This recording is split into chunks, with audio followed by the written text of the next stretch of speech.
good morning. It's Sunday morning. And how are you? Welcome to Sewing Quarter. If you've just joined us for the first time, we've been open just over 3 weeks, or nearly 4 weeks now. And boy, oh boy, we're loving it, you're loving it. We're a shopping channel with a difference, really. We can sell you beautiful notions, beautiful fabrics, fat quarters, all sorts of things. But what we do is every day we bring you fabulous experts. We bring you inspirational ideas. We hope that we will bring you something that will inspire you to make something. Or if you used to be a stitcher or a sewist or a sewer or a dressmaker and you've kind of given it up because of your career or your family or everything, you want to pick up that needle and start again. Or maybe you've never ever stitched anything in your life and you just think, I'm going to have a look there and see what they're doing. Or maybe you're a totally qualified, fabulous quilter or patchworker or stitcher or dressmaker. We've got something for everybody. 4 lovely hours today. It's all about Sew Organised. But the thing is, we are totally interactive and we want you to get in touch with us. We've got 2 lovely designers with us today and we want you to send in questions. We want you to send in your questions for them. Now, there are 2 ways. There are 2 ways you can get in touch. One is on the web chat. So what you do is you go to the web, www.sewingquarter.com. That threw me a little bit then when I suddenly saw myself in that bright pink shirt on the telly. So you click on the top left-hand corner, and there I am. There's a little bit of a delay on it. Then what you do is you scroll down your screen to just below where I'm talking, and you see the box there that says Message Studio. Now, this is where producer Hannah normally writes something. Happy Sunday morning. Happy Sunday morning. That's from producer Hannah up there. So if you just write your message in there and you send the message, that goes straight through to Hannah. Now, if you've got any questions for the designer, then please send them there. If you've got any questions or you don't want to use the web chat, you can also get in touch on email, which is studio@sewingquarter.com. Studio@sewingquarter.com. You could write it on there, couldn't you, Hannah, if you wanted to? Anyway, while we're on that page, while we're on that web page, if you scroll down, you can see their products from today's show. They're all yesterday's show, but as our shows progress today, you will see all the pieces we bring you, whether it's fabric, fat quarters, notions, rotary cutters, scissors, anything, rulers, whatever we use that we have for sale will be on that shopping list below there. Also, if you want to pop something in your basket, I would always advise, if you know you want it, check out straight away. Doesn't matter how many times you check out, it's only one postage of £2.95. It just gets consolidated, that's the word, not coagulated, consolidated at the end of the night. So you do only pay 1p. So, less of me now, less of me. You all know Joy. Joy's been on before. She's got the most gorgeous cardigan on today. We are working with these beautiful John Loudon fat quarters here to create, well, it's lovely. Look at this, right? If you make blocks for quilts, how do you store them? If you go into classes, where do you put them? Isn't that a lovely, lovely idea? Joy's here and she's going to show us how to make this from those fabulous fat quarters. I will go through all the fat quarters with you in a minute because I always think these are very like Little House on the Prairie. That's my own personal opinion. But hello, my lovely. First time we've been on together, isn't it? Lovely. And I love the way you've matched your lipstick to my shirt. Absolutely perfect. So, I love this. It's gorgeous. Thank you. You're going to show us the stages of how to make it, aren't you, this morning? Yes, I am. So, you started off with how many fat quarters did we send you? We had a complete pack of fat quarters. You need 4 fat quarters for this. If you get a pack of 5, you've got a spare one as well. So brilliant. Right. Oh, so one, you can buy 1 fat quarter and make all of this and have 1 left over. 1 bundle of fat quarters. One bundle of fat quarters. Yes, 1 bundle of fat quarters. Okay, I'll let you start and tell us how you. I think it's because the thing is, you've made it for your blocks, your quilting blocks. Yes. You could use this for so many other things. Yes. If you put a pocket in it, you could have music in it, or you know what I mean? Just little things you carry around in it. Yeah, do all sorts of things with I'll let you start. Then. Okay, I'm just going to start off. I'm just going to open it up to show that inside it's nice and plain. I've made this big enough for 12.5-inch quilt blocks. Right. Common size is 6.5, 9.5, 12.5. They're in inches, aren't they? All in inches today. Yeah, I'm afraid I'm an inches girl. That's so okay. we'll stay I have to try in and translate them, that's all. We'll convert them, but that's all. I'll help you. Okay, thank you. We can help. Yeah, exactly. So you can just layer them all up in here and then just snip them closed. Here. So it keeps them nice and tidy, particularly if you move into and from classes and you want to carry them with you. So nice and straightforward to start with. We need a nice big square in the centre, and this is one that I've cut out earlier. Yes, very Blue Peter moment. There's lots of Blue Peter yes. moments this morning. The book has just arrived. I'll tell you about the book in a second. Oh, good, good. I love your nails. Oh, thank you. They're like holograms, aren't they? Sprinkles. Sprinkles. Sprinkles, yes. That's thank you to Laura. She does my nails. Who's that? Laura does my nails for there me. you go, Laura. So First she's mention of watching. the day. And you should be. And she should be. So now this is the pink. What it is that the Fat Quarter bundles, inside each of the bundles we're going to show you today, you've got the same pattern, but in different colourways. So the one you're using to start with, this one here, this one, is yes. pink, isn't it? And there's another one in there somewhere. There it is. There you go. So they're the 5 patterns you get within the Fat Quarter. And now it comes in different colours. I'll go through the colours in a minute. But this is the pink one. The blue's up there and the pink's there. The pink's there. £10.95. £10.95. Right, I'll show you the blue one on a still. Here you go. Oh. There we go. There it is. There it is. That's the blue one. OK, so off you go. Sorry, Joy, I didn't mean to interrupt then. That's quite all right. I'll just tell you to shut up. That's the idea, do. If I interrupt you, just tell me to shut up. That's the idea. OK, so we started off with an 8-inch square. Yes. And then I've just chosen 2 of the other fabrics and cut 3-inch squares. This isn't for anybody who's a complete beginner. You need to have done a little bit to be able to follow it through. OK. But not too much. And then I've sewn these together in rows, 2 rows of 3 squares and 2 rows of 5 squares. And the important thing is that you make sure your fabrics just alternate all the way around. Yes. So these rows start with one fabric and these start with the other one. Oh, yes, because they're odd numbers, yeah, of course. Yeah. Then when you sew it together, we're all in 1/4-inch seams today, again, because we're doing patchwork. So opposite sides on and press before you add the other sides on. Oh, OK. OK? And when you press in, I recommend you press towards the plain square in the middle. That helps to stop any bulk. Press all of them. Press all of them. All so underneath. that one goes that way, that one goes that way. Yeah, into the middle. I've got one here. Oh, just so happened to have one I made just earlier. happened to have one I made earlier.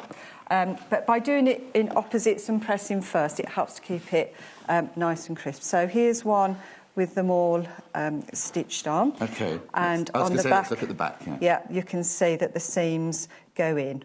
And everybody's now saying, I wish my back looked like that.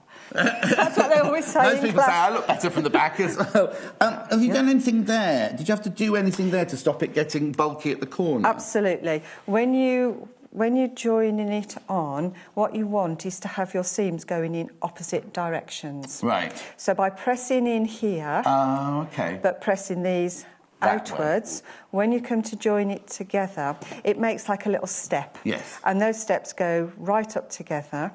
And then my trick is to put a pin exactly through the line of stitching on one side. If it's lined up perfectly, you'll see your pin exactly on the line of stitching the other side. Yeah. And then you know you're going to get these nice crisp. That's incredible. That's exactly, it's crisp. It's very crisp and neat, isn't it? It's lovely. Yeah, it is nice, this. OK, so just to show what we're making. So you've done so far... We've just done this centrepiece. There. Yeah, the centrepiece. But to make it a bit bigger now, what we want to do is to add these borders. Oh, so the next border. Can I just open it out? Because it is one big rectangle, really, isn't it? In the end, it's one big rectangle. Oh, so you need to make 2 of these? Yeah, so you're going to have to make 2 of these, one for the front and one for the back. Now, you can, if you want to, of course, put some applique on here to personalise it if you wanted to. Put your names and on the other people in the class nick it or anything. Yes, definitely, definitely. Yeah, so you can do anything you like. And you do that at this... If you were going to decorate that centre bit, you do it at this stage. Now, would you? But not the quilting, just if you're going to decorate it? No, just if you're going to put any decorations on. Brilliant. Now's a good time to do it. So we've got 2 of those. Yeah. So now we have to do all this framing and bordering, don't we? Yeah. So we're just going to cut strips that go round, OK? And we're going to put the 3 sides on. First of all, we're leaving that centre spine piece. Oh, OK. To start with. Yes. We need to put strips around the outside. You'll need to make sure this is trimmed back to 12.5 inches. It comes up slightly bigger because it makes it easier on the numbers. Yes. So we need to trim it back to 12.5. And then we're going to add these borders on. And again, we're going to add top and bottom first. Oh, so this one here, the one inside their frame, that's not a binding. No, this darker blue is the binding. Right. This is the border. It's like a frame, a border. Yeah, like a frame, a border, whatever you want to call it, yeah. So we're going to, again, add top and bottom first. Right. And then we're going to add a side. Because obviously two are going to be longer than the other, aren't they? That's right. When you're putting strips on, very important that you measure the size of the block that you're putting them onto. So if this is 12.5 inches, you cut your strip exactly 12.5 inches. Okay. If you don't, a lot of people say, well, I'm just going to cut a strip and just sew it down and then trim it off. When we're sewing, we have a natural sort of tension and bias in our hands, and we can accidentally stretch it. So it's quite possible by doing it that way, you end up with 12.5 on this side and maybe 12.75 this side, so it skews everything round. Oh, so you know that you've cut that one to exactly that. If that one either goes over the edge or is a bit short, you know something's gone wrong. You know something's going on. So cut it exactly right, and then, if necessary, you just ease this. Because we've got all these seams here, this will move. Yes. So quite a nice little bit. So it will just ease up to exactly the 12.5. And the same. And to get that effect there, how wide did you cut the strip? Oh, so you cannot see it there, sorry. How wide did you cut this strip to make? 1.5 inches. 1.5 inches, yeah. There we go. Now, if we're talking too many measurements for you, you can either email into the studio or ring the call centre. They've got all the details there for you. Yeah. OK, so we're going to do... Now, only 3 sides, you say? Only 3 sides, because we don't want to do this spine piece yet, because that's where we're going to join our 2 squares together. And it's important that if you've got a directional fabric, that you do the right-hand side of this one, but the left-hand side of that one. OK. OK, so if we look at this the right way, yeah, that's the right way round, OK? We want the right-hand side of this square, but the left-hand side of this square. Right. I've got it. You've got it? I've got it. Yeah, it took a while to sink in, but I've got that now. Because obviously then when you close it up, that's going to be on that side, and that's going to be on that side. Of course. And then we're going to deal with the spine in a separate... In a minute, OK. In a separate way. OK, got a lovely message already in. Oh, what time is it? Only 8:10 on a Sunday morning. People are up early. Exactly. Up early. From Julie. OK. Good morning, John and Joy. Oh, good morning. Oh, she's been using John Loudon fabrics for a long time. OK. Oh, she says they're beautiful and she can't wait to fill up her basket with these. What colour are you going to get, Julie? Because it comes in 5 colours. I'll show you in a minute the other colours. Yes. At the moment, these 2 here, let me just show you, take a little brief break there. This is the pink one here that Joy's been using. Oh, and I've got the bundle. I'll pull the colours out so you can see. So that one there is the pink one. That's there. And then you've also used the blue one for that one there, haven't you? One, yeah. I love them because you get... What it is, I'll put them in the same place. You get the same patterns, but just in the colours. So you could mix the... Like, you've obviously used the blue one there and the pink one here. But because they're teamed... You could, if you bought the blue one and the pink one, you could team them up and mix and match that way. So maybe have pink and blue going around the outside with, you know what I mean? It's kind of like, because they're all... Oh, no, I'm not doing very well yet. That one goes there. That one goes there. And we love the paisley one. And that's the blue one. Another question just come in. Oh, Carol is new to patchwork. OK. She's confused between sashing and a border. Do we know what sashing is? Yes, of course I know what sashing is. I don't. No, I didn't mean to. You know what sashing is. OK, when you've got a quilt block, you may want to put a border all the way round, like a frame, as you said earlier on, to make it up to the size that you want. When you join those blocks together, like in a quilt, you will often put a sashing in between, so you get like a grid effect between the blocks. But they may or may not have a border around the block as well. So if you're saying you've got 2 of these and you're making a big patchwork quilt for your bed or something, some people would put a strip like that. They might have a frame round each one, but then when they join them together, they might have usually a wider sashing strip in between. Oh, and you make a sashing strip the same as you'd make a frame, would you? Is it the same technique? Yes. Yeah. You would put it on the sides, and then you generally have a longer one in between the rows of the blocks. There you go, So Carol. hopefully Learn that something helps. new every day. No, I'd never even heard of it. Never even heard of it at all. OK, so we've got the pink John Loudon here and the blue John Loudon, and we'll show you the other colours in a second, because I want to let Joy get on with her demonstration. Don't disturb Joy too much. It's like playing cards today, isn't it? Yes. Oh, Carol said, thank you very much, Joy. That was perfect. It makes sense Welcome, now. you're welcome. That's what it's all about. If you've got a question for Joy, just get it in, because you're happy to answer all the questions, aren't you? Well, as long as I know the answers. Yes. Yes. I say to my classes sometimes, you know, what's the most scary thing about being in class? And they come up with all different things. So my most scary thing is you're going to ask a question I don't know the answer to. But you see, I will find out. Exactly, but you never stop learning, do you? You see, somebody asks you a question you don't know the answer to. That's something not to be embarrassed about, but something like, well, we'll find out. Absolutely, absolutely. So we've got two of these in We've got in two of these with our frames round, and then we're going to, here's my two. So I've put my frames around the outside, and then I've put a wider one in the middle to join them together. Oh, OK. So we've done this. Yes. So would you have done this one first, so? Yeah, I've done the top and bottom first. Right. And then the long one on the outside. But only on one side of each. The right side or the left side. So when we've done that, we've then got the raw edge down here. Yep, we have two of these, which need to be joined together, which we've joined with a wider sash in here. Oh, can't see it because you've covered it in something. I was just going to say, have a look at it. So you join the two of those with your wider strip going down the middle. So now we've got our completed outer piece. And then to help to give it a little bit more robustness, we've put an iron-on interfacing all over the back. I've got iron-on interfacing here. Yeah, there you go. So now, how much of this? You've got a metre square here in a medium weight iron-on facing. Yeah. That's only, I was going to say you get two out of the two. At least two. Yes. Yeah, at least two, and a bit left to play with. Yeah. Well, that's what's good about dressmaking, patchworking. You always have your stash of everything, don't you? So you think, oh, I might need a bit of interfacing. Never throw anything away, because you might suddenly need a strip of it. So if it's an inch square or bigger, keep it. Oh, blimey, an inch square or bigger, keep it. That's my rule, yeah. You never know when it's going to come in. Add this to your order, £2.95. OK, so you've ironed that. So I've just cut it to the same size. Yes. And ironed it on. That just gives it a little bit more robustness. Yes, because you don't want it to be flimsy, do you? But you don't want it to be rock-hard, solid. No. So now you can see, if I fold that over, you can see how that wider piece in the middle now is going to start to form our spine. That's where that's going to go.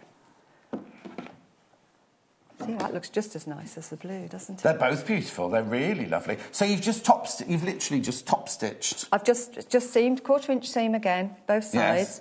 And then iron that on the back. And then to create this, are we creating this now? No, we've got to wait. You've got to be patient. That's practically the last thing that we do. That's why you're standing there and I'm standing here. OK, so what's next then? So we've got the piece. Yeah, but we haven't got any lining and we haven't got any wadding or anything in it yet. Any quilting. Yes. Or indeed any quilting. So the next thing... make a lovely table runner, wouldn't it? That pattern. Yeah, just keep repeating it. Would be lovely running down your table, wouldn't it? Yeah, and you could alternate different colours as well. And you could this could be where people have to put their bowls. Sprouts could go on that one and the potatoes could go on that one. Do people still eat sprouts? I do, but a lot of people don't, do they? They don't like them. They're very good for you, I read this week. Anyway, sorry. OK, so all I'm going to do now with this is I'm going to cut a piece of the lining, which is this piece inside, and I've chosen to use a plain. You could use another patterned one if you wanted to. This is going to be a question now. If you were to use one of the fat quarter, you said you had one fat quarter fabric left over. Yes. Is there enough in that piece of fabric to make the lining? No, it's not long enough. Okay, it's not long enough. Okay. So you need ½ metre. Just half. I'll show you the solid fabric. Yeah, just ½ metre of a lining fabric is enough. Lovely. So we're going to cut the lining fabric the same size as this. Right. And we're going to cut a piece of wadding. Right. The same size of this. The wadding that I've used in here is this one. Would it be this one? Yeah, that's the one, which is like a craft wadding. It's almost like a felt. I was going to say, wadding, people think of wadding, don't they? It's like that wiry, cotton, woolly... Yeah, on a big roll. Yes, exactly. Yeah. We're going to use some of that in my next hour. Oh, Okay. So we're going to use 2 different waddings Yes. today.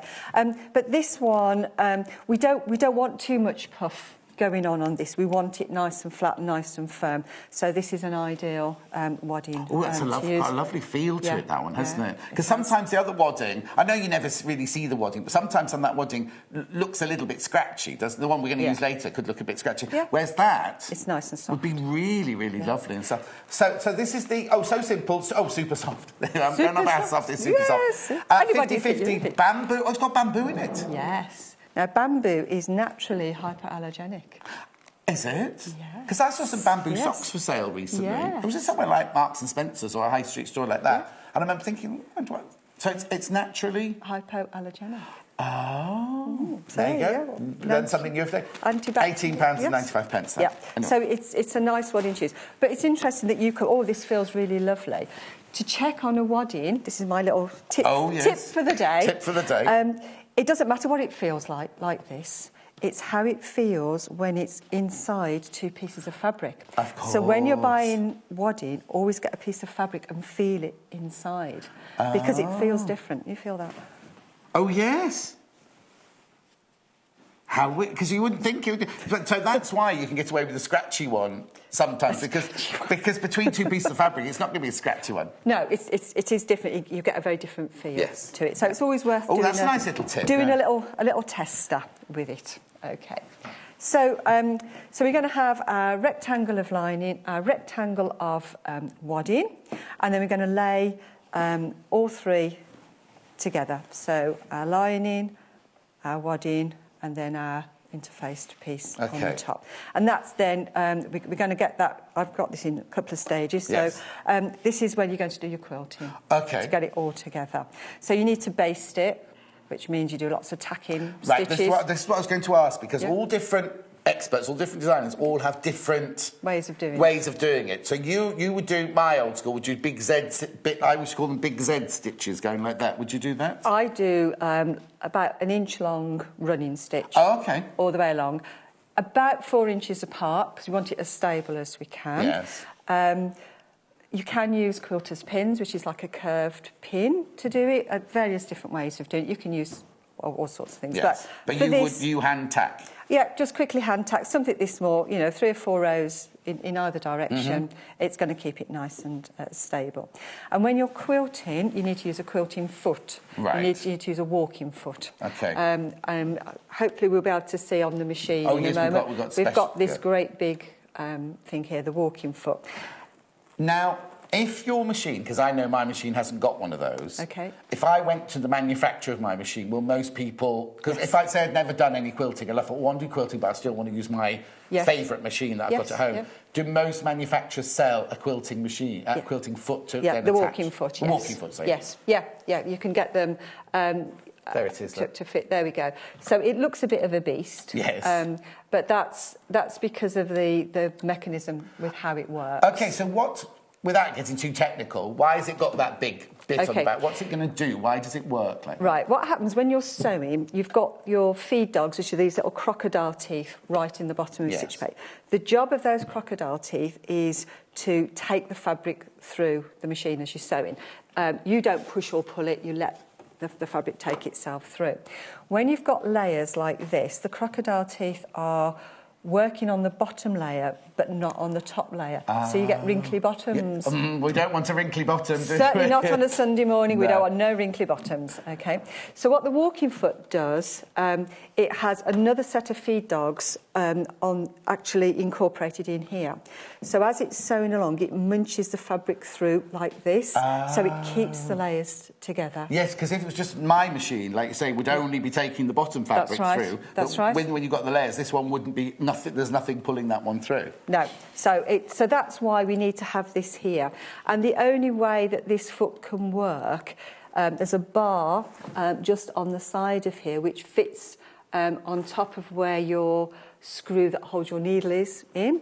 And with that bar on there, as your needle goes up and down, that bar goes up and down, and that triggers the mechanism to work. And that's the mechanism in that... Within the whole thing, the thing at the back. So if that bar isn't in the right place, you might as well not put it on at all. OK. So we're going to use a walking foot, and we're going to quilt.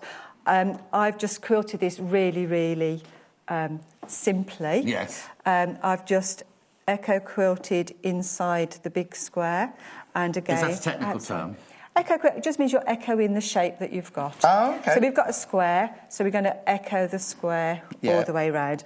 And to get my lines nice and straight, I've just used my seam here as a guide for the edge. Oh, you see, excellent. It's good. Very clever, isn't it? So that's your seam there. So that's my seam. So did you line your foot up with your seam? The edge of my foot, the right-hand side edge of the foot, the inside edge here on that seam. I'm just going to show the other camera now so you can have a look. Yeah. So there's the seam. And so you've lined your foot up with that seam there. Yes. And then it keeps you an equal distance all the way down. All the way round. That's fantastic. Yeah. Presuming that your seam's straight, of course. Well, of course. And now I also noticed there's a lovely diamond. A diamond. Diamond. I was trying to say diamond. Got triangle and diamond. A diamond there. But now you've got no seam to follow for that. Have you just free-handed that done? No, I have a little trick. No, John Scott, I have not. I don't do things like that. I have a little trick. Oh, OK. My little trick I thought we were only having one tip in this show. This is tip we'll number 4 or something, isn't it? Well, I'm feeling generous. It's Sunday. It's Sunday. Sunday, OK. exactly. And this almost matches us as well. Yes, exactly. So just a piece of paper which I've cut square. This is 2 3/4 inches square. You could have whatever size you want. Place that in the centre of my square and pop a couple of pins in just to hold it stable. Now I can pretend that I've got a seam here and I can line up my foot again and go all the way around the outside of there, and then when I take it away, you've got your now, I'm most probably telling my grandmother how to suck eggs here, but then if you want to then do echoes to that line, you've got something to follow. I'll just show you the pic. This is it. This is literally it. It's nothing. It's just a square piece of paper. Yep. Oh, OK, they want to see it on the pink side, sorry. Oh, they want to see it from the pink side. So let's show you that then. There we go. OK, so that's... Hannah couldn't see the stitch on the blue one, so that's just for Hannah. Couldn't see the stitch. But what I was going to say is, once you've done that, you put that back in your kit. Yes. If you then wanted to do... more lines? You know, like sometimes you do... It's not cross-hatching, but, you know, like in and out. So you've only done one line. Yeah, and if you want to keep going round, yes. You could do ones going inwards or ones going... by using the line, because you know that those 4 lines are straight from your piece of paper. You've got your guide now to follow. And, of course, it doesn't have to be a square. You know, you could use this trick for any shape that you wanted to do. You know, you can make it an elongated diamond, whatever shape you want, as long as you've got something there. But when you pin it on, don't put 1 pin in because it can move. So you need to put 2 pins in, and then that keeps it stable. OK, this is a question not from a viewer, but from Hannah, the producer. Oh, OK. Could she do a star shape with a cardboard piece of like that? If she wanted to, Yeah, if you want to, Hannah. Yes. But please bring it in on Wednesday to show us. Yes, when you've done it. Be like a homework, wouldn't it? Yes. When are you in next? We could guess to make it, bring it in when you're next, and you could mark it out of 10. Yes, good idea. Now, before we move on to the next section, people are asking about the fabric in the book. So I'm just going to go over. Don't do anything. I won't. Just relax. I'll just sit here. You stay there, because I just want to show you the fat quarters and what you're getting. Let me just take these off here. 2 of my little stands have disappeared. Where's Jay? Move those 2, but never mind. There you go. Right, so we're starting off with pink. We'll start off with the pink. That's right. No. There we go. Here's the pink one. So it's that one, and so this is how it arrives. Now, I will have to ask Joy a question here, because this label arrives on that's how it comes, right? The Amalfi coordinates, John Loudon. 100% cotton, you see, you get 5 pieces. How big each piece is in centimetres, obviously, 50 centimetres by 52.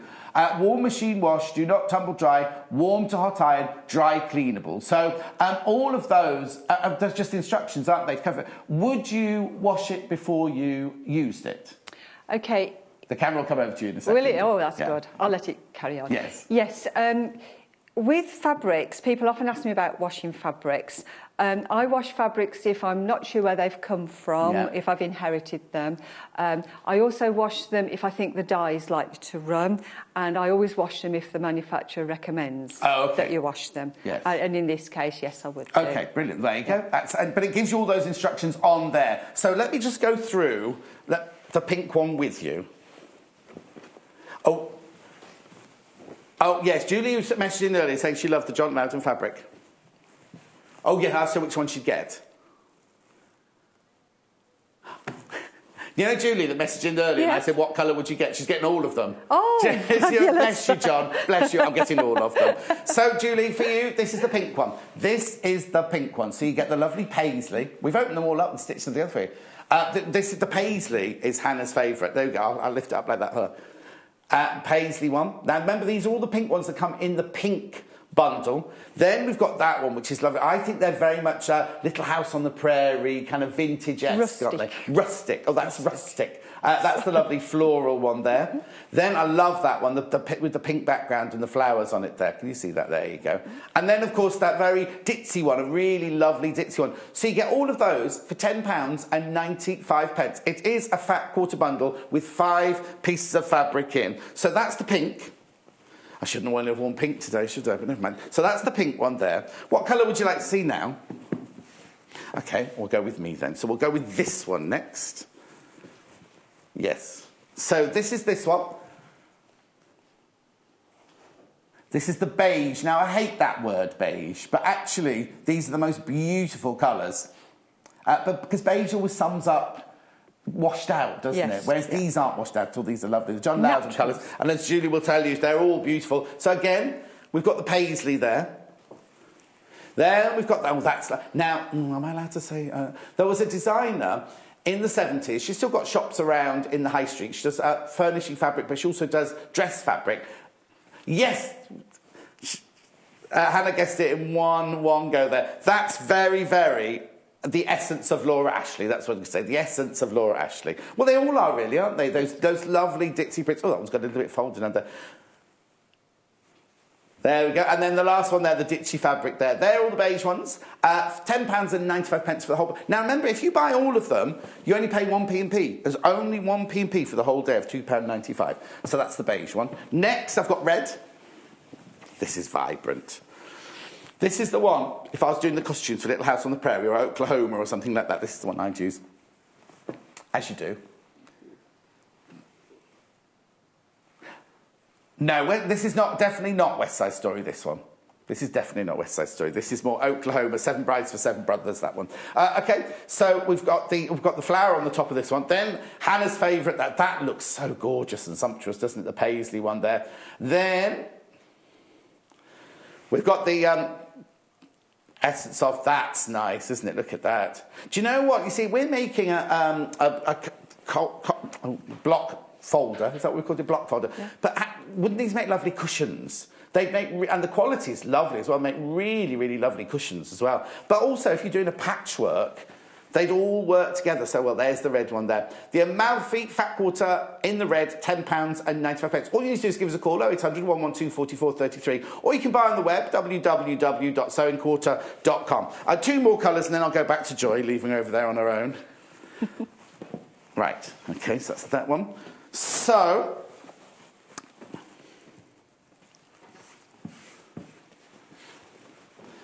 OK, so starting off with Hannah's paisley here. This is obviously not the red one. What's the colour have they called this one then? Right. OK, so this is where it'll confuse you, because this is blue, but it also comes in navy, which I'll show you in a second. This is more of like a duck egg blue. This is the one that Joy's used. Again, the really, really lovely fabrics in there. As I say, all the same patterns, but just all in the different colourways. So that is the blue, which I'd say was more of a duck egg, tealy colour, isn't it, that one? That's really, really lovely. And the, I don't know where there it is, hiding under there. The bundle under there. So, last but not least, we've got navy. This is what they call navy. I'll show you all of these, right? I've also got the solid fabric that Joy's used as well here. I'll show you that in a second. Oh, hang on. Come on, John. One job. Where's the stitch? Oh, there it is. There it is. There it is. Yeah. So we've got the Ditsy. I didn't sew them. Look, I can see why Hannah loves that paisley. It is beautiful, isn't it? Remember, these are £10.95. Now, this is the navy version. Remember this one? The other one was, they called it blue, but ring the call centre and just describe it to them and they'll be able to help you there. And then look at that one, really, really lovely. £10.95 for five fat quarter pieces in a bundle. So that goes there. Now, the two solid fabrics that Joy's used, that you've used two, haven't you? Over yes, there? yeah. This one on the top, first of all, is the one Joy used for the lining of the finished one. It's called teal. There you go, it's called teal, this one. Now, this, you can buy this in half-metre increments. It's from our Spectrum Solid Fabric by Immaculate. If you go to the website, you can see so many. If you didn't want this colour, you wanted a different colour to match one of the others, we've got all sorts of colours on the website. £3.25. A lot of people just buy that for their stash and they have it ready for cushion backs or for lining, things like this. It's not a lining fabric. It's a good quality cotton, that. Really, really lovely quality cotton. So that's the teal. And then the other one, which we're going to see in a minute with the binding, aren't we? This is nice, isn't it? That does go with my shirt, that one, doesn't it? It's a really lovely... let's see what colour they've called this one. Is it a claret? Claret, that one's called. At £3.25. Now, remember, we sell our fabrics off the roll in half-metre increments. So the minimum you can have is half-metre, and then anything you want in half metres from there. When you buy this fabric, when you buy fabric that's cut off the roll, it comes in the most beautiful presentation box with tissue paper and everything like that. That's just the fabric that comes off the roll. So I'll put those back there. I'll leave that for Jay to tidy up. Where's the book? Oh, I didn't bring the book. I must show you the book. Sorry, Joy. Wittering away like this. Last time you were on, yes, you sold this book out. You sold this book out completely, right? Yep. It's a brilliant book, though, isn't it? It's a nice book, and it's all 12.5-inch blocks. Oh, OK. Perfect to put in your quilt block folder. Oh, well, that's handy, isn't it? Yes. But there are 1,000 blocks in there. Oh, look. Hoot owls, summer... you've got all the traditional ones in there, but look at that. Because you think of blocks as being squares and triangles, but there's all sorts of shapes in there, aren't there? There's 4 different sections to this book, John. You've got applique, you've got foundation piecing, you've got piecing, and you've got mixed techniques. You've got a real... I don't know, potpourri to choose from. Exactly. Yes. There's so... Oh, look, everything. Oh. Now, this... the thing is, it's going to... Oh, look, is that cotton reels? Oh, where's it gone? I've lost it now. There's got one with that look like cotton reels, then. Oh, around the park, crossroads, do. Not everyone will remember that, will they? No. Window panes. So, all of that, there's 1,000... There are 1,000 blocks in there for £21.95. And if you go right to the back, there's a CD which contains instructions for your different techniques and all the patterns and templates that you need. Oh, look at you. I remember that from last time. That's an amazing book, isn't it? Oh, I love that. What a fantastic Mother's Day present that would be. Or any... Oh, there's that... I found the cotton reel. Anyway, we need to get on. I'll keep that there. If you don't get it in this hour, I'll keep that until it sells out, because it'll sell out again today. Yep. So, Joy, sorry, I've completely taken up half your time. People need to see these fabrics. Yes. Now, this one, I've just made up 2 different colours and put them together. So when we've got our quilting done, the next thing we need to do is to get our binding round. We need to cover up these raw edges for obvious reasons. So I've chosen on this one to use a single fold binding, which is just a single strip of fabric, and I'm using this one 2 inches wide. Right, and it's on the straight, is it? On the straight. Yes. You only need bias bind if you're going round curves, round curly bits, and we've got nice square corners. Yes. So we're actually going to do a mitered corner. Oh, OK. A Joy mitered corner. A mitered corner, absolutely. Because it's single fold, what that means is that you only get a single fold of fabric going over those raw edges. Okay. A double fold is when you start with it double, so when you attach it, you get but that'll make 2 lots. Yes. But it'll make it very thick. Yes. Okay, which we don't really want for here. So I've started sewing this round, but I know people always like to see mitered corners in action. We'd like to see you sew. You do. So I've stitched 2 corners round. If you don't know what a mitered corner is, what it means is when you open this out and turn it over, you get this really nice mitered seam look in there, okay? Perfect. And also when you go on to the back and stitch it down, you'll get a mitre on the back as well. So it's very neat and not too bulky. No, very neat and tidy. So I'm going to move over to here. I've got my walking foot on still. Okay, you can use your walking foot still. You still use your walking foot to do this? Whenever you're going through lots of layers. Okay. So it's not just for the quilting bit, it's for actual if you're going through all the layers. The other thing it's quite useful for, if you're doing dressmaking, something you're using stripes or checks and you want to match them, you know how they shift a little bit? This can really help you to keep them together as well. That's a good little tip. I hadn't thought about that one. Oh, there you go, you see. So I'm going to pop this under the machine and I'm going to line up the edge of the fabric with the edge of my foot. Okay. That's why I've cut it 2 inches wide, so I know I've got room to do that. On a normal quilt, traditionally you would do a 1/4 inch seam. Okay, and the trick then is we're going to sew down towards the corner. Okay, but I need to stop the same distance from the end as I am from the side. Right. Okay, so if I sort of look down here, I can see where that line of stitch is going, and I can just sort of see by eye where that's going to be. If that worries you, you can get a little mark, you can put a little dot in to show where you need to stop sewing.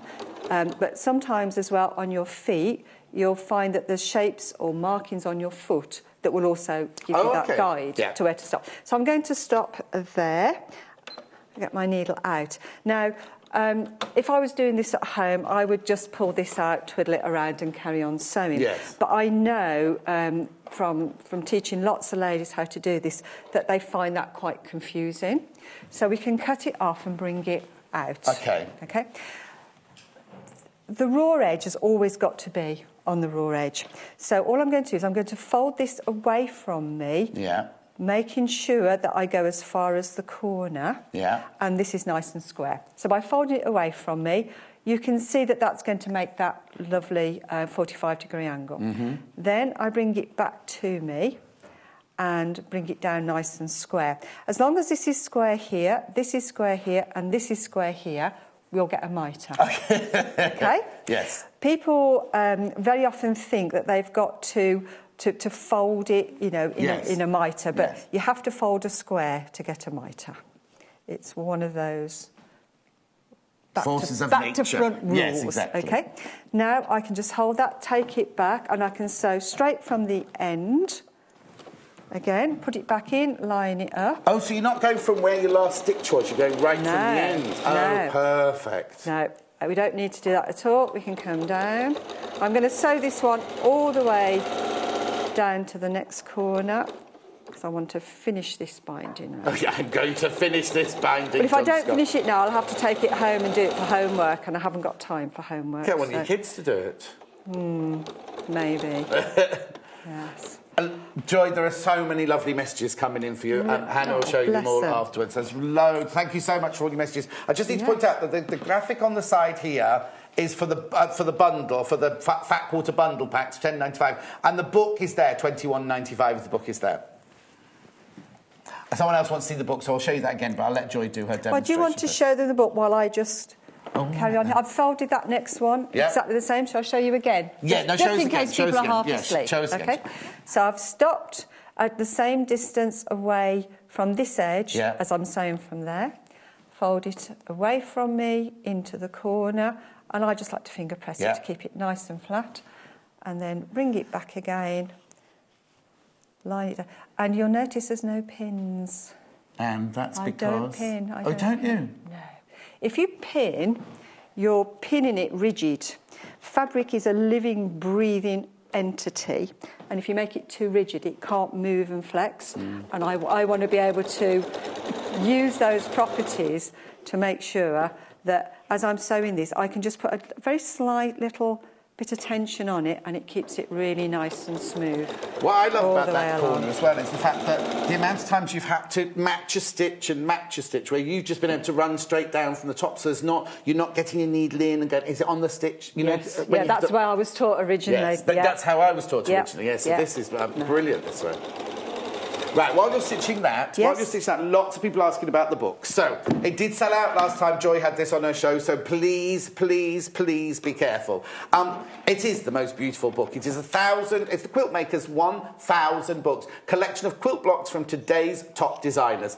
I mean, look at this, right? Look at how brilliant. I mean, there's so much going on in here. So now, in the section, oh look, you can see the different sections. You can see down here, you see, you've got the blue section, the lilac section, and each section is a little bit different, isn't it? So we've got in there, what was it, Joy? You've got a plique? Plique, foundation pieces. Foundation pieces. Yeah, you've got mixed techniques. So mixed techniques. Which is piecing, a plique, bit of stitchery, maybe. Yes. And then you've also got the pieced ones. Yes, the traditional ones, pieced ones the big block at the back there. Yep. There are 1,000 different blocks in that book, whether you use one of the blocks or whether you use it for inspiration. But look,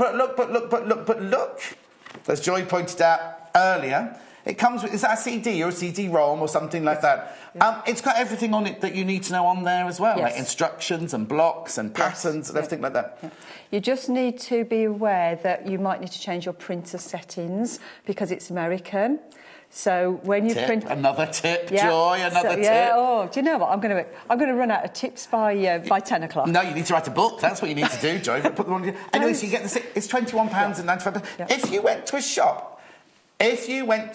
a shop, how much would a CD-ROM with all those instructions cost?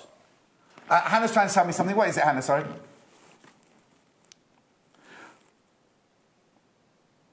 Oh, right. Okay. So somebody's just asked, what do you have to... If you have to change your settings, do you know which setting you have to set it to? On my printer, I changed it from A4 to letter paper. Okay. Okay. And it needs to be actual size, not fit to page. When you print it out, there's a little test square on the page which should measure 1 inch square. So you print it out. If that measures 1 inch square, everything's fine. If not, you need to change it. Oh, fantastic. So you've got this book then? I have. See, now, if Joy's got it, then you need to get this 1,000 blocks. I need to put it back to the site now, £21.95. We'll keep that out until it sells out, but it'll definitely sell out again today. So I've done all my corners now. Now, when I've come to join up here, I started with a little fold, so I know I'm going to get a neat edge. Let's have, there we go, there's got the fold there. Got a little fold there. And then I've brought this over the top, and I've just trimmed it back to about 1 inch past. Now, people are going to say, why have you gone off there? I haven't gone off. I've done that deliberately. Okay. When you've got the two fabrics on top of each other and you turn them over, you always end up with a little bit sticking out. So I just angle that last little bit off to give myself a bit more room, and then it will help to hide it off. That's fantastic. Okay, so then you turn it all through. So then you can turn it all through, and you can stitch that binding down by hand, which is what we do on a quilt. So fold it into the middle and over, and then just fold it so it just covers that line of stitching, and you can hand stitch it down. Would you always hand stitch it down? Of course I do. Except when I'm in a rush, in which case... No, but if you're making it as a gift for somebody, you'd hand stitch it down.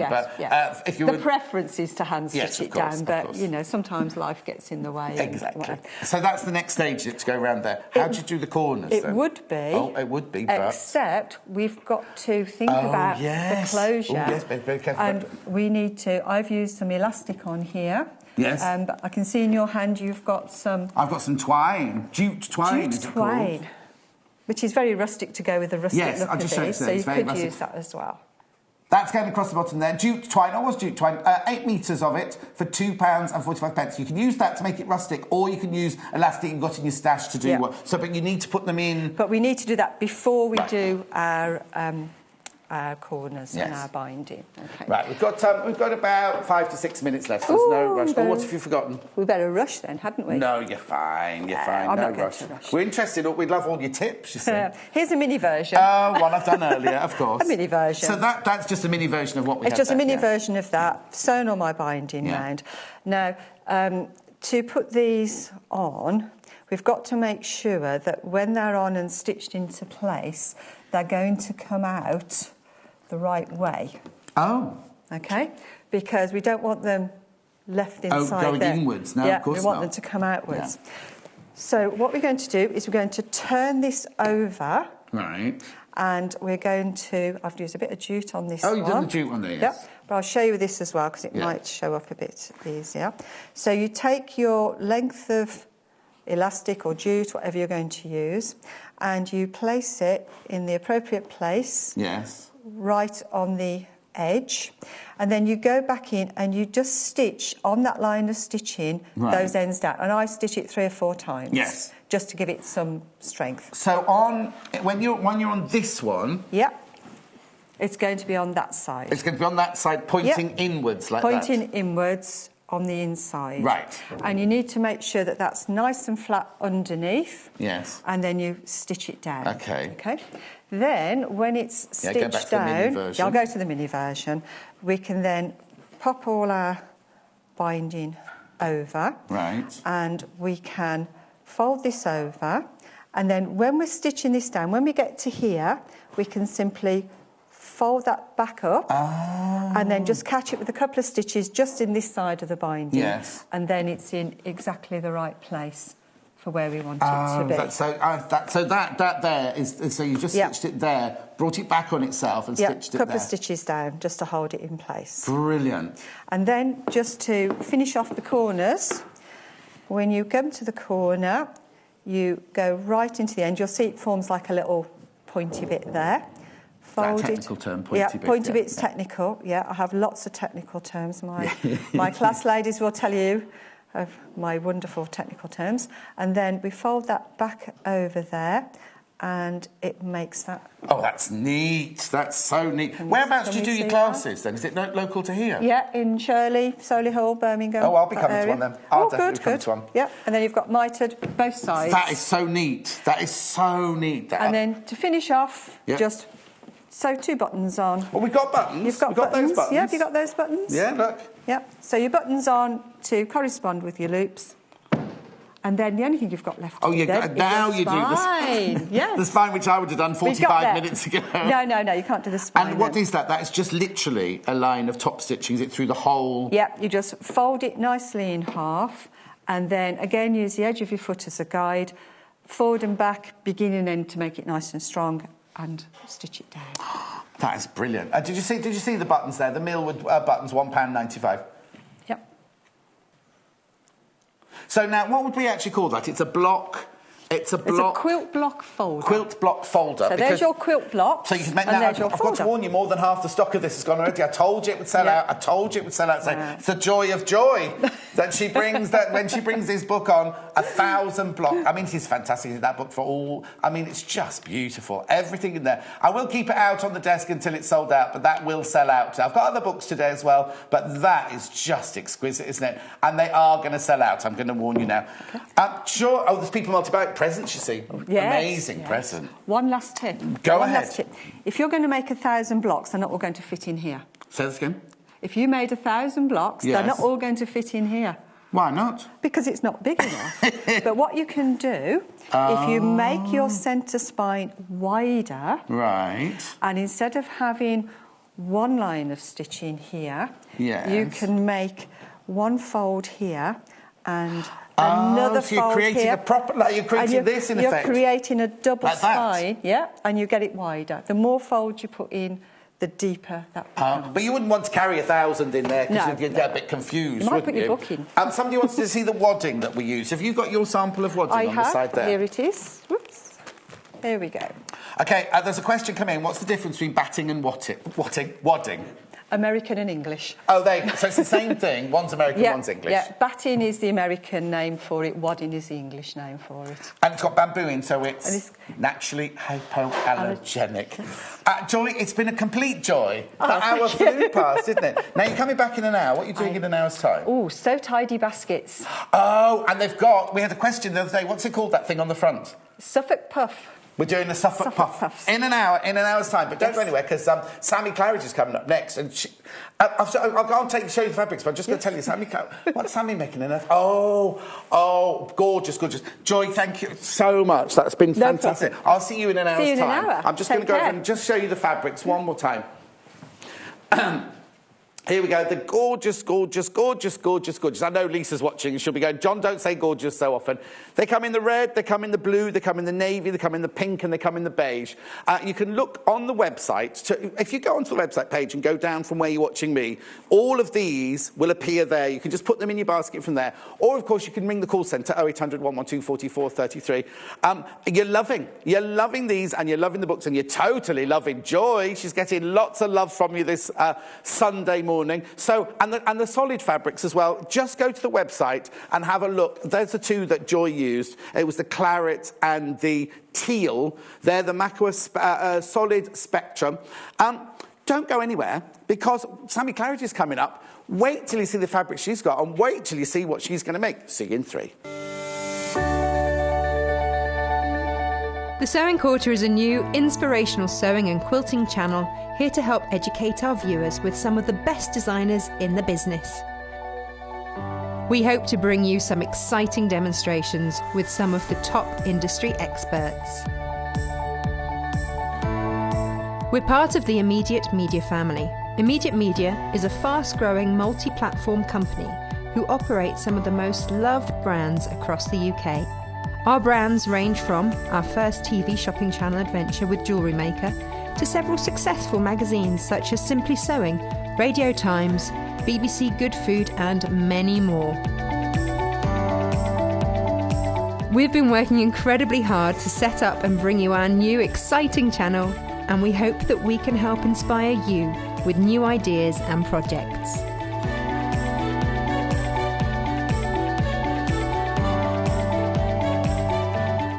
Here at the Sewing Quarter, we want to help you with your levels of sewing. Whether you're a novice or you've been sewing for years and years, we want this to be a fabulous learning curve for all of you.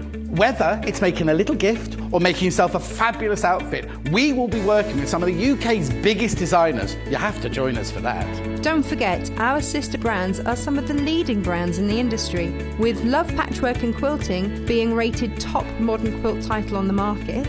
Today's Quilter has achieved market leadership in the traditional quilt sector. And finally, Simply Sewing was launched in February 2015 after noticing a gap in the market for beginners. Combined, we reach over 150,000 readers every month.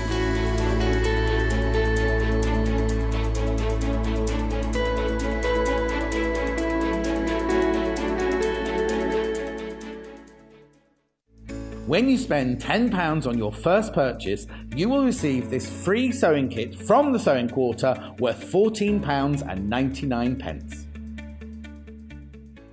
Did you know there are multiple ways you can contact us, even if it's just to ask a question? Our friendly team are always on standby. You can call our customer service team at 0800 112 4433, email us at help@sewingquarter.com, visit our Facebook page, follow us on Instagram, follow us on Twitter @SewingQuarter, and even message us through our website, and our presenters will answer your questions live on air.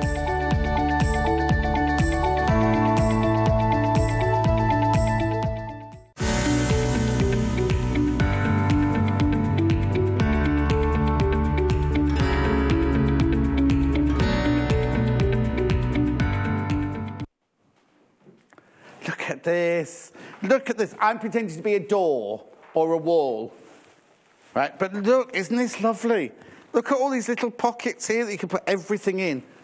Look at the fabrics. Look at the fabrics. Sammy Claridge is here with me now, but before we go and see Sammy, I need to look at the fabrics. I love them. I mean, obviously, it's all about the storage solutions. Look, you put all your rulers, your pencils, your pens, your sewing, everything in there. Bits of elastic can go through there. Oh, I should have taken that off while you were looking at it, shouldn't I? There we go. Oh, that's caught on my earpiece. There we go. Can we look at these fabrics? I love these fabrics. It's from the Notions, isn't it? The Notions collection. I just think they are exquisite. First of all, the quality is incredible. But look. So it's Macawa fabric, so you know the quality is good.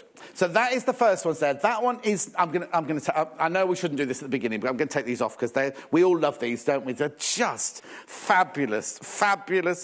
Look, incredible. Look at the pattern.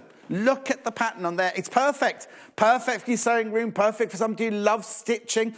There's an embroidery hoop there. There's lace there. There's a sewing machine there. There's scissors there. There's thread there. I'm not going to do all of them. But they're just, isn't that just... And it's got a vintage feel to it. £5.45 for half a metre, remember? £5.45 for half a metre. We're going to make the portable organiser with it, but I've got to show you these fabrics because I just... Oh, do you know what? You can make clothes, can't you?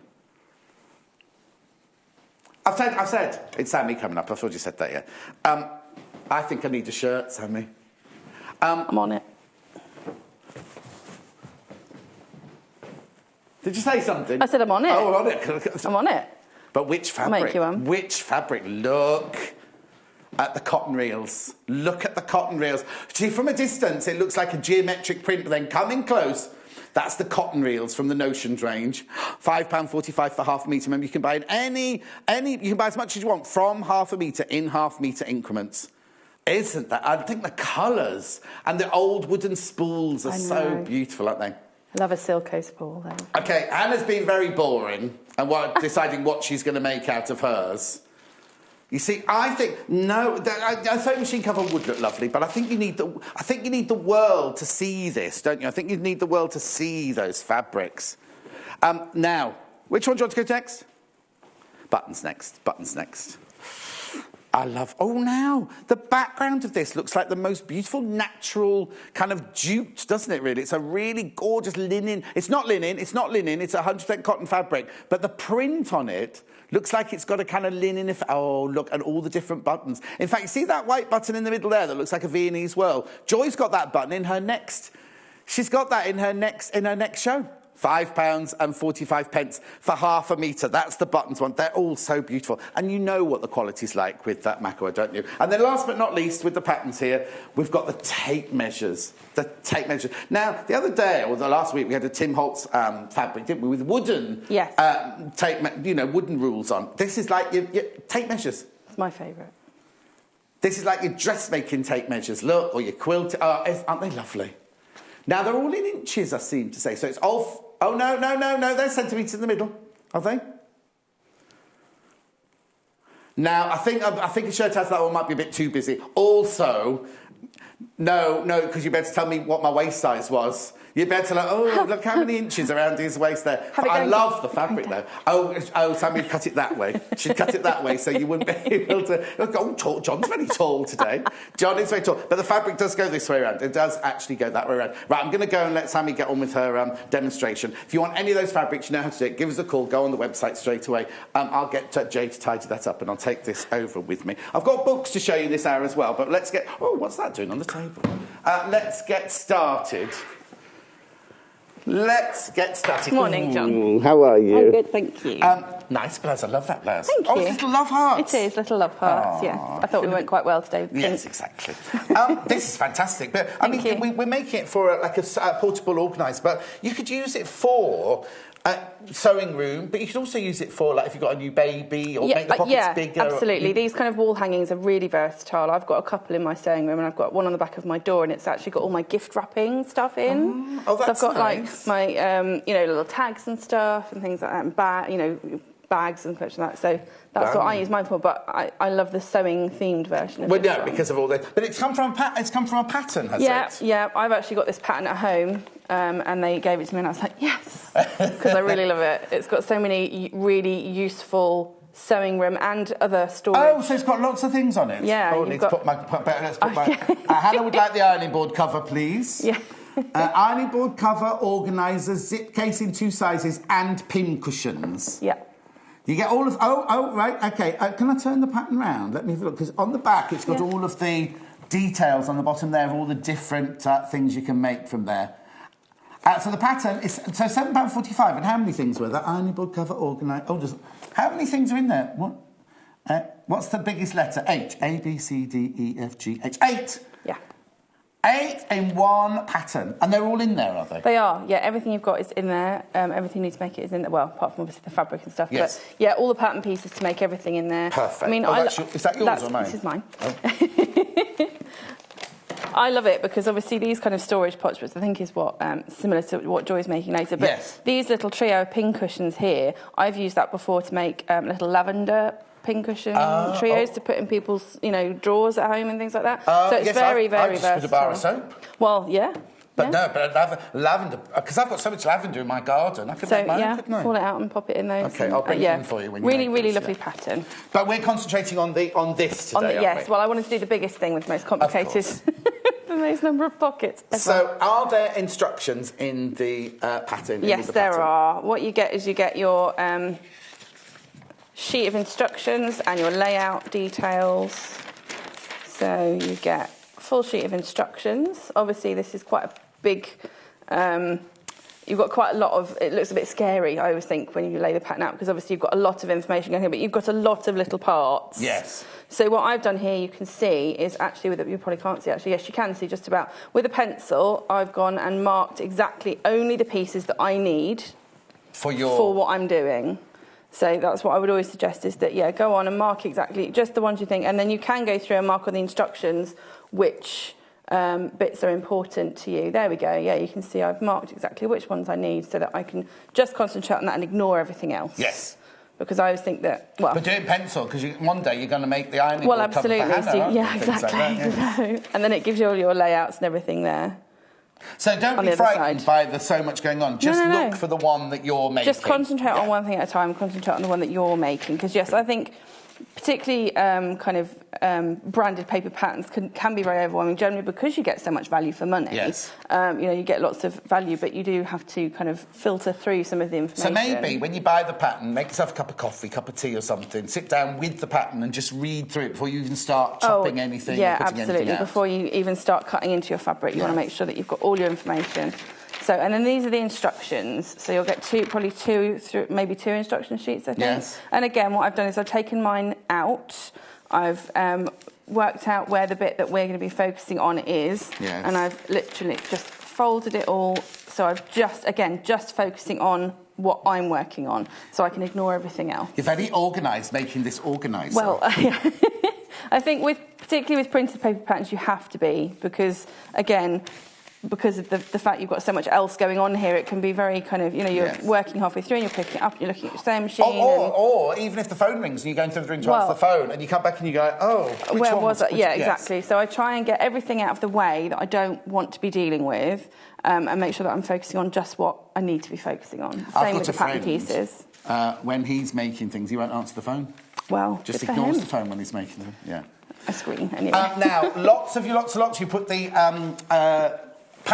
the pattern, I've got my own, thank you. Oh, well, there you go. Lots you put in the pattern in your basket. Make sure you check out, because I don't want anybody to miss out at all. £7.45 with 8 different... Look at all the things there. It's very, very popular, but I do need you to check out your basket if you want it. That's all I'm going to say for now. Right, back to the demonstration. So... The first piece that you have to do, you can see I have actually cut these pattern pieces out because I had a spare. So, yes. But normally I would just, again, trace off all the pieces I wanted because, again, pattern sheets are quite overwhelming. There's quite a few pieces in this. Obviously, you've got all the little pocket pieces. You can see I haven't actually cut these out. What I've done, because these are all square, is I measured them and cut them with my ruler and my alpha cutter. Oh, okay. Because it was easier for me than having to cut every piece out and then, obviously scissor around each piece. So I decided to leave them all in one go. But you can trace them off. Greaseproof paper or pattern paper is a really good one. Yeah. And then you've got everything. Just make sure that you copy everything. So you want to copy all the dotted lines, particularly these, your numbers, obviously these are all the same, the grain line, you know, things like that, the markings here, so that when you transfer it, you've got everything on your copies. Yeah. So. Yeah, because you don't want to cut the pattern. You don't you don't want to cut your pattern up if you're then going to use it again or give it to someone else. Absolutely, absolutely. And, you know, little bits like this do kind of get lost. Yes. And then what if you want to go back and make it again? You haven't got it. So, yeah, I would always, if you want a pattern that's going to last, keep them all in one piece and trace off your favourite pieces. There we go. Okay. So this piece I've cut and I've put my fusible batting in between already. Right. So I've cut this. This is the whole full-size piece of the backing section. So I've used fusible fleece. No, I haven't. I've used fusible wadding. Yes. Which is this stuff. I'm just going to peel it back so you can see. So this is fusible on both sides. We have it on the website. I don't know if we've got a pattern. We've got it on the website, yeah. But it's fusible on both sides, so it can stick to both sides at the same time, so it keeps it. Right, so hang on. Okay, so this is the white fabric here. Yeah, the cream. Then you've got the wadding, what did you call it, sorry? Fusible wadding. Fusible wadding. And then you've got whatever you're using on the back. The same again on the back. The same so again. I've got cream. But you could do different colours or whatever, Yeah, absolutely. You could use the all-over button. I mean, obviously we've chosen them, so it shows. But if you're using different fabrics, or if you want to do plain pockets on the printed background, I quite like the fact you've got the plain background because it's all about these exquisite fabrics, isn't it? It really shows those kind fabrics of makes off. them pop, doesn't it? Exactly. Particularly with the tape measure one, I think it kind of obviously it could be a bit overwhelming. Yes. But actually, you know, using that cream in the background just lifts them. So yeah, we've got a wadding sandwich. So we've got cotton on the back, wadding, and then cotton on the front. Right. There we go. And that irons into place. Yes, so that obviously I've just peeled that back so you can see, but yes, it should all be ironed down nice and flat. And again, that helps to keep everything in place when because obviously we're stitching lots of pockets on. Yes. And if you haven't got that iron-on element, you've got layers moving. It could be very difficult if you don't have to pin and everything. So the next thing I want to do is I'm going to quickly mark on here where my pockets are going to go. Okay. While you do that, I've just got to warn you at home, half of the stock of the patterns has gone already. Half the stock of the patterns have gone already. I'm not surprised. Oh, and there's another warning as well. Oh, no.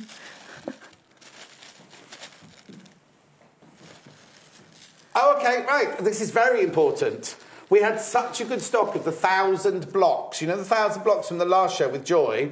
There's only 3 left. There are only 3 left. And I don't want to add any undue pressure. I'm just telling you, because if you're thinking you're going to miss out, there are only 3 left in stock now. Right, sorry, so what are you doing? That's such a good book, that 1,000 blocks. I was looking at it the other day. I was very jealous. I didn't get to do a show with it. Hopefully we'll get it back in. Yes. I'm just quickly marking the corners of my pockets by lifting up my pattern piece. Normally I would do this with pins, but we've got so many, I don't want to leave any pins in. And you're using a pen. This is the water erase, so that it doesn't disappear until I'm ready. Because again, that would not be fun. No. Particularly with something like this, where I think it took me 2.5 hours. I prepped one night, and then I prepped all the pockets, and then I did it, and then if you're going to be doing it over a few days, which I would advise, because obviously it's quite fiddly, it's quite kind of repetitive, but it's such a good finish. Don't use air erase because everything will be gone. Well, no, because we did the air eraser with Angie when we did the cards. And she drew the hearts out to start embroidering the hearts, and halfway through the heart disappeared. And so this pen is a wipe off. You just need the damp cloth, don't you, to wipe it off. £2.45. Add it to your order. Make sure you put it in your basket. So that's effectively what you would do. So I would just. So what you've done there is you've just marked the corners of where all of these pockets are going to sit when we've finished. So so those dots on there, these ones, represent the corners of all of these pockets and appliques and everything on there. Yeah. Okay. So next we're going to do, I'm going to move this to one side because we're not going to use anything on that for just a moment. Okay. And we're going to move on to the pockets and the pocket plackets. That's a word and a half, isn't it? The pocket and the pocket plackets. So what we've got here is that obviously we've got the background, which is the button section. Right. And then we've got the pocket. Oh, I see. So there's a pocket and a pocket placket. Yes. I thought they were all joined together. So that's a backing on top of the background with then the pockets on top of it. Yes. Okay, I'll let you carry on. Because in the pattern, they've used like a clear plastic for the pockets. Well, why would you do that when you can have gorgeous Well, absolutely, fabrics that's like my these? thought. That was my thought. So obviously they've done the pocket placket. So you could, in theory, do without the pocket placket and just stitch the pockets straight on. Oh, no, I like it with the buttons behind me it. Me too, I do. I think it... The graphics in at the moment are the buttons. That's this one here, the buttons. Oh, this one here that Sammy's got on the cutting mat here. And then the one at the bottom will be the cotton reel ones, which you're loving, loving, loving. Be interesting to see which one's the most popular at the end of the hour, won't it? I think like a 1950s style. Big skater full dress. Skirt would be amazing. Yes. Oh, West Side Story. As they tell me I say every day. I don't say that, but anything 50s, I say West Side Story, don't I? So anyway, that one, what you're seeing there, the side graphic is for the buttons, which is at the bottom, and then the bottom graphic is for the cotton reels, which is at the top. Right. So I decided to use the tape measure to its full effect. As you can see, we've done it around the edge, we've used it for the strips down the side, and we've used it for the top binding on the pocket. Oh, yes. So I'm going to show you quickly how to do that. I've used it straight, but you could use ready-made bias binding. But again, why, when you've got such gorgeous fabric, would you use boring bias binding? Exactly. So I've just cut the tape measure into straight strips, 5 centimetres, I think, 2.5 inches deep, and we're going to attach that to. This is going to be the pocket. Right. So I'm just going to pop a quick stitch through there. Obviously, I've got Is it much longer on purpose? No, it was just a spare piece. Oh, OK. The tape measure fabric is there. The tape measure fabric is at the bottom of your screen. Well, they'll be changing around, or if you want to go onto the web and have a look at them, speak to the call centre, please do. But please do it quickly because they're very, very, very popular this morning. I've put raw edge to raw edge, as you would normally with bias binding, and I'm just stitching using the straight line as a tape measure. Yes. Oh, Dave, so you've even got a guide for the actual... Yeah, you can stitch to the straight line tape measure. Don't use it for measuring. Oh, goodness, no. I think the longest bit's about... Oh, no, they've got quite 6 inches or something there, but anyway. Yeah. So I'm just going to snip off it. OK, nice snippy scissors. Lovely. So you can see it's just a straight line there, and I'm going to fold that up. Oh, do we need the iron on? We do need the iron on. Is it not on? Oh, Jay, what was the last thing I said to you? I'll get the ironing mat out. Just going to snip the edge off. We might just have to wait for it to warm up. Well, that's okay. I probably have got one we can show. We'll iron it next. So I'm just going to finger press that into place whilst we wait for the iron. Yes. And then I'm going to fold it over to the back side. Like that. So I've folded the raw edge in and over. And then I'm just going to pop a stitch in the I didn't know it made that noise. No, I didn't either. I thought I nearly knocked you over then when I jumped away from that iron when it made that funny noise. I'll just stand here, if that's all right. I'm just going to stitch in the ditch, which is actually a quilting thing, but I'm just going to stitch literally where the line of stitching is from before, just to hold the back of that pocket piece in place. Yeah. So that when you put your stuff in and out of the pocket, it doesn't matter. Yeah. Right, just going to leave it here now. I just want Jay to come on and be shamed for not switching the iron on. It's not well, it's fine. Are you bringing me a book? What book? Oh, the ones... Oh, now, while you're stitching that, we were at an award ceremony the other night, weren't we? We were. And... there was free Prosecco. It was very dangerous. Well, no, some of us had to drive home because we were here at 6 o'clock the next morning. But... Debbie Shaw, she won an award at the award... Now, you'll all know Debbie Shaw. Well You'll know her... First of all, as a presenter on a shopping channel, then she moved on because she's always loved sewing and everything. Now she's hugely successful, isn't she? Yeah, and she's this, what it is, it's so useful. And what it is they're all different things for you to do storage. It fits in with today's theme, doesn't it? So it's so useful. Look, you've got, there she is now. I need to talk about this photo, Debbie. I daren't say the word photoshopped. She's a friend of mine, don't worry, she's a friend of mine. I know her very, very well, but she won't mind me saying that's been photoshopped. Then we've got here with basic techniques in here. Then we've got all the different things you can make. Storage cube, toy bag. What does that say? Straightener's pouch. Oh, for your hair. I can't read upside down. Oh, I can read it there now. Craft caddy. It's got so many different things now. Are you all right, Sammy? Yeah. Oh, I was just wondering. Small case, garment cover. It's got so many ideas there, and it's got all jewellery pouch. Oh, now Hannah, you can put all your homemade jewellery. Hannah makes jewellery. And Kathy, she created this lovely necklace she's got. I'll bring it on one day to show you. She cut all the jewels as well herself. Jewellery pouch, you can put it all in there. Anyway, you got all that stuff. £9.95. £9.95. Right. Let me put that over. I love that book. I love Debbie anyway. But... Oh, we love Debbie. Yeah, we do love Debbie. But let me just. I haven't even got my glasses on. Oh. That's how she looked last time I met her. When you met her in 1970. Yeah, no, she wasn't at the awards, but you had lots of Prosecco. Yeah, no. No, I know she wasn't. Anyway. No, because Natasha and I were presenting the awards, and I was like, oh, Debbie Shaw, oh, I know Debbie Shaw, She wasn't there. So Leonie came to get it. Right, anyway. She was picking things up for everyone, wasn't she? Lovely. So that's the back side. You can see we've just popped that line of stitching down there, so that just holds the pocket in place. We've just stitched right down the centre underneath that line of stitching, so that's nice and secure. So I'm just rearranging. Just rearranging everything. Oh, yes. Lovely. And then we're going to attach the pocket to the pocket placket. The pocket to the pocket placket? Yes. Okay. Quite excited about that. So you would lie it again. It feels a bit weird, actually, to do it this way, but this is the way that they suggest to do it, and it makes you get a really neat finish. Right. I'm going to fold it with right sides facing. Right. And then I'm going to pop a line of stitching at the bottom. Right. And then that's going to fold back up. Right. And create a pocket. Right. You look confused, John. No, I'm not going to... No, because I kept saying to Joy, should we do this now? No, John, you do that at the end. No, so not yet, John. I'm not going to make any suggestions in this show at all. Oh, dearie me. Right, just going to pop that under there. Again, I'm going to use, as usual, the edge of my foot as a guide and just single line of stitching. All these instructions, all this tells you how to do this, doesn't it? Yeah, it's all in the pattern. That's what I love about patterns, is that, you know, there we go. So that's right sides facing, and then we just fold that. This is where we're going to need the iron now. Want me to?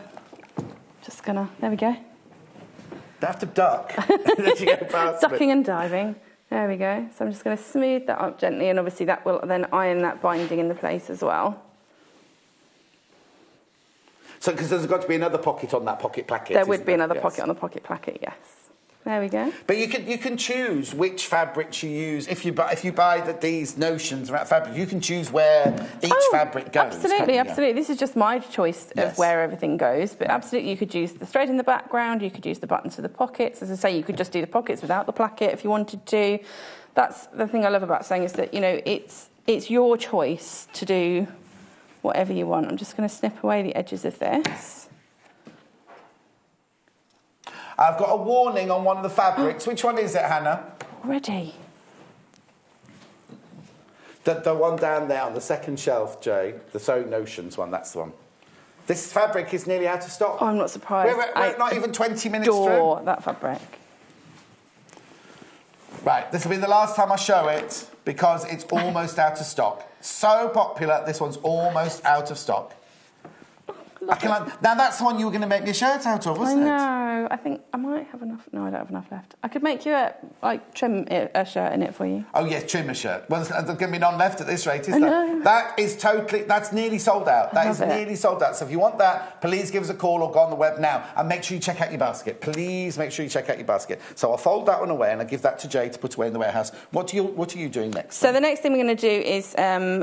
we need to turn all the edges under on these. Right. I'm not going to put the other pocket on because I've got one ready made, but so I'm just going to stitch all the way around the edge with a tacking stitch. Right. To help us get that fold really, because obviously you've got long pieces here, and getting that fold straight all the way down is going to be tricky. So in order to get that nice and square when it goes onto the thing, because you know you're going to see it with this. There's nowhere to hide. I'm going to pop a line of stitching all the way around the edge to help us fold those edges over. Oh, okay. Is it just a stay stitch then? It's just a stay stitch, yes. But I must admit, I learned how to do this a few years ago, and someone gave it to me as a tip for folding edges, and I do it all the time now. Oh, okay. So how far in are you stitching? So again, I'm using the edge of the foot as a guide, because as you can see on these pieces, you've got about 1 centimetre. Yes. And that is just about 1 centimetre. So just going to... I'll just whiz up one side just to show you, because again, I've got ready-made ones I can show you with it done. So what happens then is it's just a single line of stitching. Yes. It just gives you that little bit of extra extra. Oh, if you actually turn on the line of stitching. Turn on the line of stitching. It gives you that kind of, almost like when you bone fold, use a bone folder to crease paper. It's kind of giving you that line to fold over. That's new to me. What, a bone folder? Bone folding. Never heard of that. It's a paper crafting. There we go. But it's in paper crafting. I've never done paper crafting, you see. There we go. There we go. So you can see, even just quickly finger pressing that, it's already given you a really sharp, really straight line, which you can then iron. But it also helps because the cotton is such a good quality cotton. Oh, yeah. Well, even absolutely, yeah. pressing it across. So, yeah, absolutely. But you can see, so if you just give that a quick iron, what's the matter? Is it gone? Cotton reels is nearly out of stock now as well. I won't go. I'll wait a minute. I'll take it off the stand in a minute. Adore that one there. Oh. Cotton reels is nearly sold out as well. I told you it was busy. I did try and warn you. It's Sunday. Everyone's on. So that's both of my shirts gone now for Burton. Oh dear. So that's what you're gonna. So this is one I've done already. Yes. So you can see I've done the stitching down the side there, and I've ironed all the edges in. That's the one with the second pocket. Okay, so that's got two long pockets on it. Yes, absolutely. So then you do the same as that with all the pockets. Okay. The only pockets we don't do it with. Right, let me get the reel finished. McCoy. McCoy, aren't they, Chris? McCoy. I don't know why I said that. that. I thought it was Star Trek myself. Oh, That's where my brain goes. Is it? I thought it was Lemon. No, Leonard Nimoy, isn't Nimoy? it? Not McCoy. Oh, I don't know. Dr. McCoy. Wait, Hannah is completely lost. She doesn't know what to do. No idea what we're talking about. Sorry. So can I just show this? So yes, that yes, of course. is the equivalent of one of those. Yeah, I don't know the which one it edges is, are actually. stitched in. Yes. They're turned in, along the line of stitching that yes, you did. because we've got to do a line of top stitching to obviously keep it in place. Yeah. It means that, you've got all those edges folded in, it's nice and neat and tidy. It's one less thing to worry about when you're pinning everything in place. Okay, brilliant. So the the buttons in the background is there. Limited now. Cotton reels is almost sold out. And the tape measure fabric. Oh, there is some tape measure, but not much left. There's not much left, but it's not on what we call limited yet. But so as the cotton reels, literally, cotton reels. Oh, okay, almost sold out. So the notions and the cotton reels are almost sold out. Do ring to see if you might only need a little bit. Then it might be what's exactly left on the roll. Oh, I knew it would be popular, but I didn't realise 25 past it would be. That's all right. Oh, and the pattern is limited. The pattern is now limited as well. I do apologise, but I knew it was going to be busy, but boy, oh boy. So this is limited. The pattern is now limited, so I won't be able to show you that again, because that will be selling out. Okay.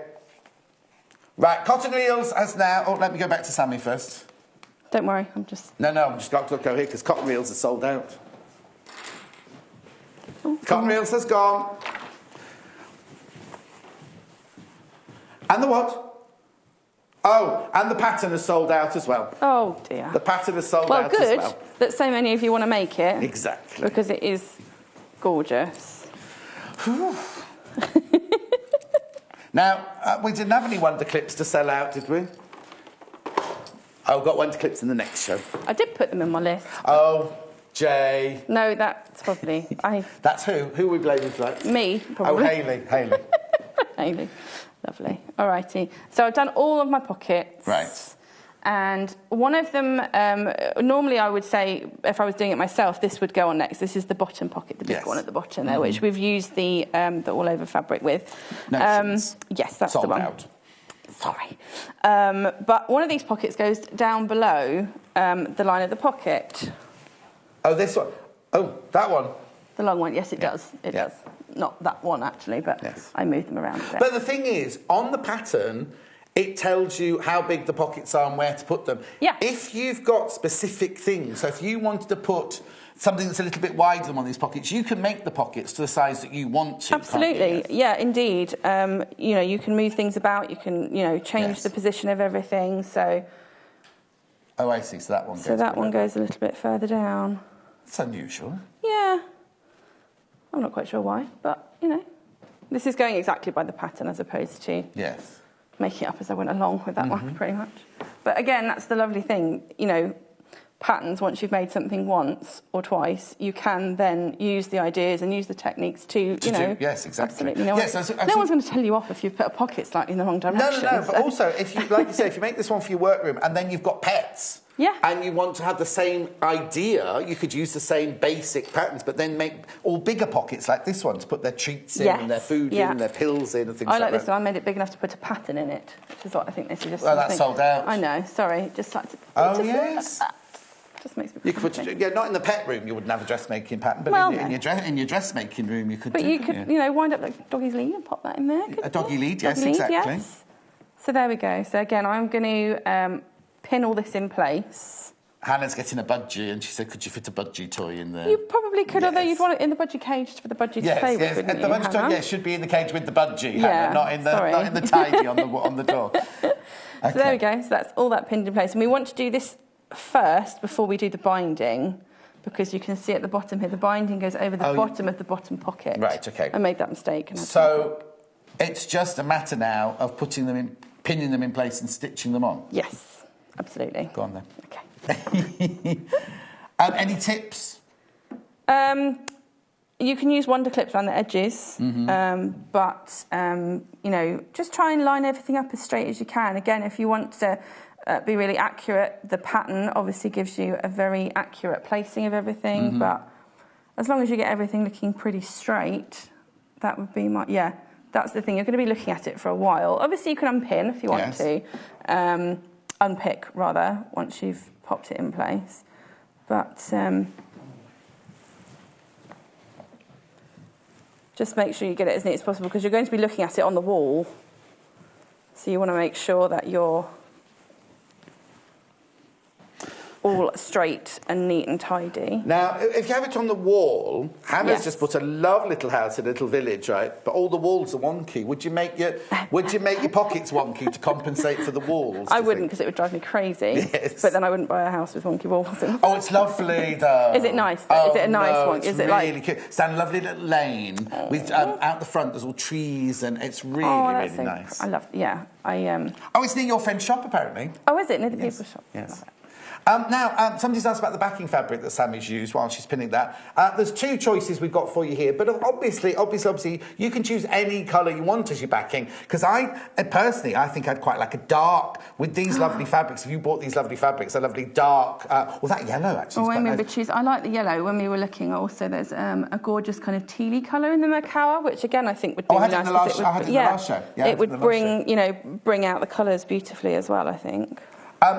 If you go to our website, I'll show you in a minute. Have a look at these two first of all. There's ivory. I'm going to get you the teal one we had from the last show as well, because that was a lovely, lovely colour. So we've got the ivory first, which is now it's called our Spectrum Solid Fabrics by Macawa. £3.25 for beautiful ivory. I'd say, because ivory, I always think of ivory as being not grey, but having a steely finish to it, whereas this has got more of a buttermilk finish to it. But they're calling this the ivory one at £3.25 for half a metre. What I've also got on my desk here is the yellow one. They've all got new names, you see. That's why I'm having to falter a little bit, because Laura in the office has given them all new names. We've got the white one. It's gone from white to optician's white or something like that. Something like that. Oh, maize. This is called maize, this one. Right, it is a nice soft yellow, I must admit. It is lovely, isn't it? It's not too harsh, is it? It's not Again, too when I looked at it on the colour thing, I was like, oh, no, that's nice, because it works in well with a kind of vintagey kind of feel. Yes, exactly. That's £3.25 a half a metre. Remember, we sell our cut fabrics in half-metre increments. There we go. Now, I've also got... I don't know if I'm going to throw Hannah a little bit now. Oh, this is the teal from the last show. Now, this is the one you were saying would look lovely with all those colours as well. Because it's got it particularly in the all-over fabric. So if you've popped that in your basket already... That's the teal one there. Again, £3.25 for half a metre. You can order as much as you want, as long as it's in stock, but it has to be in increments of half a metre. Okay, now, if someone's texted in or messaged in saying they bought the pattern, how much fabric do they need to buy? So for the backing fabric, you would need a metre. Right. So that would be £6.50. And then I think it's less than half a metre, obviously, but you'll have a bit well, left over for everything else. They're all sold out. The other fabric. The thing is, what you could do is, because our fabrics have these are sold out by the buttons and the tape measure. The buttons is limited. Buttons are sold out. Oh, goodness. Buttons are sold out as well. How fantastic! Tape measures, buy the tape measures. Can we show all the solid colours on the website? Because we do lots and lots of different colours. Just go look for fabrics. There it is. And they're all the different colours there. We've got, I wonder why that one there. Oh, that's fleece, that's a different fabric. But look at what you're looking for these are the Spectrum Solid Fabric by Macawa. You can see them all there. They've put a fleece one in the middle of them all, but all the others, just check, they've got all the colours. Now, what won't be there are the 3 colours I've got on the table here, because when we do our show, they're brought out of the web shop for our shows. The tape measures is, just bring me the tape measures. Oh, look, there we are, Sammy. Oh. There today's, you see, that's confusing because that's the screen that we just showed. If we go down, there are the 2 that we're showing there. Then we've got the claret one from earlier, and if you carry on right down to the bottom, you'll see the. He says, there it is, the teal one at the bottom. So the only fabric I've got left now, then. Stay on that for a second. It's my favourite. It's your favourite, Sammy, is the tape measure fabric. I love it. Yeah. Come back to whenever you want, Timothy. Timothy's the director, saying, can I come back to you now, Jim? Yes, you can. I love it. I do love it so much. But this is all the other 3 have sold out. The other 3 have sold out. So this is the only one I now have is this one. And the only reason this one's left over is I had more in the original stock than I had in the other one. So if I'd had the same amount of stock in this as the others, this one would have sold out as well. Now, this is very important. If you've got something from this hour in your basket... Check out.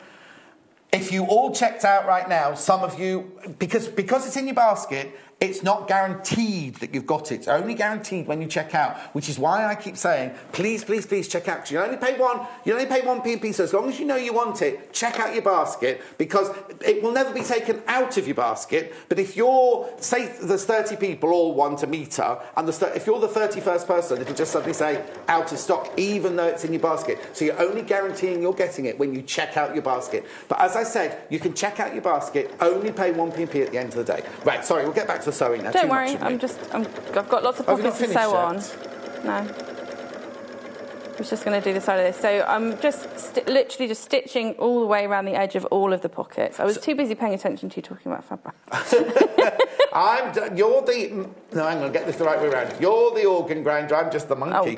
So a little tip, so you're going down the side here. Yes. Would you go around the bottom and back up to the top again, or would you do all going down? We're going to go all the way around all 4 edges, because you can see that we've not gone to the top with any of the pockets. So again, we're just sewing the plackets on, so all the pockets are still open. So we're sewing the pocket brackets all the way around. I do still start at the top and work my way around for some reason. I don't know why. Still work around that way. Perfect. Lots of people asking about Debbie Shaw's book. Okay, have a flick through that. Please. She is a friend of mine. She won't mind me saying that photograph's old. She's got a lovely voice, isn't she, Debbie? Oh, really I love watching her YouTube videos as well. So this is the So Useful book that Debbie Shaw has brought for you. Now, it's a great idea. It's basically 23 ingenious storage solutions to keep the home and garden neat and beautifully styled. The techniques and stitches are clearly explained using step-by-step photographs. Can you tell I'm reading? And the pockets are all simple to make using a basic sewing machine.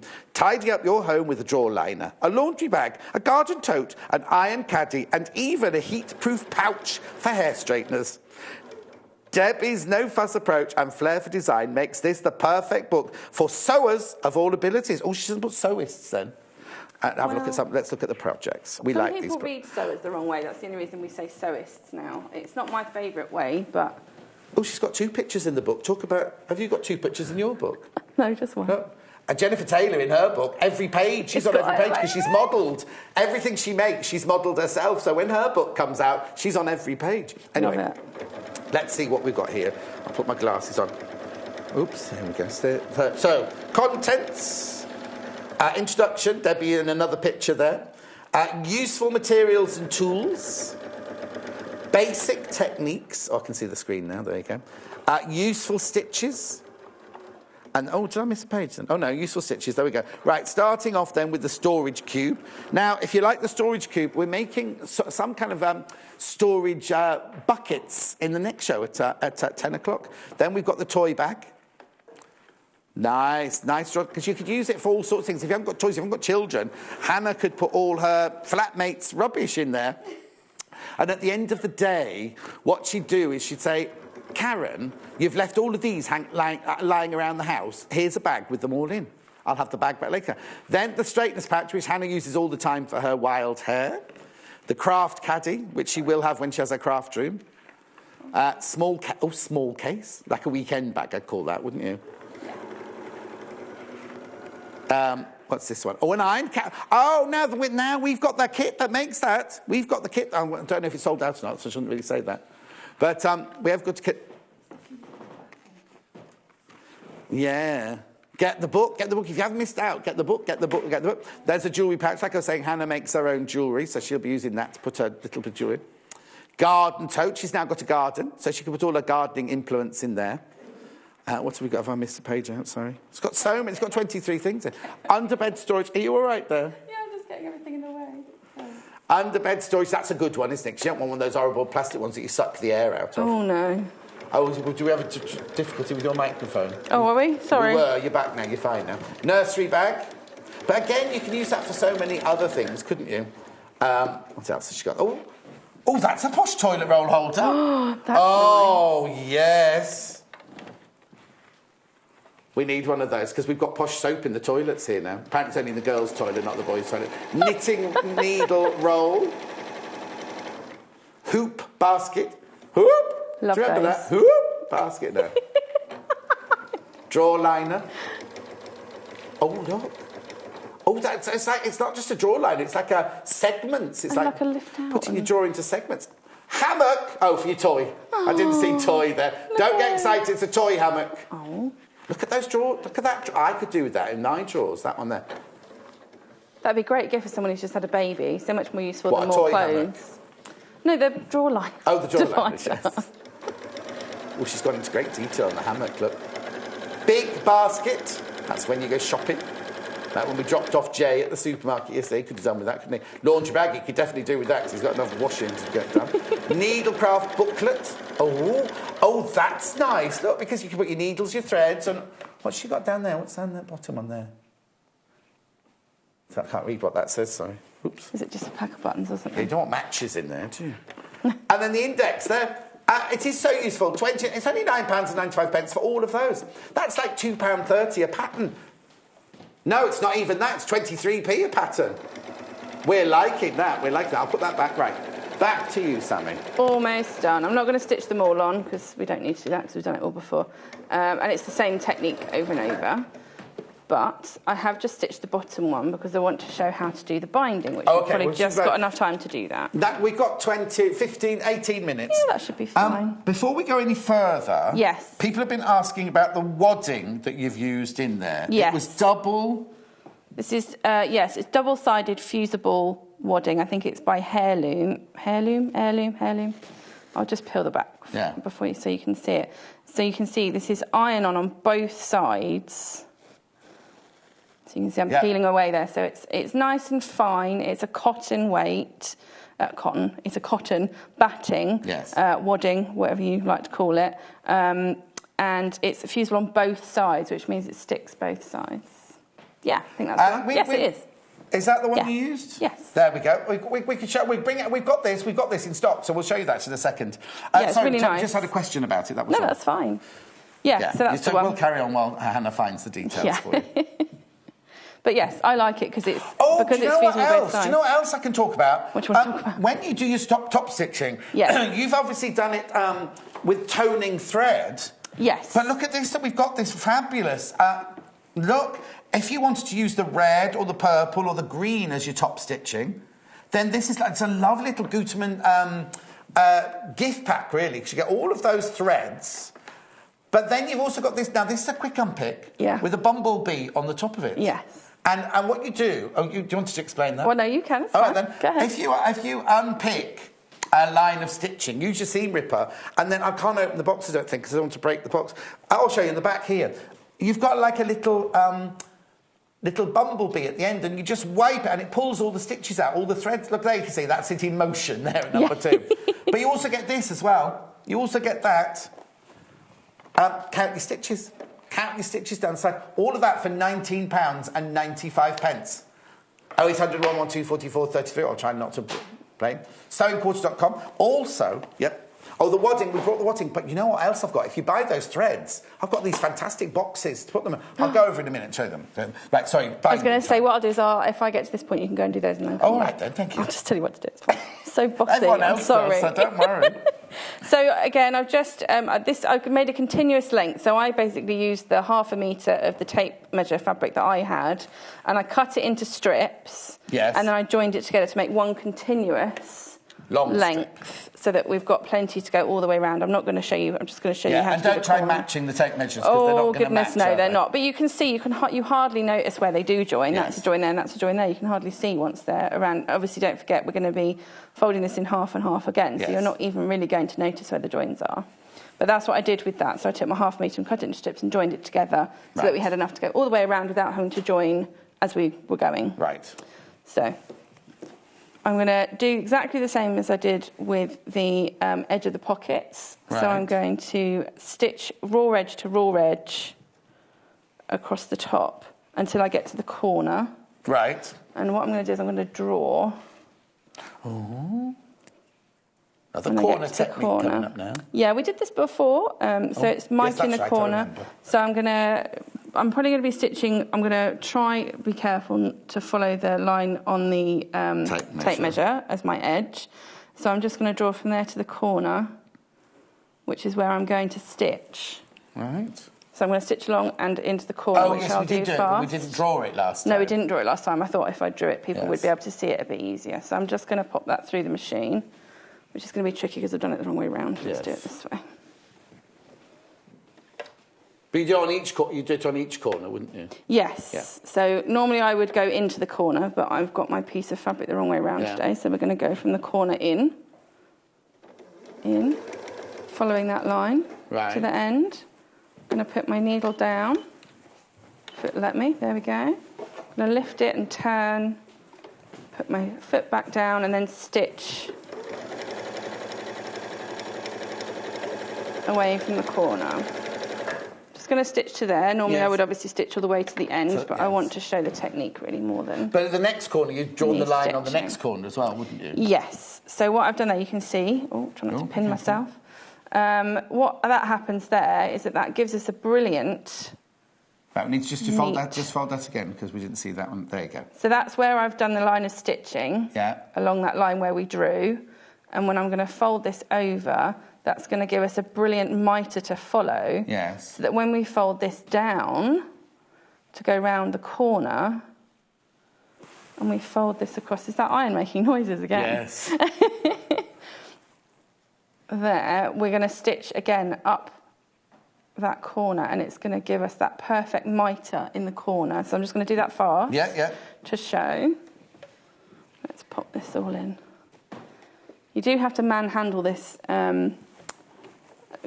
big piece of fabric quite a lot when you're sewing this on, but because it's nice and squidgy, because the batting is really lovely quality, you can just fold it up and roll it round as much as you like. Again, in. Just going to lift it up and roll it round. Pop that back in. There we are. And again, normally I'd go all the way to the end. Just want to reveal, hopefully, she says, how neat and tidy that corner is. I just need to unpick one stitch because I went a bit too far. I need that little bumblebee thing, don't I? This is your tape measure fabric you're seeing there. It's beautiful. Right, let's have a look at that corner. There you go. So that folds over and that gives you a beautifully neat mitered corner And just that line of stitching in the corner, that makes all the difference. I used to get really frustrated doing this. Yes. And it used to be really tricky, and I used to be able to, it was all wobbly and everything. But by doing that, you get a perfect mitered corner every time. And it's just that one line of stitching makes all the difference. Yeah. And then you quite happily can fold over to the other side, fold over, fold over. A lot of people always ask me about the other side as well, so I thought we'd just do that. Fold it right into the corner. And by doing that, that gives you that mitre on the other edge as well. So it's neat on both sides? So you get a mitre on both sides. Again, because you've taken the time to get that mitre neat on the right side. Yeah. Then you can get it right on the other side as well. Fantastic. And also, it looks even... You've got to get that right, because if it was wrong, because you've got the lines of the tape measure on that fabric particularly. Yeah, that's absolutely. a really neat way of getting that you done. want to make sure it's all really neat and tidy. So then I'm just going to... I would stitch in the ditch on the other side to hold that in place. Brilliant. So and then what you've done is when you've gone around the bottom, you've encompassed the edge of the corn, the edge of the pockets. Let me move these out Yes, you the can way. see on the one that we've done here. So yes, we've just... it's gone. We've gone all the way around, and that's stitched all the way around on the other side. So what we've done is that's the bottom pocket there. So on yours, the raw edges are all showing, and then you've bound all the raw edges. So you've made the bottom of that pocket and the sides of that pocket with the binding. You haven't had to stitch those on or anything. Yeah. Then what have we got at the top here then? So at the top section, all we've done is, because we've got we would have nice mitered corners and nice neat binding. Yeah. We've just folded the top over. We just folded the top over and done a single line of stitching over the top of the line of stitching that was already there from the binding. To make the casement. To create the channel. Channel. Or casing, yes. To pop the piece of doweling through. We don't sell doweling, but... No, but you can get that way everywhere, couldn't you? But, so that just slides through for my there. dad's garage, that bit. and then you just used a piece of ribbon. Yes, I have. But again, if you've got plenty left over of the tape measure fabric, why not... make a rouleau. Oh, yes. And pop the tape measure on the top as well. Or what you could also do, if you didn't want to make a casement, you could make, like, kind of tabs, are they called, where you could... Stick it at the top, like a medieval tab. Yeah, absolutely. So you can have the tabs as well. And either that, or you can use a piece of this on the back and make just sew a strip on the back, again, thread the thing through so it's just flat. Yeah, they folded the top over. I wasn't quite sure why, but I guess because it was simple. Lots of people asking about the wadding. Mm-hmm. Is there still of it? I haven't got a package of it, show. Oh, hang on, wait a minute. Oh, I'm having trouble getting the end of this one over. Hang on. Don't laugh at me, Sammy Claridge. With you. Right, now, the wadding you use, it's double fusible. As you explained at the beginning of the show, but in case somebody wasn't watching, why did you use double-sided fusible wadding? So we've got lots of layers going on here, and normally I would have probably just used if I was doing something like this, I would have just used a single-sided, like a fusible fleece or something. But the double-sided, obviously we've got to sew pockets. We've got pockets on plackets on a backing, on a wadding with a backing as well. And obviously it stops everything from moving around. So now if you've got this double size bag that you get there of that beautiful cotton wadding. They call it now batting and wadding. I'll get Sammy to explain that in a minute. Well, Joy mentioned it earlier. One's American, one's English, isn't it? Batting, wadding, batting, wadding. Yes, although I thought... I'm going to contradict Joy here. I always thought that wadding was polyester and batting was cotton. Oh. But again, I would say that Americans call everything batting. And the whole lot. Yeah, and British people do call everything wadding, so I would agree. In that bag, don't take the picture away just yet. If you can see, you've got 228 by 274 centimetres, 90 by 180 inches. So you've got a lot of wadding in there. You can make an awful lot of these wall hangings out of that size. I use this I'm using it quite a lot, actually. I think I've got 8 shows or something over the next 5 days, and I'm using it for almost every project. This double-sided fusible, because I've just fallen in love with it. So it's good to have a bag like that in your stash. Yeah, absolutely. Always dipping into it, going, where did I put that wadding again? I couldn't put it in here, though. It's too big to put in any of these pockets, isn't it? Yes, notice it's large. We've got a message about what about this book, about Debbie's book. I love her. Got a message about Debbie's book here, and we're just getting it now. Oh, right. We're just finding out who it is that sent the message in. They said they've got this book, the So Useful, Debbie Shaw's So Useful book. Karen, From Dumfries. Lovely up there. They have a lot of grand designs from Dumfries, don't they? Anyway, so useful. She says she's got this book. It's brilliant for beginners because it explains so much in such easy terms of how to make everything. So thank you for letting us know, Karen. She's already got it. She won't be buying it, but you could for £9.95. The thing I love about how Debbie explains things is that she really does. She really explains things from the point of view of it's not patronising, but it is straightforward and easy to follow. And if you haven't done so before, she doesn't use a lot of words that are complicated. And it's really simple things that look really effective. So maybe we should get this club together and get this for Hannah for her birthday. I think we should. Yeah, we'll do. I think we should get it to Jay. She says she can have one for sewing. Could you get her one for her life as well? To organise her life as well. There was one for life. That beautiful book. Give us a call, 0800 112 4433. Go on the web, pop it in your basket. Now, I do need to say, if you've got pieces in your basket, you've got things in your basket, please check out. Please check out, because if you all check out now, somebody will be disappointed with some of those fabrics, because all the fabrics sold out. There were a few more, a little bit more of the tape measure fabric. There's a little bit more of the tape measure fabric still available. It's gorgeous. And the only reason that some of this is available is we had more of it in stock before we started the show than the others. If we'd had the same amount of this as we had the others, that would also be sold out. I didn't get a chance to tell you about the cotton reel holders. I'll do that in Sammy's next show. I'll do it in the next show. We do... Oh, right, come and see the plain fabric. You're back in an hour? I'm back in an hour. Or with a lovely bag, isn't it? Yes, really lovely bag with Pandalicious fabrics. Somebody's asked to see the plain coloured fabrics. These are the Macawa Spectrum Solid. Now, we showed 3 in the show. There was the ivory that Sammy used, there was the maize, and there was the teal. They're all £3.25 for half a metre, remember? So that's your ivory. That's your ivory at £3.25. Now, remember, when we cut fabric off the roll for you, this will all come, no matter how much you buy, it will all come wrapped in tissue paper in a lovely box. But you can check all the other colours on the website. So that's the ivory there. It also comes in maize. This is called maize, this one. This lovely warm yellow is called a maize. And we love that because it goes with the Notions fabric because of the kind of vintage feel to it. It's not a bright, modern acid yellow. It's a very, very warm yellow. That one. Again, £3.25 for half a metre. Great for your stash. Just get it in your stash, I would. And then last but not least, now this was from Joy's show in the last show, but then we also thought it would look nice with the Notions fabric. That one comes in the teal, and again, that is £3.25. These are flying out the door, I have to tell you. But also, if those are not the colours you want, you can always go on the website because all the Spectrum Solid colours are listed. They're all £3.25 for half a metre. They're all listed on the website for you. 0800 112 4433. Sorry, my belt was coming undone then. Just noticed that on the little screen. Give us a call. Go on the website.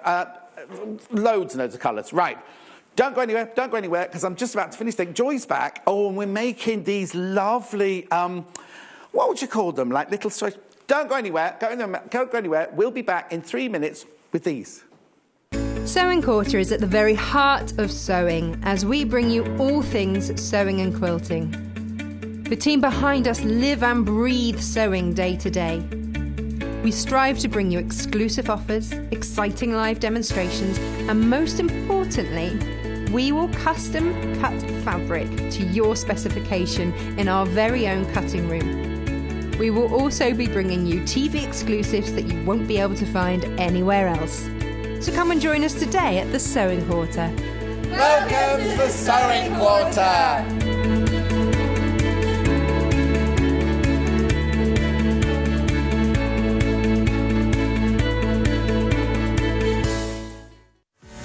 Don't forget, shopping with us is easy and simple. You can just contact us at 0800 112 4433 and speak to our UK-based call centre to place an order, or shop online with us at www.sewingquarter.com.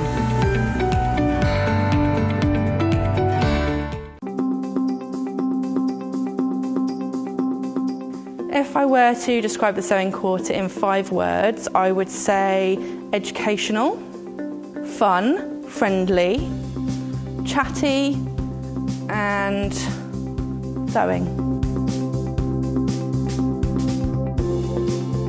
The thing I'm most excited about the Sewing Quarter is getting to pass on my expertise to a whole new group of people, a whole new generation maybe, or people that have given up sewing for a little while and they want to get back into it. I think that's the thing I'm most excited about, is just passing on those skills. For me, quite a lot of preparation. I've been on board, not quite since the beginning, but almost. We've been planning projects for months, trying to come up with really good, easy projects and some slightly more complicated ones, using really amazing fabrics and products to combine so that we've got the best of everything that we can offer. One fat quarter, definitely. I would probably make a pincushion, because you always need one. I'm always losing them. I think I've asked here about 5 times where's the nearest pincushion. And also fat quarters are really versatile, so you can cut them up and make something smaller, or make it something bigger, but obviously a fat quarter is quite small, so I would say, yeah, pincushion, always need one.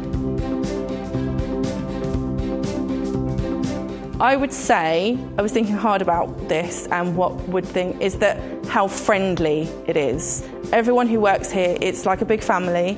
Everyone's really friendly and kind. All the presenters are gorgeous and friendly, and it's hopefully it will make the Sewing Quarter somewhere that you want to come and spend time and feel like you're having a chat, or being around friends. And I think that's what will surprise most people about it.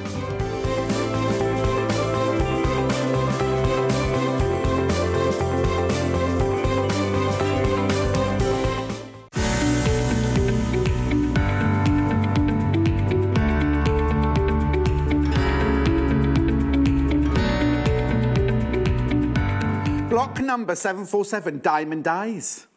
Beautiful math, 745. The only reason I'm showing you this very quickly is there are only 3 left. We had so many when we started at 8 o'clock this morning. There are 3 left. If you would like this book, which is fantastic because it comes with the CD-ROM in the back there, if you want this book, it's £21.95. Give the call centre a ring now, or of course go on the web, put one in your basket bag, check out straight away. Check out straight away. There are only 3 of those left. It's gorgeous. There's 1,000 blocks in there, 1,000 block patterns in there. Okay, moving on, because this, I'll just put that there, this is what we're doing in this hour. Aren't they cute? Look at these. I'll just knock my microphone. Oh, don't you. They're Joel Dewberry fabrics, which we love, we love, we love, we love. In fact, what I'll do, before we go and see Joy, there's the little basket, I'll just go through very quickly, go through the fabrics with you, because the designs are out of this world. I don't know how Joel Dewberry has time, because he's one of 7 children. He's got 5 children of his own. The family must be huge, mustn't it, when they get together at Christmas and things. Where do you start? Where? Now, inside your collars and cuffs of that, be lovely on that shirt, wouldn't it? So we'll start. Let's start. Beautiful floral there. It is called the Rose Bouquet, and it's in the orchid colour. That's in orchid, that colour there. It's just exquisite. The way the colours bounce out of that deep, deep navy background. £6.95 for half a metre. I will waft it for you later. I will waft it, but you know that Joel Dewberry, you know his the quality of his fabrics from Free Spirit are just incredible, aren't they? Which one are we going to now? Oh, this one up here. Okay. This one's called Abacus in eucalyptus. That's a nice name, nice description of a colour, isn't it? Now, we're not saying you have to team this with this, or this with this, or this with this, but they're just beautiful, and they look gorgeous together, totally, because they're all from the same range. They're all from the Flora range, so they are going to tone in gorgeously and beautifully together. I love that fabric. I really, really love that, because that's completely different. This is saying 2 completely different stories, aren't they? Anyway, that's the Joel Dewberry Abacus fabric in eucalyptus. Then we'll move back onto the floral, the other floral one there. Now, it's the same pattern. It's the same pattern as the one at the top, but I'm presuming that one's eucalyptus as well, is it? just coming up now. Again, look at the way the colours pop from that gorgeous dark blue background. You've got the lime greens in there. You've got the zesty greens in there. Yes, eucalyptus, there you go. Joel Dewberry Rose Bouquet in eucalyptus. Half a metre for £6.95. I will waft them for you later because they're going to be gorgeous for dressmaking, for home furnishing, for the little bags we're making now. Moving on to the one next up, which is the same fabric as the abacus one here in a different colourway. You see you can got the lime greens from this are picked up in the lime greens in the floral one there, and then you've got the eucalyptus dots in that one as well. So that's a really again very it's not geometric, is it? What's the word I'm looking for that? I have to think of a word for that one there. It's willow, that one. That one's that's the colour of willow. That colour's willow. That's nice, isn't it? Like the willow tree, yes, exactly. And then now dropping down to the last two, I love these. I love these tulip fabrics that come in two colour ranges. Look at them. They're just stunning. Again, telling a completely different story there. I love them because you've got the same dot design going through that you've got in the abacus there. So it's called tulip in carrot. That's this one. It's a bit confusing. Tulip in carrot. Now, we had that the other day in that colour and another colour, and it sold so quickly at £6.95 for half a metre. And last but not least, I know you all want to see Joy and not me, but I'll just get this last one done. Would I go for that or would I go for the floral? That's obviously the tulip in orchid. That's in orchid, £6.95 for half a metre. OK, I'm going over now to see Joy. There's lots to do this hour, isn't there, Joy? There is indeed. Did you have a lovely break? I did. Good. I had my porridge. You had your porridge? I'm set up for the day now. I hope you... there they are. That's what we're making there. Yes. I hope you make your porridge properly and not just put hot water on it like Hannah and just eat it. You know, producer Hannah just pours hot water on it and eats it, and she wonders why. Yeah. Anyway, these are lovely, aren't they? That's what we're making. That is what we're making. Here they are. Made out of the most beautiful... The fabrics are gorgeous, aren't they? Really nice for this, yes. And what's this called on the front here again? This is a Suffolk puff. A Suffolk puff. We had somebody emailing the other day and say to Hannah, "Oh, you do?" And we we don't know what that is. I've never ever heard that before. But we'll come to that later because the technique is the same no matter what size you do, isn't it? 'Cause it's not a pattern, is it? These are just sizes you've chosen. It's just exactly the same process. You just choose your size that you want. And I've just made a little family of them. Oh, a little that's family nice. of tidy baskets. So the one you're about to make, is it one of these or is it another size?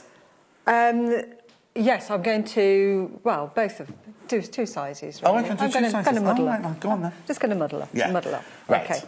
So the trick with this one is to choose two fabrics, one for the outside and one for the inside. Right. And as you can see, I had fun mixing and matching them around. This one matches up with this one, but then I've gone for the flowery one with this one. But as you said, you could so easily have put this one with those as well. So really nice to choose Great from. for mixing and matching. To make the family of three, you need half a metre of two fabrics. Half a metre each of two fabrics, that's all you need. So you need a metre. So if you're going to make them all in the same fabric, you buy a metre. But if you're going to make them in two fabrics, you need half a metre of each. But that will make all three sizes. All three sizes. That's fantastic. Looks so much more fabric in there. Yes. So I've chosen my two fabrics. I've gone for the, was it, willow?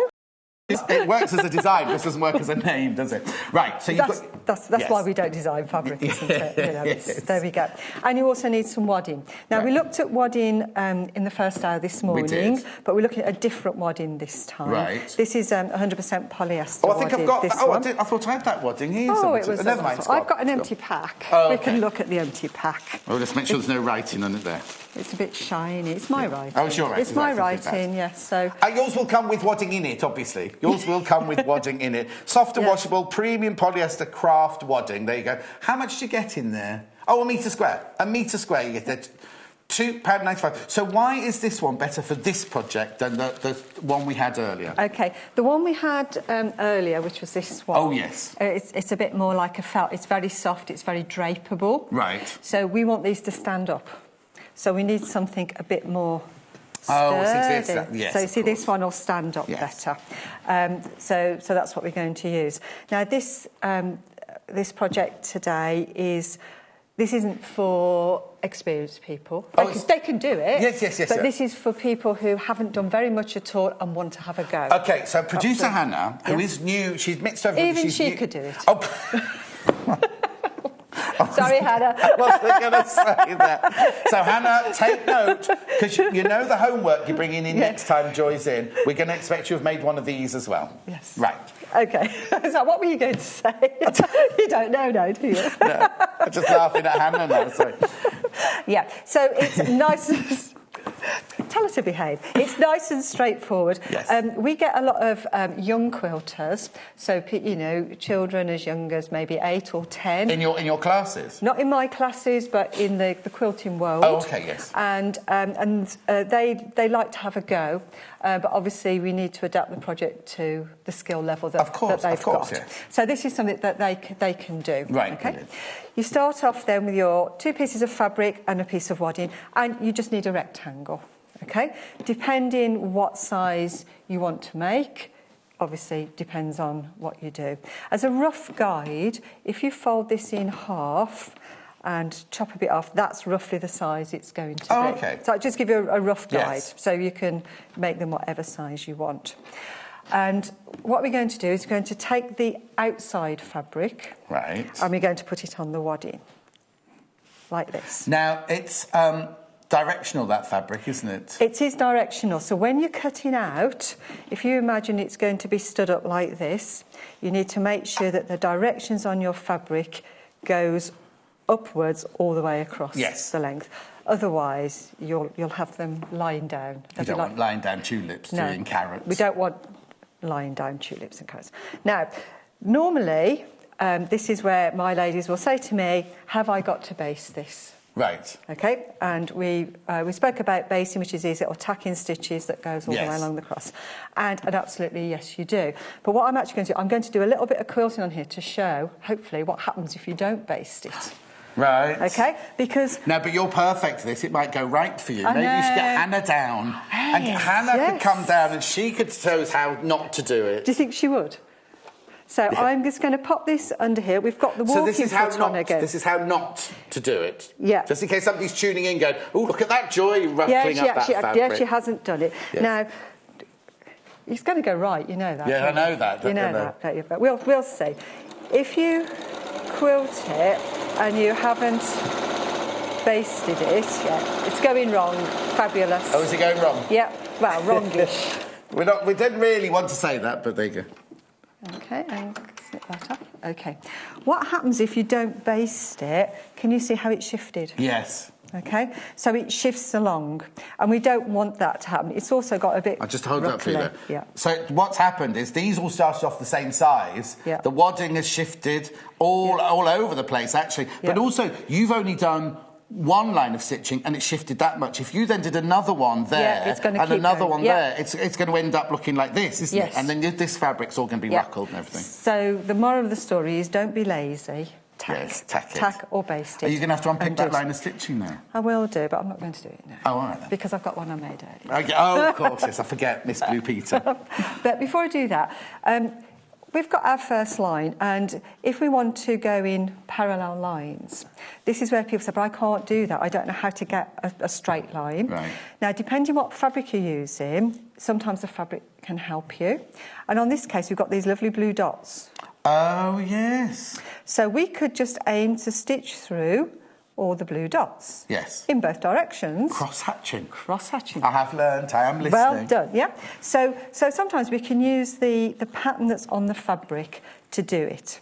I don't like drawing on my fabric very much. No. I'm not a big marker, and if I do, I tend to use a chalk pencil or something I know is going to come out. But where I can, I try and use the fabric. Okay, so let's just pretend this is. So if that was your outer, where would you quilt on that one? Again, I could come down the blue dots. I wouldn't do every one because that would be too close. I think it'd make it very, very stiff. So maybe every other one or every third one. Yeah. If I want to come in straight lines, I could go straight down the centre of these lovely ovals. Abacus. Yeah, straight down the abacus. And then, again, just count across an equal number. Oh, yeah, so you can use the fabric. And also, quilting doesn't have to be... It doesn't have to be... Because it's... an organic sort of thing. It doesn't. If it's not exactly straight. Do you know what I mean? If it kind of wavers a little bit with the pattern, it still looks lovely, doesn't it? Yes, and particularly on something like this, because you don't, you only see a bit of it at any one time. Yes, of course. So it goes round. The other thing, if you're going to do very close quilting, again, you can use the edge of the foot, line it up on your first stitch line and keep going. Lots of ways you can... Is it right, the more quilting you do, the more sturdy your pot... You see, our pots are quite squidgy and everything. Yes. But if you did, like you just said, like lines a foot width from each other, that would make that quite sturdy, wouldn't it? Yes, yeah. The more quilting there is, the more thread you're putting in, so the stiffer the whole thing becomes. So it depends on how you... Oh, there's a question come through. Question here come we through go. for you. Here we go. Yeah, here we go. Already. They're paying attention today. Right. Oh, right, now, question, it may not have been watching at 8 o'clock. If you do quilting on the machine, do you drop your feed dogs? Not when you're using a walking foot. Right. When you're using the walking foot, you're using the feed dogs on the base of the machine and the feed dogs in the walking foot to munch it all through together. OK, so now if you didn't have a walking foot... Yes. Would you drop the feed dogs? Would that be... You could drop the feed dogs and do free motion quilting. Right. And then you'd need a free motion quilting foot. So with a normal foot, so with my normal foot at home... Yeah. I shouldn't do any of this. I'd either need a walking foot or a free motion foot. The problem you've got if you use just your standard foot is that you can end up with this wrinkling, because the feed dogs take through the bottom layer. So as you stitch, those feed dogs take it through. When you've got layers, there's nothing to stop this top layer shifting. So that's why when you see some quilting, when they've gone in a line, there's in between the line stitches. So they haven't used a walking foot or possibly, yeah. Or again, if I go and do another line of stitching here, unless I smooth that out flat, if I just go for it, again, it can... Almost looks ruched in between the lines of stitching, and you don't want so that. Much can go wrong. Yeah. Thanks for that. Did you get that, Hannah? So much can go wrong. If you're doing this, and particularly if a young quilter's doing this, they might not have all the equipment, then what I would say is cut these out bigger, and then if you've got shifting, concentrate on keeping it really nice and smooth, and then you can trim off afterwards. So you because you're only doing one layer, you're not got a lining, so just make your wadding a little bit bigger like that, and then trim off afterwards. And then you could trim back again. Okay. We divest. What's the word I'm looking for? No, not divulge. Going off on on a tangent. We've diversified. Diversified. Let's diversify. That's a good word. Okay. So we need to make sure this is quilted. Oh, that's nice. So here's one I've quilted. Oh, can we see this? Now, what's that? That looks fantastic. Now, this is a little trick that I learned. That sometimes if your quilting lines aren't straight, and people pick it and say, oh, that's not very straight. Yeah. If you use your one of your zigzag patterns on your machine, and I've used a 3-step zigzag, I'll tell you what that is in a second, you can't really tell whether that line's completely straight or not. It looks like it's very complicated. It does, and you've got a lot more texture. It's got a much more textured look to it as well. So I quite often, particularly for beginners, like to adopt this approach. Now, I've used a 3-step zigzag. On your machine, most machines have got this. You've got a zigzag, which literally does stitch, stitch, stitch, stitch to make a zigzag. The 3-step does stitch, stitch, stitch, stitch, stitch, stitch, stitch, stitch, stitch. Oh, I always thought that was a stretch stitch. It is. Oh. It is. Because I'm from a dressmaking background, see, not a quilting background at all. But you see, as quilters, we like to use stitches for other purposes. Of course. So by making the stitch longer and making it wider, it opens it out so that you get this a bit more gentle. Oh, that's lovely. Gentle undulations. How about gentle that? undulations on the Joel Dewberry rose bouquet and eucalyptus. That's what the fabric is here. Try saying that on a Saturday morning after a Friday night out. Yeah, I've had one of those for a long time. No. I just think that is gorgeous. And also, you've done it in a white fabric there, but you could do it in one of those, in like either the lime green or the orange from the flower, and really... Yeah, pick up whatever colour you want to do. Oh, that's lovely. So I've done it cross-hatching. Yes. but reasonably freely. Here's a little tip. Oh, another one. Another one. When I'm trying to get my lines, I will often do my first line of stitching, and then I put my hand on so that my 2 fingers are there, put the foot up against my fingers, and then that's my rough guide all the way down. And you leave your fingers there as you're stitching down? Yeah, just down the side of here, so I just stitch That's through. not a tip for Hannah. Stitch through. That's definitely not a tip for Hannah. Yeah, well, you keep your hands well to the side, nowhere near the needle. And is there anywhere that you should start? Is there a rule about if you're doing a piece this big, should you start anywhere in particular, or can you just go for it? It doesn't really matter. When it's this size, if you're doing it on a much bigger quilt, you start in the centre and you work outwards. Yes. But the centre might be in the middle and you work out in concentric circles. Yes. This might be your centre and you work out in either direction. Right. Or it might be a diagonal centre crikey. and you go out Right. diagonally. But on this side... This size, I haven't worried. I've just started in the corner, And just come straight down. And brilliant. up again. OK, so we're 20 minutes in. All we've got is a piece of fabric with... we better get a move, aren't we? Yes. This is the trouble. We can both talk for England. Oh, what do you mean? I don't know. OK, so I've got this nicely... Yeah. So I get rid of this one? Yes, put it I'll put that somewhere. on my trolley. Don't lose it. We might want it. Yes. So now I'm going to fold this over. Right. OK.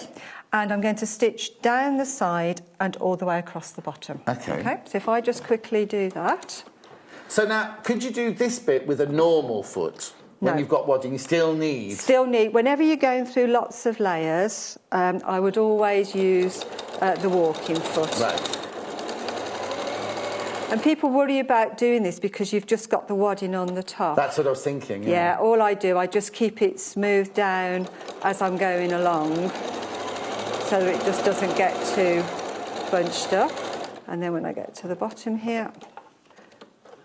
Now, I did a little forward and back at the beginning, and I'm going to do the same at the end, just to make sure those stitches don't come undone for us. Right, now I'm going to ask you a question now. OK. And I think you might slap me, but I'll ask you it anyway. You know, at the beginning, I wasn't trying to hold your hand then, I promise. At the beginning, when you basted the layers together... Yes. Would you ever think of using a spray adhesive? You can do. Oh. Yeah. I thought you were going to say no, John Well, Scott. I don't. Get that on the web, that's all. Personally, I don't like glue on Yes. fabrics. Okay. Fabrics and glue don't match. But there are times when it's useful to use that's right, because I just thought if somebody didn't want to sit and hand stitch, if they had some of that, it's very gentle, it's a very gentle, it's not like a glue gun or anything, it's like a lovely, gentle spray, isn't it? OK. OK, so now I've got a little pocket, but I haven't got the shaping on the bottom. We need to get this nice square bottom. Yes. We had a wrinkly bottom earlier, now we've got a square bottom. That's a very square bottom, isn't it, really? It is, because obviously you want it to stand up. It's because of the size, yes. Yeah, OK. Show us how to do a square bottom. OK, so what we're going to do is I'm going to just finger press here to get the centre, and I've got my seam this side. Right. So that I can line them up. Right. To make like a sort of pyramid shape. Yes. Then this is the only bit that you have to stop and think about. Okay. If you put your hand flat on here and push it, it pushes that out. OK? So we've got this nice sort of square shape here. And what we want to do is we want to sew and cut those corners off to make it into a square. OK. OK? So depending on what size you're doing, it's going to depend on... I have one here already made. I'm good, you know, I'm good. So here's one. So this is how it starts with the point on. We need to stitch it and get rid of that point. How do you know where to stitch? OK. The way you know where to stitch is we're going to measure. We're going to measure from the point. Now, I like to open this. This is unusual for patchwork. I like to open my seams out on this to distribute the bulk out. Yes. We're going to measure. I'm just going to use a little square one here. We're going to measure from that point. Right. OK? And we're going to measure square up that line of the seam because we know that that's nice and square. You can see it's square here as well. Depending what size you're starting with, that will depend on how far up here you come. So on the big one, I measured up 2 inches. Right. 5 centimetres. Yep. The middle one, we're going to do 1.5 inches. And on the smallest one, I would do 1 inch. OK, that's 2.5 centimetres. There you go. See, you couldn't do the middle one, could you? No. I didn't think anyone would notice. So let's just do this again. So you've measured up your side seam with the halfway down there. Yeah. You put it down, you put your hand along there. Flat, and that will knock which that creates that square. Yes. And then you measure across there and you've drawn it, have you? Yeah, I draw it on. And then you just stitch across there. Yes. And you've cut it off. And then I've cut it off. Right. You then need to do the same. I'll come back to that again probably in a minute. See, Are we going to do the corner of this one? Or we might do. Oh, OK. I'll put it here just in case. We'll see. So you need to do exactly the same with your lining. You're going to fold. Oh, of course. You're going to fold it in half. You're going to stitch down here. But this time, when you're coming across the bottom, you need to leave an opening because we're going to turn this through at some point. Of course, yeah. So we're going to come in, leave an opening right in the middle, forward and back, forward and back, and forward and back, all the way there. So there's the wadded piece that I've done there. Yeah, which is your main fabric. Which is the main fabric. Yep. Yeah. And now this is the lining that's going to fit that one. So I've folded it in half. I've stitched all the way down here, along here, but you can see I've left an opening there. And we need to do exactly the same with this. So we're going to fold it into the centre. And then that will... Now, did that do it as naturally as... Because when we did this one with the wadding method, you just put your hand across there and it almost folded into that shape. Yeah. Will it be as easy on the lining?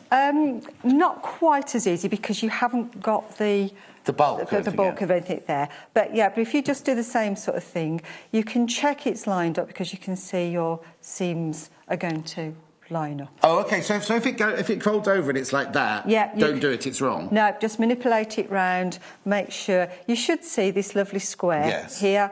These should all line up. And again, I've pressed these seams open. So there's my first one that I've marked. Right. And I'm just going to mark the next one. I'm just using just an ordinary pencil for this. So I'm going to find the point.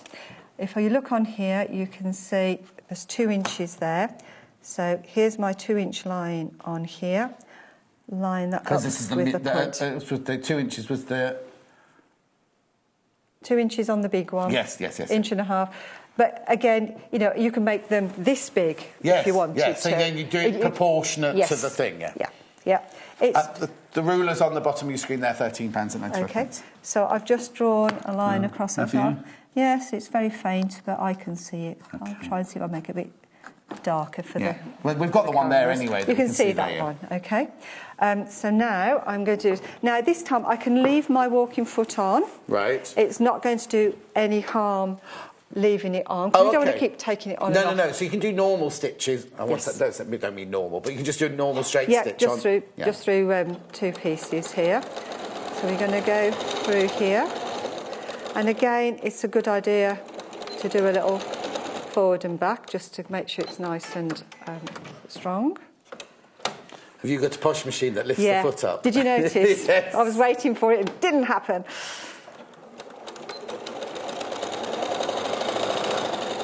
Mind you, this is quite posh. No, that's gorgeous. Very popular. It's the 680, isn't it? Yeah, the 680 on the machine on our website. Very, very popular.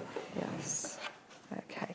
So now I've stitched both of those. OK. Now you've stitched on the line. I've stitched on the line, exactly on the line.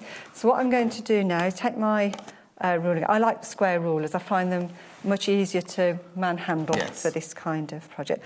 And I'm going to put the 1/4 inch line on the line that I've just sewn. Right. And then I'm going to take that off. Now, this is where you have to remember to think, because if you do that and cut it... Oh, you're going to go through the whole... You're going to go through the whole lot. No, but that's the kind of thing you would... I've never done that. Oh, all right, then. Never done... Well, you can believe that if you like, but... you know?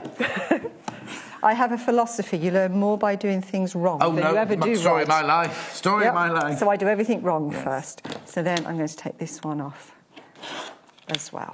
I love your technique. Do you? Like that. I bet you're like that in real life. Firm but fair. Yes, exactly. Yes, exactly. Okay. So now you can see I've got the now, do you finish any of these? Do you finish any of these seams off? I just do forward and back on these again. No, sorry, not the seams. The seam allowance. Sorry, the edge of the edge. No, overlocking is no. Okay. That's for dressmakers. All right. does. I need to stop you if you No, want. no. But there's no real need, is there? Because it's all going to be it's all going to be hidden, isn't it? It's all going to be contained in there. Oh, hang on. Somebody wants to see the ruler again. Sorry about that. Yeah, I'll just reach across you. So you got one of these and you use it all the time? I use square rulers all the time. I use my long ruler for cutting the big pieces, but as soon as I come down to any of this, you might... A lot of our designers and experts say they started with the long one and this one, and that's really the one they use 90% of the time. Yeah. Sorry, I'll get the light there. Yeah. At £13.95. Oh, I'll put it the right way up, shall I know that? And you've got the degree lines as well, 45, 30 and 60 degrees. Should you want to make triangles or isosceles triangles or just cut on the bias, you've got those going across as well. And it is the sewing quarter one, look there, laser cut. Oh, sorry, so easy. That's my bad. That's my bad. So easy, patchwork. 25 by 25 centimetres, but you've also got inches on around the side there. Yeah. Has it got centimetres on this one? No, it's just in inches, that. One's just inches, so I wonder why it's got 25 by 25 centimetre on the graphic. It's something to do but then, with... OK, but it's in inches. OK. But you do work in inches I anyway, work in inches, yeah. Unless I get very young people in the class that like to work in centimetres, but I convert them. It's your class. I convert them. Oh, right, OK. Yeah. It's just a number. Yeah. OK, now... We'll concentrate now. We've got to concentrate on this bit because we've got to find a way of sewing these together. So we need to turn this one the right way out. Right. OK. And I'm just going to pop my fingers in and just bunch those out. So we've got our nice square bottom. A nice square bottom on there. OK. Mm-hmm. Now we have to put one inside the other. Yes. OK.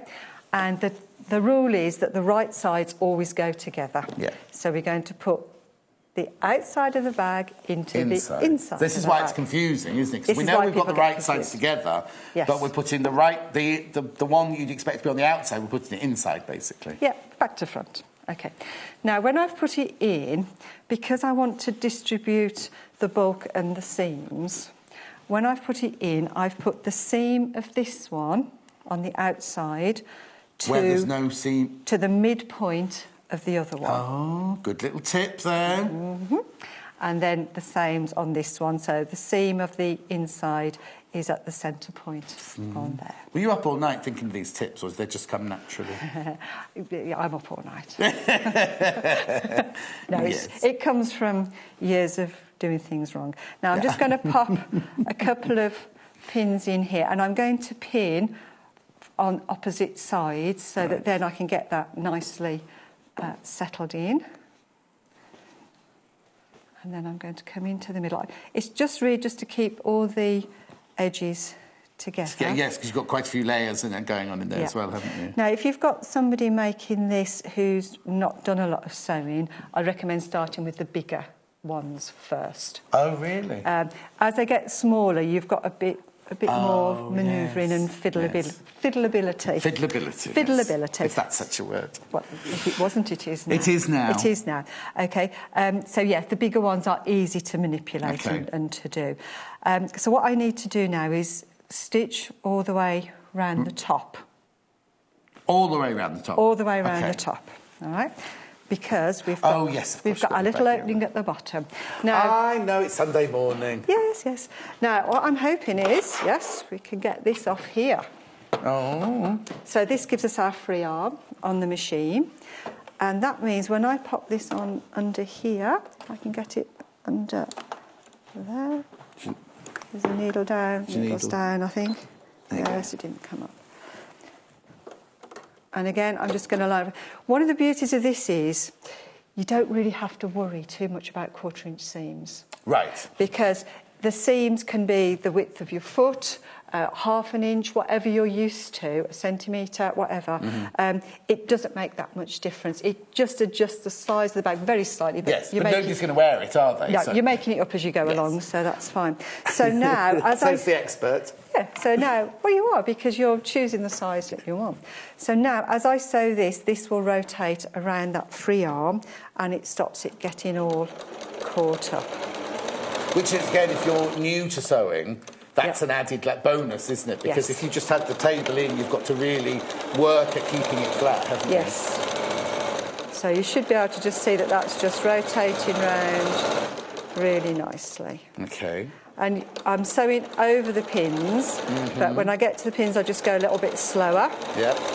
People worry about sewing over the pins. I use silk pins, very long, very fine. If you're sewing and you're sewing fast and you hit a big fat pin, something's going to break.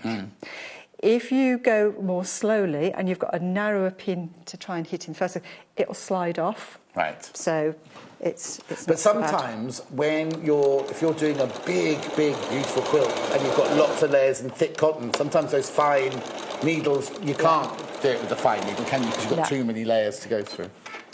Okay, I'm going to stop you there. Okay, Because I've stopped. everyone wants to see the fabric, but I don't want you to do anything without me Can I being just here. take the pins out? You can take the pins out. Okay. You can Thank take you. the pins out, but don't I want won't you do doing anything else, I anything. promise. Right, okay. So we're going to where first? The rose, the eucalyptus. You said blue. Oh, bloom. Sorry, bloom. Okay, we're going to go to this one first. Sorry, everybody at home. Oh, okay. It's called, I don't know where she's got bloom from, the Joel Dewberry Rose Bouquet in Orchid from the floral range. I'm going to take it out because we love this. We love this fabric. Look at it. Now remember, you get it, it's £6.95 for half a metre. You've got a metre here. Isn't that lovely? Now to make those bags, all 3 bags, you need half a metre of 2 fabrics or 1 metre of 1 fabric. So if you're doing alternate, you need half a metre of each of the fabrics you're going to use. I just love it. The thing is, you don't have to make the bags with it. That could look beautiful as a piece of clothing, as a cushion, and all sorts of things. You could. What else would you use that for, Joy? I just put it in my stash and stroke it. Yeah.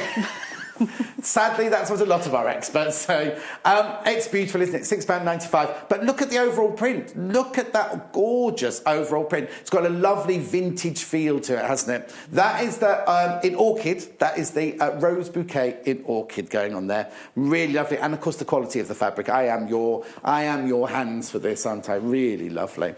Now, shall we go on to Abacus Eucalyptus? Abacus Eucalyptus. Again, look at this. Now, this, again, completely different fabric, and yet they look so good together. They look really lovely together.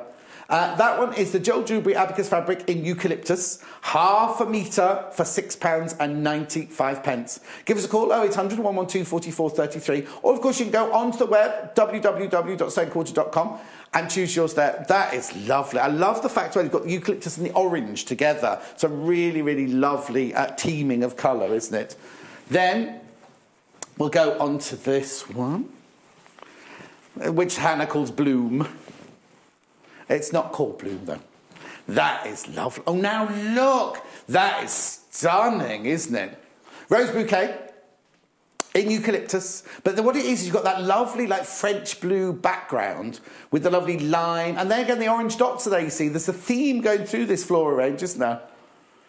Now, Hannah's got in her mind a blind for the kitchen made us this one. You see, I'd have that. I wouldn't have that in the kitchen. I'd have that in a sitting room or a summer room or a garden room or something like that. £6.95 for half a metre.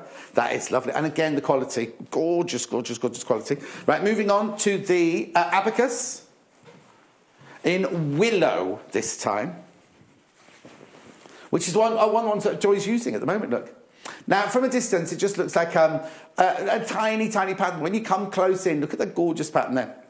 Lovely ovoids with circles.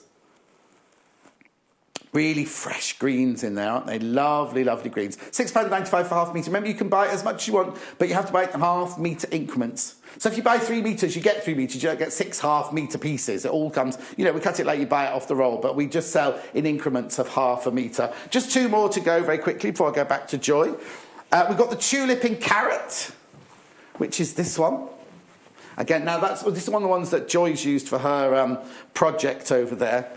Fresh, really beautiful, fresh colours, these. I love the print as well. It's kind of got a vintagey feel to it, hasn't it? Really lovely tulips there. In the carrot, Very, very popular designer, Joel Dewberry, at the moment. Well, he's always been popular, actually. £6.95, but very on trend at the moment. I think it's because he designs around how he feels, his moods and everything. I think he was in a very happy mood when he drew this one, didn't he? Joel Dewberry Tulip in carrot from the floor range, £6.95 for half a metre. Last but not least, I've got another tulip fabric, but this time I think he was more... Well, he was wearing this shirt, I think. I think he was wearing this shirt. Look, it's more of a Saturday night. Saturday night mood, I think that one is.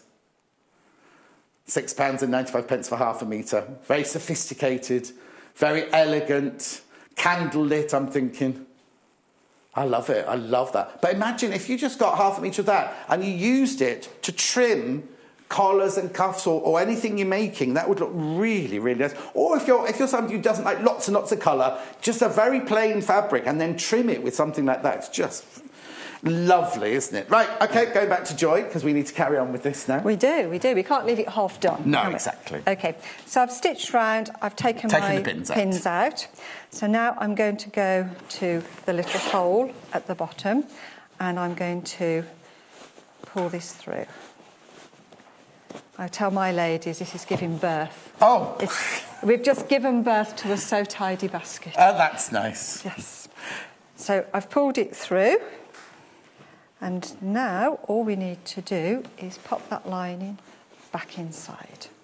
And then we can just line up our edges to neaten them off. So we're at this stage. We're at That's it. that stage at the moment, aren't we? That's right. So you've top stitched around.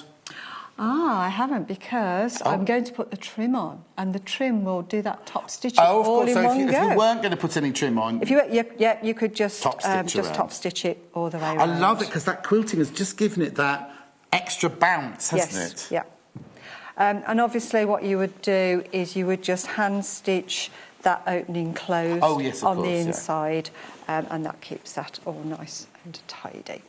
And to get the finished thing, you just fold a little cuff over, and again, no rules as to how deep it is, just whatever looks good. Well, I suppose it just depends what you're going to put in it, because sometimes it'd be nice to have a bigger cuff if you've got something big in it. You know? So you do whatever you like. Okay, but this one's got, these have all got trim on them, They've got trims on, yes. So we've got some pom-pom. Oh, it's your favourite? My favourite pom-pom trim in the world.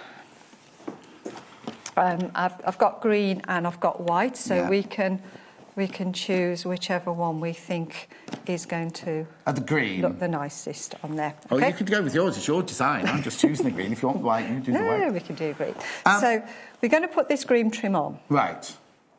Now, when we put the trim on, we want it to face the right way. So with this pom-pom trim, we want it to dangle downwards. Yes. Okay. But to stitch that on, we've got to undo this cuff. Right. So now we've lost where our trim is. Yes. And if we turn it round, I find it easier to stitch it from the outside. Yes. But I've held on to that all the time. Can you see how that trim is now upwards, upside down to the inside? I like to just use the plain ribbon, me. Ribbon or lace, you don't have to worry too much. But you have to make sure, because you're saying on the inside that a braid that would dangle isn't dangling, it's pointing upwards. It's got to go, it's got to go upwards. And then all you need to do then is place that on and then just stitch it all the way around. So how would you stitch that? How would you stitch that on? I'm tempted to say carefully, but what I will say is... What will you say? I will say just using your foot as normal. You can use your walking foot because we're still going through layers. And just a straight stitch, just straight through the centre of that pom-pom trim. Yep, you've got some there. I'm just getting these because this is how your pom-pom... These are lovely. Yeah. I'll just take that one out of the bag there. That one doesn't need to be in the bag. Oh, I suppose it's in the bag because it's white and they don't want it to get dirty. Might be. Oh, hang on. You get... so you get the green pom. It's the green pom-pom, first of all. There's the green pom-pom. You get 2 metres. It does look like peas all crammed into a pod, doesn't it, there? It's obviously just got... there we go.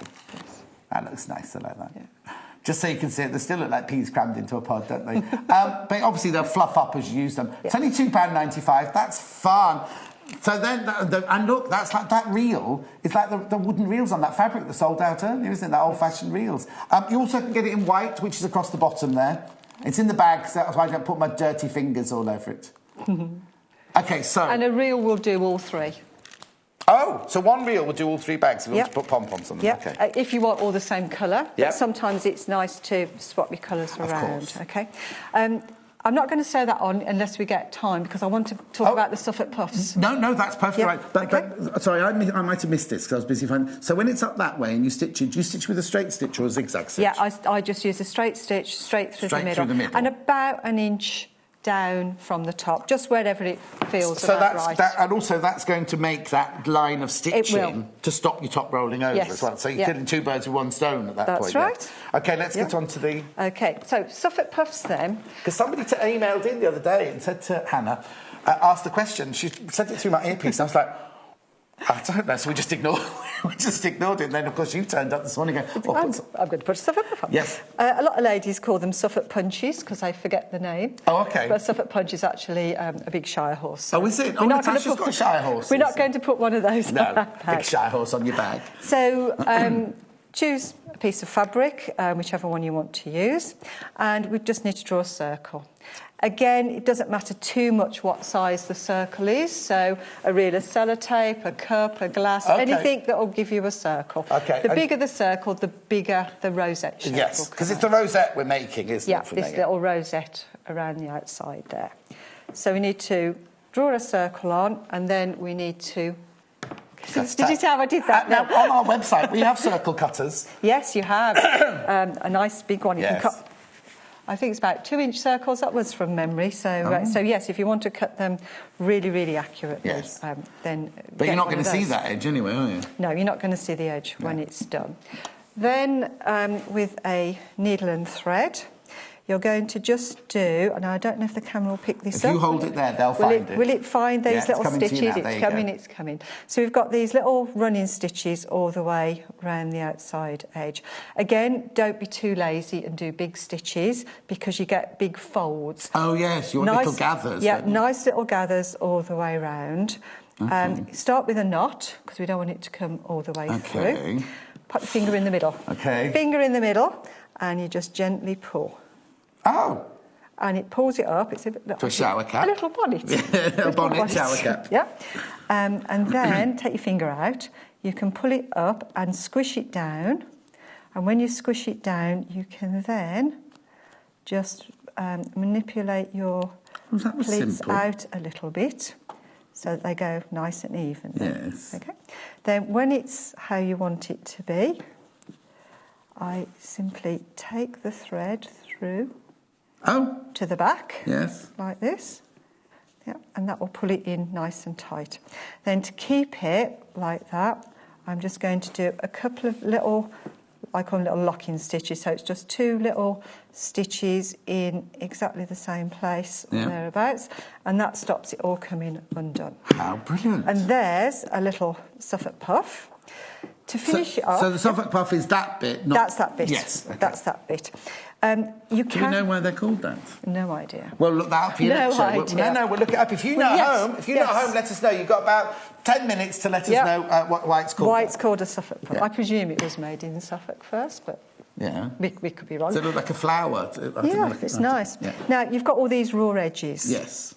Some people don't like that. What you can do when you're doing your running stitch is you can put a tiny little 1/8 of an inch fold and stitch it round. Right. What happens with that, though, you get a bigger hole in the centre. Okay. Now, for this, what I'm going to do, because we want it to go onto here, and we want it to look really classy and elegant, I've put a button in the centre. That could be any button you've got in there.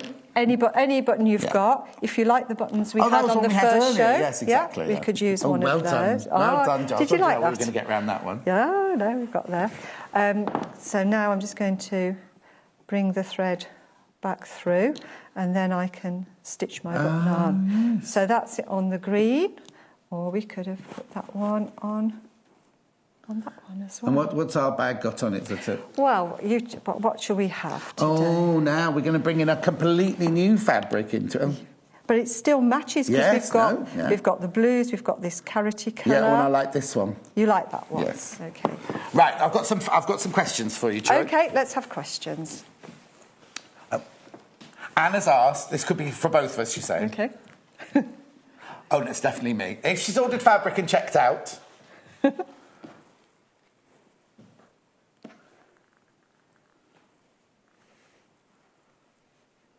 Oh, Anna.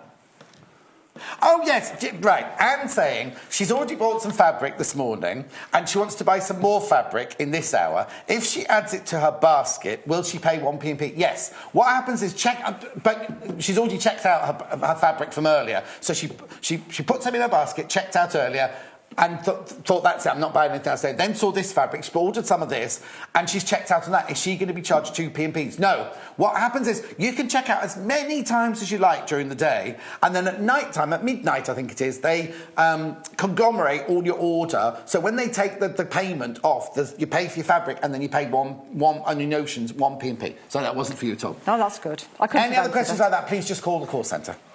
Okay. Oh, hang on, Louise. Oh, yeah. Thank you for the show, Joy. Oh, you're welcome. You're a true inspiration.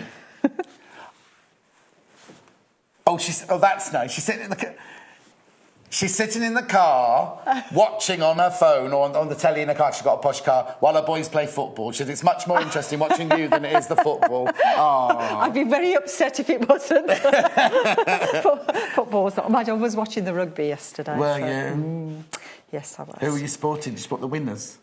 I don't know. When was it? Scotland and Wales yesterday? We have a bit of an issue in our house because my husband supports England until England and Wales play together because his grandmother was Welsh. Oh. So if England are playing, he supports them. If Wales are playing, he supports them. But when they both play together, I never know who's winning because he cheers for both sides. So that's nice. Because going to win, isn't he? That's nice. I have no idea. Okay. To finish off then, it's... pop this trim round, and when you put the trim on, if you sort of have a look and find where the centre of what's going to be the front is, have that where the join, upside down, is going to be, and then your Suffolk puff can go just where the join is. That's nice. But what happens if you want more than one Suffolk puff on your bag? You make more. You just make more and add them on whenever you I think because in a way, if you didn't want that trim, excuse me, you could turn it over and have a whole row of your Suffolk puffs going round, couldn't you? Yeah, you could. So if we have it like this, and you could even alternate them as you went along. Oh, just the two look nice. Yeah. Somebody's asked to see the thread pack that we were showing earlier. I mentioned it very quickly earlier. I'll just show it to you now because you get a lot in here. Excuse me, I'm going to cough. Excuse them, what? Graphics coming in. What you get... excuse me. What you get is you get all these threads. Obviously the black and white, then you've got the cream and the biscuit and the navy and the purple and the green and the silver in there. You get 11 threads, right? But you also get the seam ripper, which has this lovely little attachment to the bottom of it. And what you do is when you... got rid of all your stitches, you break your stitches, then use the little thing at the bottom and it gets rid of all the little threads. It's fantastic. Also, got the ruler to count your stitches. Count your stitches there as well. All of that for £19.95 if you want that. Oh, and now there's a funny email apparently come in as well. So here we go. Well, Hannah thinks it's funny, so it could be anything. Go on then, Hannah. We can't hear you. Julie from Dorset. Okay. She loves the sewing quarter. Thank you, Julie. Right, she's been sewing for 50 years and she's still learning so much from the experts like you, Jo. Oh, brilliant, brilliant. Oh, she's got one complaint. Oh, no. Her complaint is she's lost 28 hours a week of her life because she's... You could lose even more if you wanted because you could watch us on repeat or on YouTube. Yeah, you could just use your whole life, couldn't you? She wants me to do what? Her housework? Oh, because she's not getting her housework done. Could I pop round to do her housework? Where does she live? Oh, it's a bit too far for me to travel once a week, I'm afraid.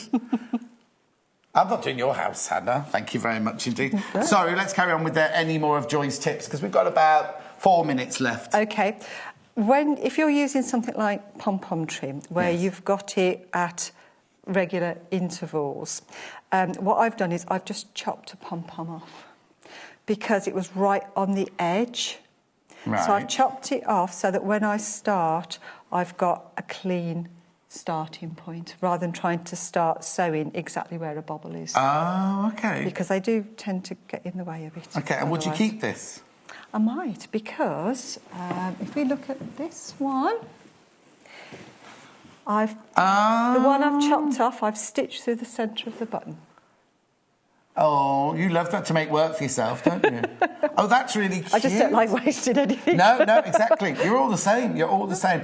We've got a Jo who makes little animals. She cuts little bits. Oh, they could be eyes later. They can be ears later. Everything to one side.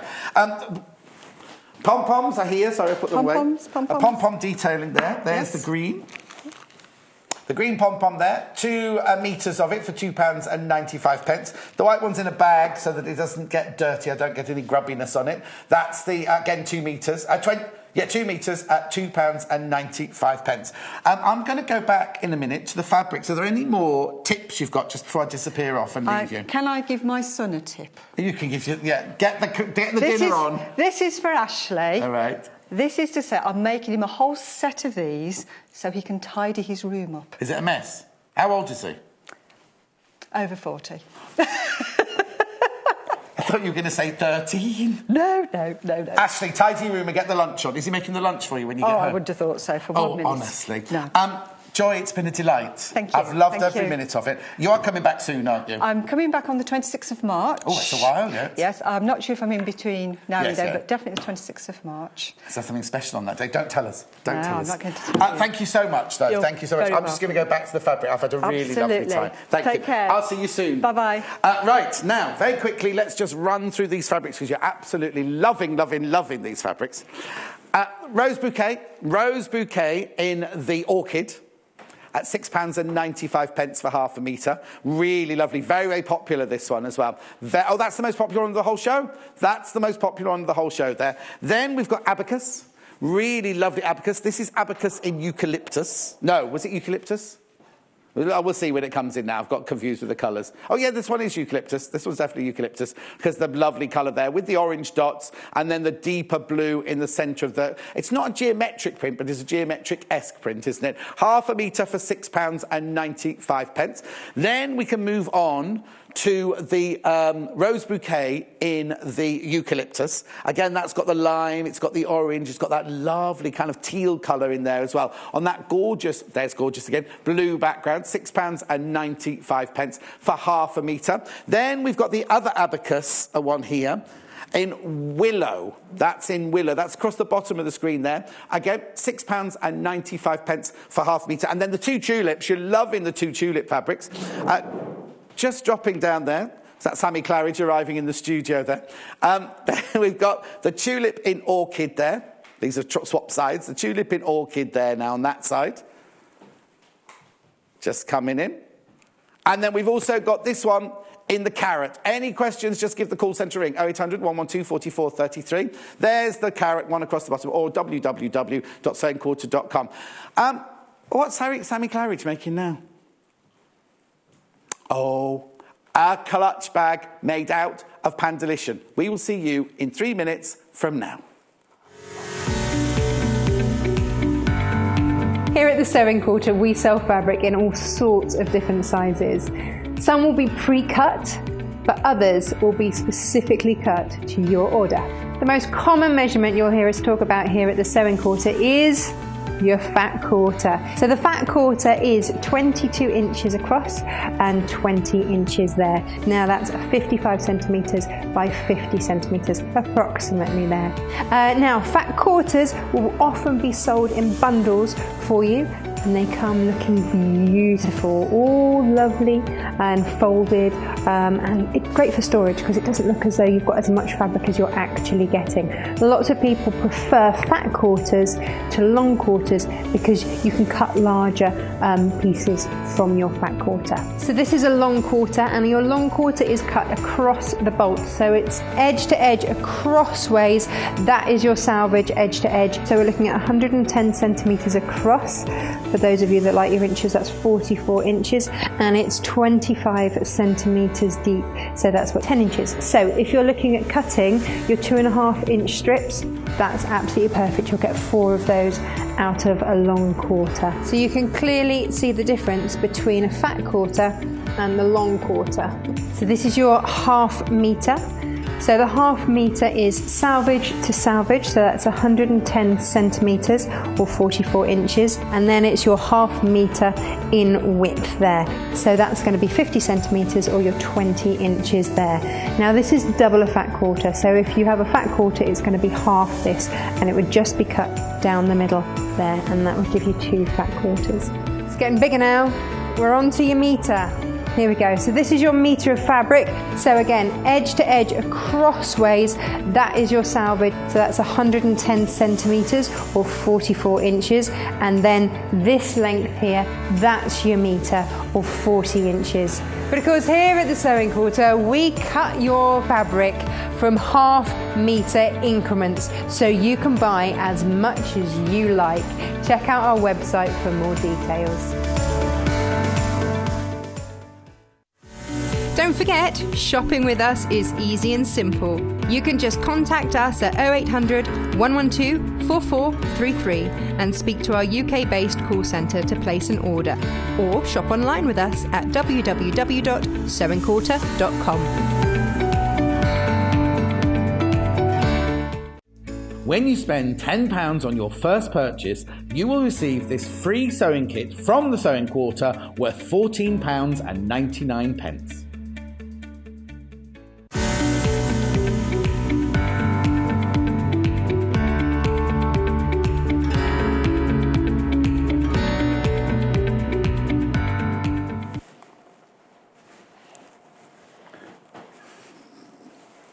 It's nice, isn't it? Sammy Claridge has made this out of the Pandalicious fabric. Now, it's like a little messenger bag, isn't it? It could be a clutch bag, little messenger bag. But look, it's got a zip on the top there. It's got little pockets on the side here. And I don't know if you can show. Oh yeah, I'll show you the inside in a minute. It's got lovely pockets for like you can put your phone or anything in there. So organised, you see, aren't we organised? But before we go and see Sammy, let's look at the fabric. Now there's one here I've never seen before.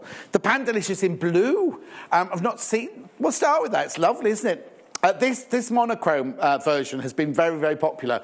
So we've now got it in the blue. It's called the Pandalicious Pandalings Pod Night Fabric by the Art Gallery at £7.95 for 1/2 metre. It's really lovely. I will come back and I will waft it about, but I kind of like the subtlety of that, because the one next to it is very, very monochrome and very there, isn't it? Whereas that's just a little bit more subtle, isn't it? We've got the black and white one here next to it, which you could have seen before.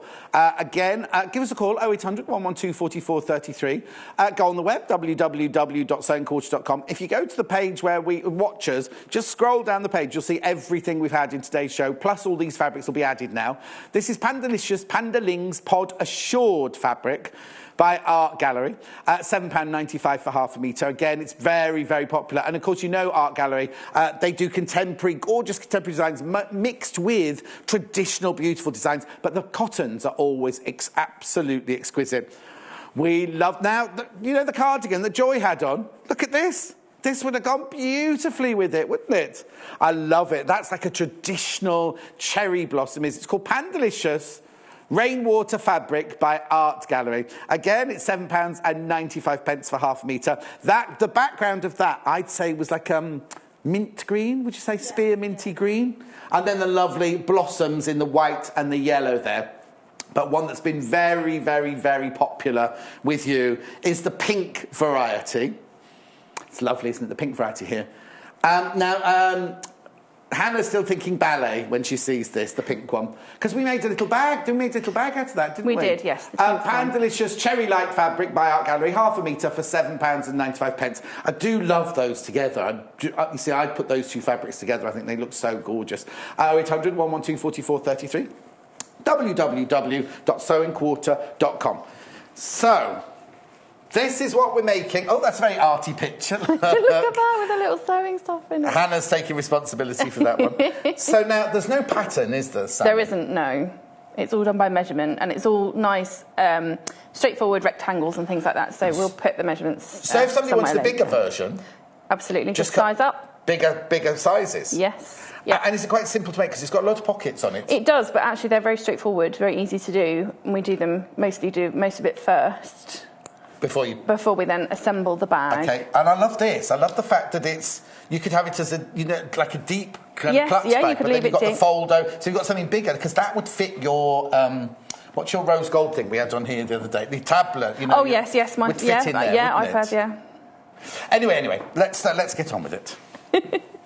I couldn't think what it was called, because you've got rose gold scissors, I've got a rose gold everything. Yes, my laptop's very gold. Yes. Yes, you could make a slightly larger one, make it a laptop. Yes. The reason I love the fold-over is it gives that extra bit of security. Of someone has to you can put your purse right in, yes. And obviously we put pockets on the inside as well, so that you can fit all your little goodies and bits and bobs in there. So. Okay, so are you making this exactly the same as we've got here? I'm making exactly the same. Okay, perfect. Because I get confused when the two fabrics. Yes, no, sorry, pieces. That's fine. I haven't done that today. So just easily confused. That's all. So we're going to make the pockets. We're going to do the pockets first. Right, which pockets? This one? So this pocket, and this is the inside pocket as well, which you can't see, but it's okay. Right, so there's a pocket on the outside here. I'll just wait for Timothy to zoom his camera in. Right, so that you can put pens in there, anything in there, chocolate in that one. Mobile phone. And then I couldn't show you earlier, but there's a pocket inside there as well, you see. You put your purse in there or your phone or whatever, because as you say, you've got added security because you can put that up and fold that over and put it round you. Now the fabrics are there. This is the rainwater again is the lovely minty green blossom one in the green, and then the Pandalicious one we're using the blue and white one across the bottom there. It doesn't say blue on it, does it? But you have to remember blue is the nighttime one. Yes, I think so. Right, I'm just gonna stitch and then fold like we did on the show before. Right, now the people who weren't watching your last show, yes, that might help. Might not know this. So what are you doing? So I'm going to run a line of stitching, stay stitching if you like, just all the way down. And where are you putting that line of stitching? I'm putting it just under 1.5 centimetres in. There we go. So just one line. Just one line of stitching, and again, I'm just going to use that to create my fold. I just think it makes it easier because you've got something to fold to. Yes. With that little line of stitching. Also, you know it's going to be straight. Would you press that in real life? Yes, you can do. Finger press it, but I'm going to sew it straight away, so you don't really need to. So again, I'm just going to whip along there with a line of stitching, and I'm going to line the edge of the folded edge up with the edge of the foot this time. Again, to give a nice straight edge, and also it means that it'll hold that raw edge down. You can double fold if you want to, but to be honest, you shouldn't need to. Just for a simple pocket. There we go. So there we are. That's created the top edge of your pocket. Okay. So that's this pocket on the outside. Absolutely. Yeah. And then what we're going to do is that when we do the next stage, we're going to stitch those lines in place. Okay. So we're going to do the same. I'm going to do the same with the inside pocket. I'm just going to do a single line of stitching, and then fold the top over so that they're ready to be put in as soon as we get to the next stage. Lovely. There we go.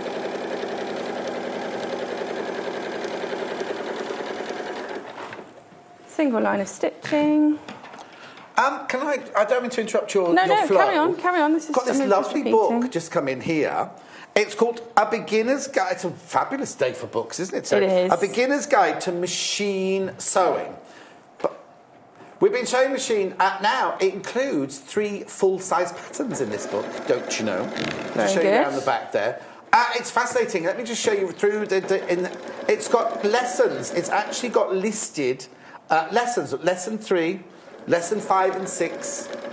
I need to put my glasses on. I can't read it without my glasses, I'm afraid. Lesson 5 and 6, over sewing and cutting. Lesson 7, closing up a seam.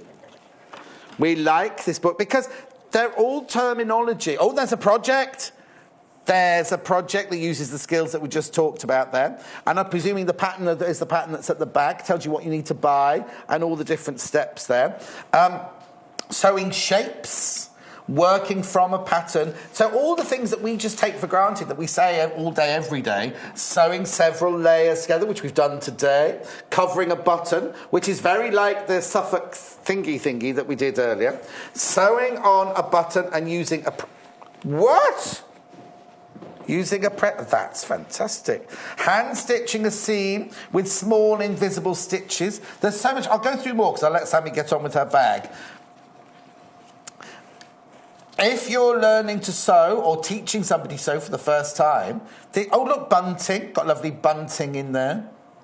Using the zigzag stitch. It's got everything. It's got absolutely everything. It's a real beginner's. I'd say that was a real beginner's book, wouldn't you? But you see, I love these kind of books because I've got a few at home and I constantly refer back to them. If I haven't done something for a while, yes, I'll go back and I'll flick through. I'm not sure if it's something very similar.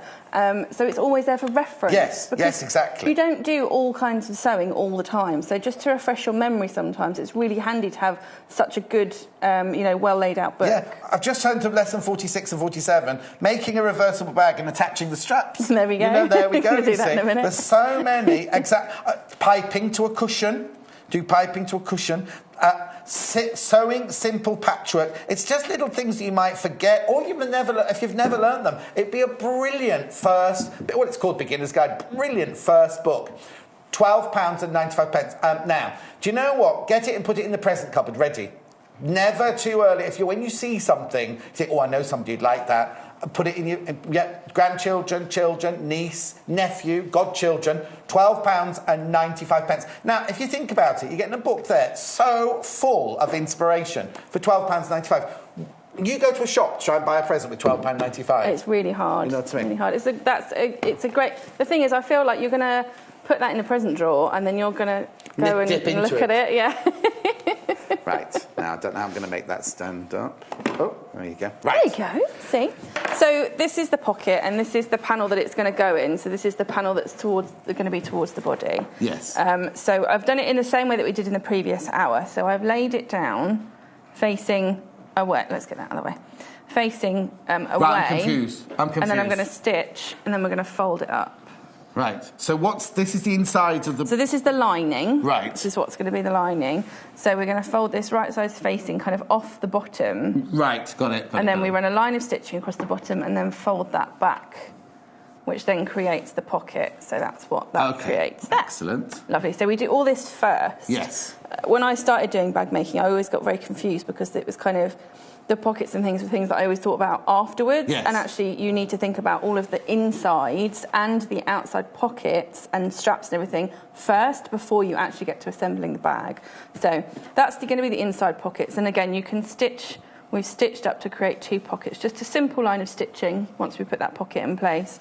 I've also just tacked the edges in place as well. We're going to stitch over that when we sew everything together, but I wanted to make sure that it holds it all in place so that when we do stitch around and turn it through, that's not going to go anywhere. So we've done that with all the pockets. Okay, before going further, just so you know, you can ask... There's two ways to get in touch. One, web chat if you want an instant answer from Sammy now. But if you want instructions or if you want the measurements and things like that, the easiest way to do it is send us an email, right?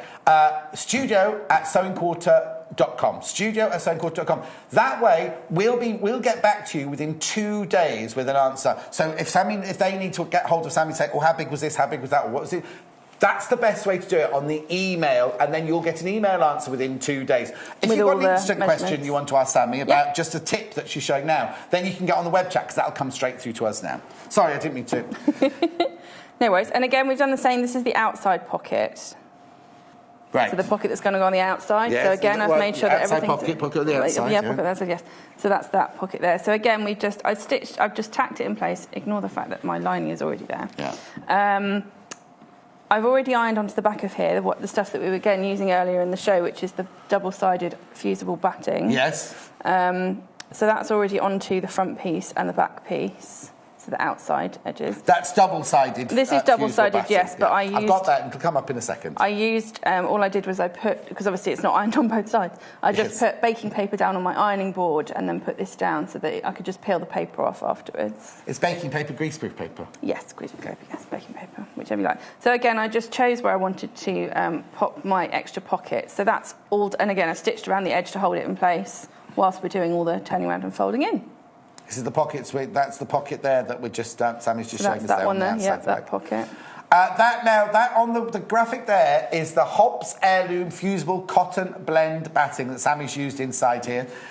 This is a picture of it there because I haven't got it here in the studio. Now, you're thinking £29.95. Look at the size you're getting. That's queen size, 90 inches by 108 inches, 228 by 274 centimetres. That's a lot of batting, isn't it? Yes, loads. Honestly, as I said, I've used it twice today. Yes. And I haven't run out yet. No, exactly. Mine wasn't even that big. So. Right. Alrighty. So once we've sewn the pockets in place on the front and the back and the lining, we need to make the strap. Right. You can see I've already got my strap in place here because I need to make sure that we pin it, again, like the pockets, before we sew everything else together. So I will show you how I did that. Here we are. So this is it inside out, so I'm just going to sew a little bit to show you. Because we've got a slightly thinner row than on the outside. And lots of people have asked me how to do that, so... We'll just have a look at this, because it's slightly different, isn't it? It's not just bagged out then, or a rouleau, because that the middle fabric, the cherry blossom fabric, is actually narrower than the Pandalicious, the panda fabric, isn't it? Yes. It's all Pandalicious, obviously. Yeah, I wanted to get a little hint of that minty green on the outside of the bag, because obviously everything else is all on the inside, but I really like doing this as a detail finish, so I thought I would show how to do it. Okay, then. So I've got two strips. This is the short version, again, just to show you, because it's easier. So I've cut a strip of the Pandalicious outside and a strip of this exactly matching. At the moment. Yeah, at the moment. Because it's easier to handle than having a very skinny strip. So let me show you. I'm just going to stitch straight down the outside. Let's move that foot out of the way. Let me just move that out. Oh, yeah, so much stuff in the way today. So I'm going to do a very narrow hem. And what I'm going to do is I'm going to try and line up the edge of my fabric with the inside opening on my foot. Oh, very close then. So very close, because we don't need it to be... we're quite a narrow stitch. So it doesn't need, we don't want to have too much excess, and also we've got quite a narrow strip, so we don't want to take too much away. Yeah. I'm just going to whip down. This is why I did the short version, because I thought it would be quicker. That's the short version. Yeah. This is the short version. I'm hoping I can use it for a strap on another bag, you see. So. There we go. So just a straight stitch down that side, and then what I'm going to do next is, you can see what I'm doing here. I'm just pulling this away and folding it over. And I'm going to use my sewing clips just to hold it in place. What, the clips? I'm folding it, so I've got a fold to the edge, and I'm folding about 1 centimetre under. Right. It's a bit trial and error, but... going to pop a couple of clips. Wonder clips there, £7.95 for a set of 10 Wonder clips. So I don't know if you can see what I'm doing there. I'm just kind of pinching and making a kind of a zigzag in there. So is there any what? Dear. So yeah, let me. I'll pop a clip in and then I'll show you the other side. I'm not having a very good day today. Well, you know what? Everyone keeps picking on me more than usual. On you. There we go. So if I turn that around, you can see the fold is well away from the edge where we're going to be sewing. Because again, we're going to be sewing kind of about there. Oh, okay. So you're not going to catch the fold. That's what well I was away. worried about. No, that's well away. So you've got about 1 centimetre's worth of fabric in there. Yes. I'll just do that and I'll whip it down. You'll see what's going to happen, hopefully. I've never seen this before. Hopefully. Ooh. Oh.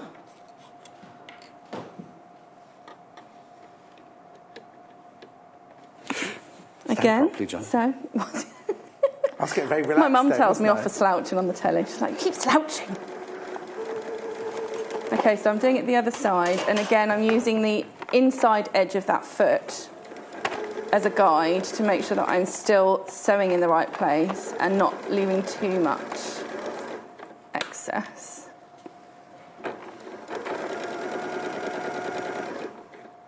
The further you get down, you don't have to have so many clips.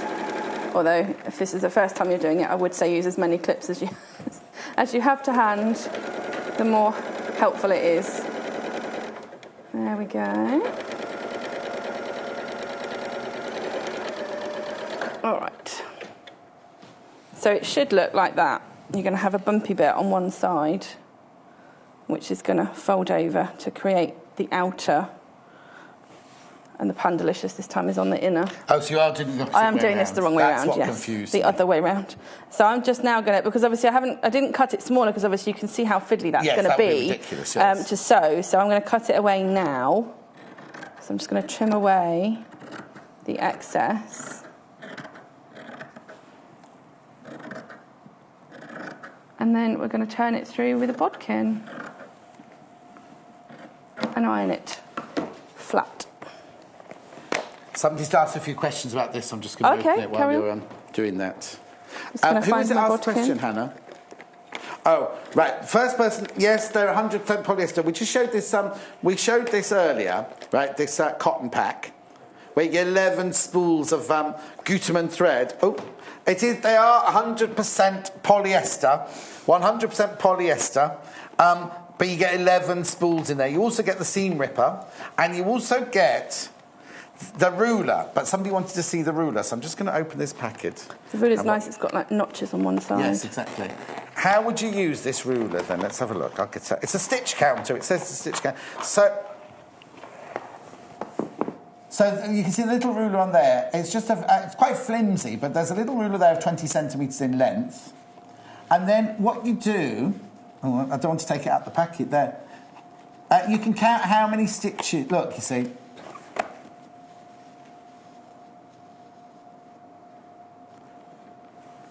If you pop it on there, you can see. Well, you need to know how many stitches per centimetre you've got. Yeah. Yes. Not always, but like sometimes when they say baste it on a wide stitch, a 3mm, you can work out how many stitches per centimetre. Some patterns will say this is how many stitches you need, and that way you can do your stitches and then you put that on your line of stitching. You can use that. You see there, and then it tells... Oh, hang on, I'm not doing very well here. And then you can see how... Where's the stitch line gone? I haven't got my glass on. Anyway, you can see how many stitches you've done per centimetre. No, you can't see it on the telly, that's the problem, so I'll just put that back Well, there. no, that is the thing This is a bit like that, Jennifer Taylor's got her piece of cardboard that she does her hems with and everything. It's a bit like that, but counting your stitches. I'll put that back so Jay can put that away I nicely. like it because my other machine at home doesn't have... Because these newer modern machines are brilliant because they've got a lot of markings on the stitch plate, whereas one of mine at home doesn't have any markings on it at all. No, and also if you've used it for years and years and years and years, all the markings will wear away. They do. Particularly, mine's got like a ruler on the edge of the front band, and it's not... Well, it did. It's not really there anymore. Yes. So it's very handy if you just got something to your hand. So I just turned this right side through. I just pulled it through? Yep, use my little squeezy. Did you use that bodkin, that fabulous... I'd never seen these before I came here. I love it. It's my favourite. I don't know if you can see that. This was a personal request from me to the buyer. I said, you have to get them. Oh, is it? What you do... literally. I said, I use it all the time. Get one. Is you catch the end of what you're going to take through, like a rouleau through. Do that one.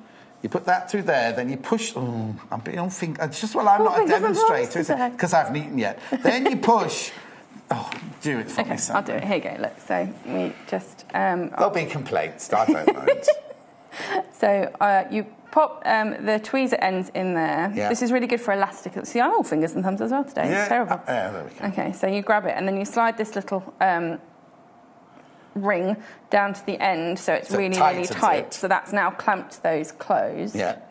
Sorry, I will stop waving them around for the poor cameraman. And then you pop it in. You push it in through. So it's like an old-fashioned bodkin needle that you wouldn't use, but it's just a modern or some people take use on it. safety pins, but I really like this because it gives you a really good grasp. Sometimes with a safety pin it'll come undone halfway through or it'll poke a hole in the fabric, whereas because this has that clamp, it doesn't do any damage to your fabric at all. So you just keep on and you can grab it here because it's nice and bulky. And pull it through. Now, I haven't got it's in a packet. It says pinch and thread set 2 pieces. This is the other set. This is what you will recognise as a bodkin. Oh, that's like an old-fashioned bodkin. Like a big needle. So you get both of those, £1.95. So that one you can just pull it through. Yeah, if you've got thinner elastics or whatever, you can just thread it through. But again, it's got that nice, it's made of sturdy stuff, so you can feel it when you're inside, because that's what I find the trickiest is, again, not undoing a safety pin halfway through and poking my finger with it. Exactly. Well, that's fantastic. There we go. Right. So that's just Sorry, pulled I've that just straight gone on through. a diversion again there. Sorry, no, we like the bodkin. I love it. The double bodkin, particularly. As I say, particularly the tweezer one. We're going to be using it again tomorrow, hopefully, as well. Oh, are you? Yes. What happens if I take it home? Well, I've got one. Oh, okay. All right, I won't be taking it home. Lovely. There we go. So, again, you can see... Loads of you coming in for that. £1.95 added to your order. So handy. Honestly, I could not live without my little bodkin. Do you know what? This is the kind of thing that you'd lose in your workroom, isn't it? Whereas if they've made that organiser you made earlier, there's a little pocket at the top. I've got, yeah, mine sits at home. I've got a pincushion, similar to the one that we have on the show here, that is like a bucket. So it's like a bucket with a pincushion in the top, and mine sits on the side on the little handle of the bucket, so I always know where it is. That's my, brilliant. So I always have, in fact, I've got about 5, I think, all around the place in different People are multi-banners. sections. They think they're like me and they're going to lose it. There we go. But what a fantastic present, you see. Because the thing about presents is it's not how much you spend on somebody, it's the thought that's gone into it. If you know somebody that needs one of those, what a lovely present just to pop round and go, oh, I bought you something. Yeah, just it's so £1.95. You can't even get sweet. Flowers for £1.95. You can't, you definitely can't. There we go. So that's what that looks like when we've turned it through. So you've got one edge is thinner. That's the one we did a moment ago. Yep. So you've got the bigger. And how long did you make the strap for your bag? I made that 1.5 meters. But you can make it however long you want it. Yeah, so you can see I've got a join, because obviously our fabric's not quite wide enough. Yeah. I made a join in mine, but you can hardly see where it is. So as long as you make it nice and sturdy, it doesn't matter. But I made it 1.5 meters so you could wear it across body. Like I did, like my messenger bag. Yeah. Lovely. Again, that kind of security thing of having it to be able to be a crossbody. I saw that you'd already pinned it in place on your piece earlier. I have, yes. So that's my one, and all I've done is, again, on this side of the fabric, the same side as the pocket, I've just pinned that in place. Okay, so... I've actually wrapped it round. Yes, so basically, pretend we haven't put the zip Ignore in yet. that. We've just got the piece of the fabric bag. Yes. We've got the pocket stitched round in place, but we haven't done those. Have we not done those yet? Or we've done those? We've done those. Let's do a straight line of stitching, because I think I really needed to... Then we've made the strap and pinned the strap in place. Pin the strap in place. And then... and wonder clipped it. I've just wonder clipped it out of the way, because obviously when we zip and turn it through... And what I'll just do is I'll just do this. Yeah, sorry, I've got my pink ones on there. Because the ones we sell are green, you see. Well, these were free with Simply Sewing magazine. I would Simply Sew... A long time ago, first issue, I think. Simply Sewing, one of our sister magazines. That's why I thought I would be all right to use them. It's just that you like pink, that's all. But we haven't got the pink ones in stock. No, but I like the green ones just as much, to be honest. I just don't have any at home. Please, could they send me some? That would be great. Thank you very much. Start backpedaling. Right, okay. Send me as many wonder clips as you like. So what's the next step? So the next step is putting the zip in. Okay. So once you've popped your pocket and your bag and you've got your other pocket in place on the inside, that's the pocket we did before for the lining. Yes. We're going to put the zip in.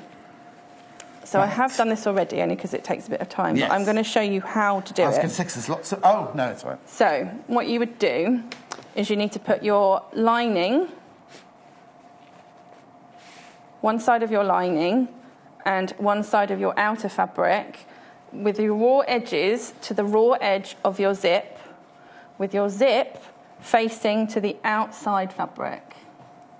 Does that make sense? I'll say that again. Right, no, but this is where, just before we show it to you again, if we're going too fast, you're thinking, oh, I can't write that down, go to YouTube. This within minutes of us being on air, this will be on YouTube, and you can pause YouTube and go through all the different stages. So just start that again. So normally I lay down my outer fabric, and then I take my zip and place it face down. So your zip tag, you can see there, your zip tag facing face down onto your outer fabric, with the raw edge of the zip matching the raw edge of your fabric.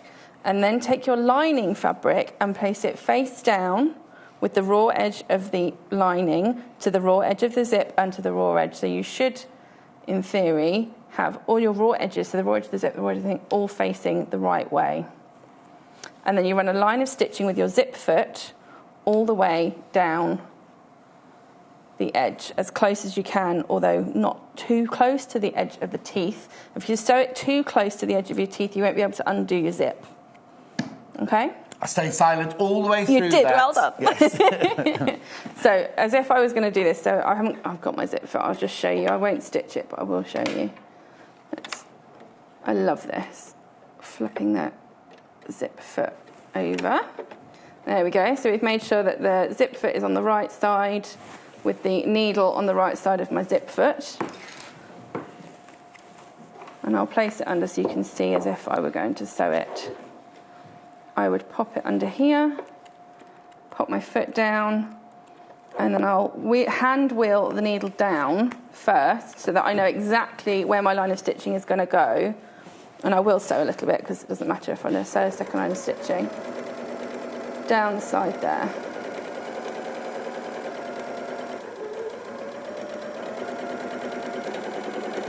Nice and neat and tidy. That zip foot holds nicely the zip teeth out of the way whilst I'm stitching, but it still means that I get a nice close line of stitching all the way to the end. There's a lot of fear, isn't there, around putting zips in everything? Yeah, absolutely, and there really doesn't need to be. I mean, they are a little intimidating, I can understand, but there's no reason why that if you go wrong, you can't unpick it. But hundreds of times if you want to. If you get this lovely book, A Beginner's Guide to Machine Sewing, Lesson 41. Inserting a zip.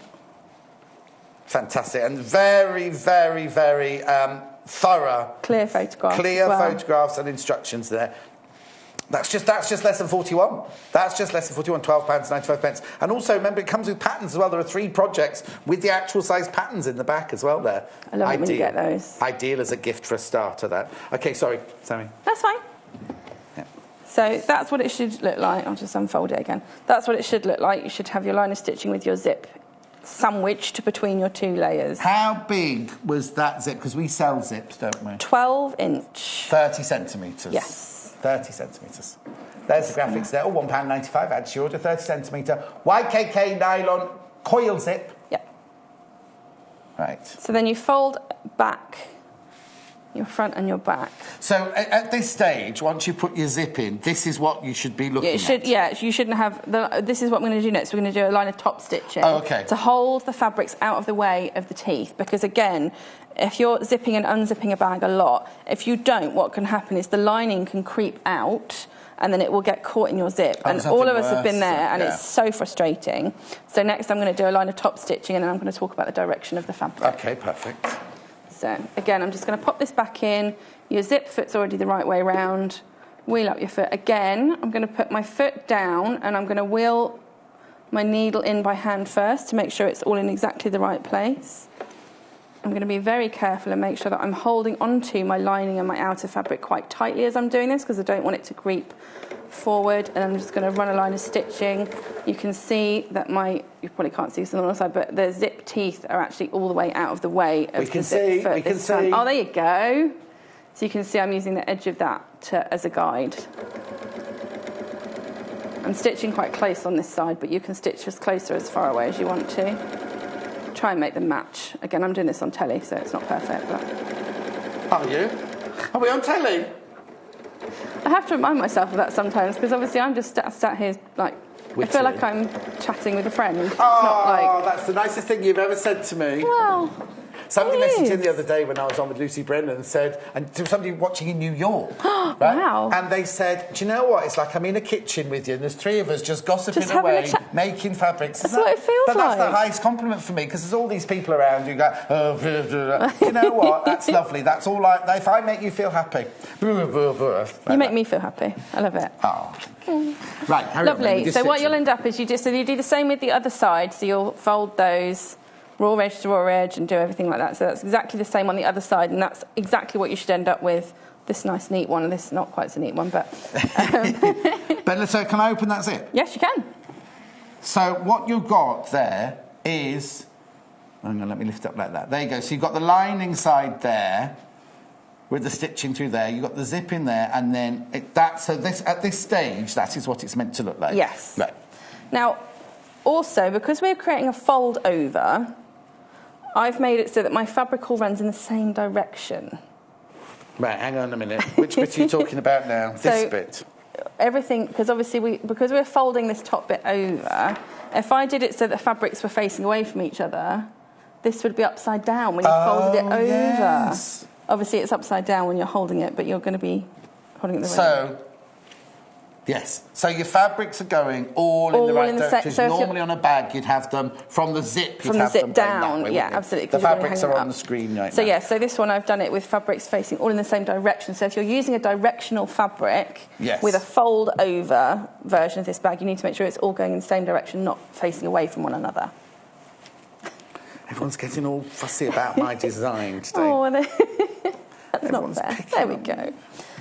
So the next bit, again, is something I want to talk about because, again, it's something that people ask me about a lot, is that which way do you put the zip when you fold everything over? Because we're now going to, we've pinned this in place, we've done the pockets and everything, we've sent the zip in place, we're now going to fold the bag and actually sew all the way around. Before you do that, I'm going to ask a question. Yes. I notice here the zip, you've got these taily bits up here. Do you... Yeah. So does the zip actually start there and the taily bit? It just... Yeah, so always with a zip, the length of the zip is the length of the teeth or the coil, if you like. So these bits are excess, so we'll probably end up trimming those off shortly. So if you'd match that with that, you'd end up with a gap in your zip. You're going to have a gap at the beginning of your zip, yeah. So I always try and make sure that my zip goes further out. The edge of my fabric is always longer. You can always cut zips. People, again, are a bit scared of doing that, but you can, absolutely, particularly with nylon coil, because all you have to do is stitch. For instance, if we had a much longer zip here, all you'd have to do is stitch across the end to make sure that your runner doesn't come off. And the same with this end, you can snip this end off as well. Obviously, they've put nice little plastic ends on for us already. Yes.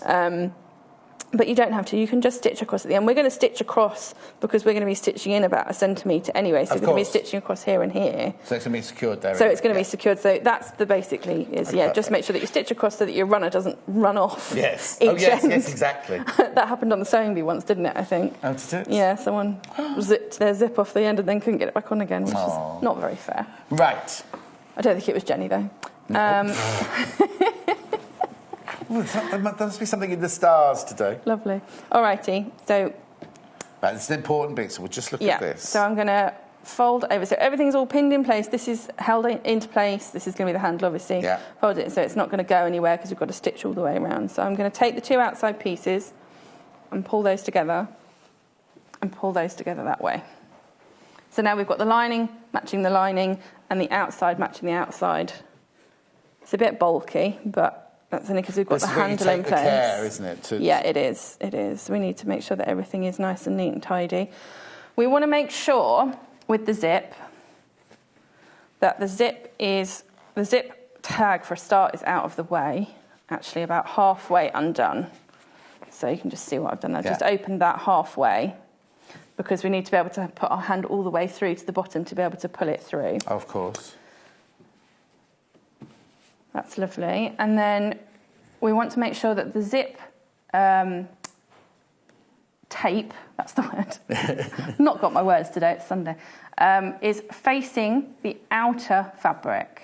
So the fabric that's going to be the outside of your bag, we want the tape to be facing towards the outside. Right. And we want the teeth to be facing towards the inside. So you're going to have to fold it because obviously this is a 3-dimensional thing going into a 2-dimensional space.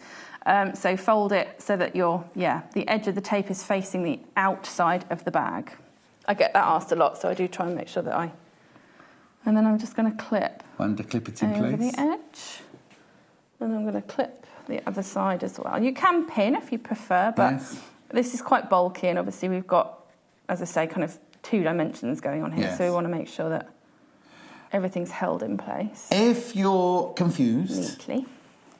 As I am, always watch it on YouTube later, and you can pause it and do each little bit and write it down or watch it and everything like that. You can watch on the web, on our website, because it goes on a loop after our show. But, of course, you can't pause that. So if you pause it, go away and come back and start it again, it jumps to where it's supposed to be. But on YouTube, you can just pause as many times as you like to watch all these. It's probably, this edge is always easier to show, I think. Okay. So you can see here, I've just unfolded the edge a little bit. I'm folding the teeth towards the lining. So the teeth are folded towards the lining, so the edge of the tape is facing towards the outside. And we want to make sure both are nice and even And this edge is much easier because obviously you haven't got the stopper to worry about. So there we go. That's a nice little close-up for you there. Heather's loving your show and she loves the panda fabric. Oh, hey, Heather. Perfect for animal-loving friends, she said. Not you, the panda fabric. Oh, okay. I'm perfect for animal-loving friends too. You may be getting one of these for your birthday, Heather. Oh, she thinks my outfits have coordinated with all the guests' outfits. Thank you very much indeed. Lovely. There we go. So I would then continue clipping all the way around. I seem to have run out of clips there. Here, I've got 3 more. Oh, there we are. That's fine. I've got a whole new packet here that I haven't opened yet. You can don't need to open this. That's fine. I don't. Oh, I would clip all the way around, but I don't need to. Have I stolen one? Have we stolen one? You must have stolen one. I probably stole one from another show. That's all right. There we go. We don't condone stealing. No, we do not. Right, I've pinned, so I'm just going to take that pin out because I've just clipped where the handle is going to be. Right. So that's where the handle is, and I've got a pin on the inside originally. I'm going to take that out so I don't sew over it, because that would be awkward. I'm going to do the same on the other side. Pin, so my clip over the edge. If I can get in. There we go, and get the pin out. There we are, and then, I would clip all the way around. Don't need to any more of my clips? Then. No, thank you. Well, maybe one more. Can I have one? Thanks. Lovely. And then what we're going to do is we're going to start at the bottom, and I'm going to leave a gap at the bottom. Again, I could double pin. I don't need to today, but I would normally double pin and then stitch all the way around all 4 sides. And but you leave the gap in the lining side. I'm going to leave the gap in the lining, yes. Main side, right? Yes. Okay. All right, so I'm just going to do that. Okay, while you stitch that, do you mind if I go and see the fabric? Because you're only going to stitch, you're only stitching I'm just stitching a straight line, and we'll show you once we've done what it looks like. I'll go back to the fabrics then, very quickly. Blue pandas already on the screen there. It's the Pandalicious Pandaling Pod Night fabric. That's how you know it's the blue one. It's called the Night fabric. It's £7.95 for half a metre. Really, really gorgeous, fabulous art gallery, renowned for their quality and their designs and styles there. That's £7. I was going to say 17 then. £7.95 for half a metre. Very, very popular, the blue and white one. Moving on to the black and white one, which you've seen before. I don't know why they just didn't call it blue and black. It would have been so much easier for me because look at this, right? The black one's fabulous. Those really lovely. I mean, everybody loves pandas, don't they? Everybody loves a panda. That's called the Pandalicious Pandaling Pod Assured fabric by Art Gallery. £7.95 for half a metre. Now remember, no matter what you buy, however many pieces you buy during the day, you only pay one P&P of £2.95. 0800 112 4433 is the phone number, sewingquarter.com. Now, look at these. This is the fabric that Sammy's used as the lining, but I love it. I love it. They're both beautiful, beautiful, beautiful colours. This one first, with the lovely spearminty back. It's called Rainwater Fabric. Rainwater Fabric, £7.95 for half a metre. I love it. I love the spearminty green background. You see, if I was making the bag, and I do not want to cross swords with Sammy Claridge, but I would put that one on the outside, and I'd put the pandas on the inside. We're all different. Anyway, that's gorgeous, isn't it? Beautiful, beautiful. Hannah's just said, you're very different, John. That's nice, isn't it? What do I have to put up with? And then the one that Hannah reminds Hannah of ballet.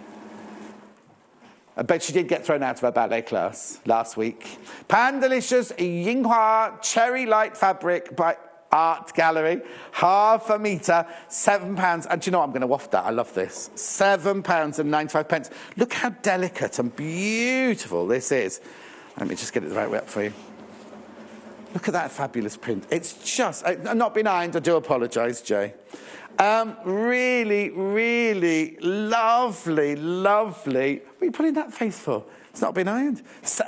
£7.95 for half a metre. I love it. I think it's beautiful. It's so feminine. It's so delicate in both colours. The feminine. Do you know what would lovely? A lovely little bolero jacket. My friend Caroline Lindsay, she wears boleros all the time. Little bolero jacket in that. Or that one would be nice. Or we made a kimono the other day. Wouldn't that look lovely in that fabric? I know. Now, I'll bring these boxes over with me as well because I haven't mentioned these boxes yet, and I love these little boxes. All about organisation today, isn't it? So organised. What's the matter, Jay? How far through have you gone? Can I chat? Yeah, no, I mean, yes, chat away. I love these boxes.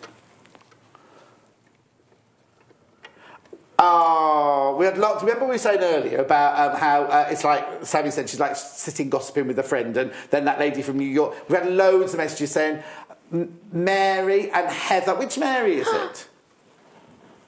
Oh, hello, Mary, my love. All saying how lovely it is. It is just like having friends sitting in the corner of the kitchen, wittering away. Yeah. Oh, Julie from Dorset thinks that Hannah works very hard. Julie... it's all bluff as a producer, you know. It's all bluff. Right, now, before you're still stitching, I've got to show you these because I love all boxes and organisation and things like that. Remember earlier we had the threads, right, that were in a cardboard box, and you don't want to keep them in a cardboard box. You just want to keep them nicely and neatly in a... I'll just take that's what's there. Look. You can... How many? 1, 2, 3... 27, you can put 27 reels of cotton in that one, reels of thread in that one. That's lovely, isn't it? So that's the Gutermann thread, storage pack, £6. Oh, it's only £6.45. That's nice. But you know what? You can keep spools on there as well. You could. Oh, I know. Do that on the little one. I'll shut up and I'll do that on the little one. So that's the bigger one there for £6.45. That holds 27. Moving on. These are good value, aren't they? This one, 1, 2, 3, 4, 5, 6, 18. Holds, I'll get there before Hannah does. 18. Do you know your threads? Once you've used your threads, you just pop them over there, and you can see the cut. £5.45. Keep all the colours in there. The thing I love about these the most, and why I've got about 17 at home, is because they're crystal clear. Yes. And you can see your threads so easily. It's so simple to be able to see all the colours that you've got. All the dust in a sewing room. Oh, God, yeah. Because they've got tops on them. Because it's all very well having one like we've got on the display there, but you wouldn't want that in your workroom, would you? Because the dust's going to be going everywhere. And then last, but not least... That's your travel one, I think. Or your bobbin one. I put bobbins in there. Yeah, I didn't little bobbins in there. Buy some more now.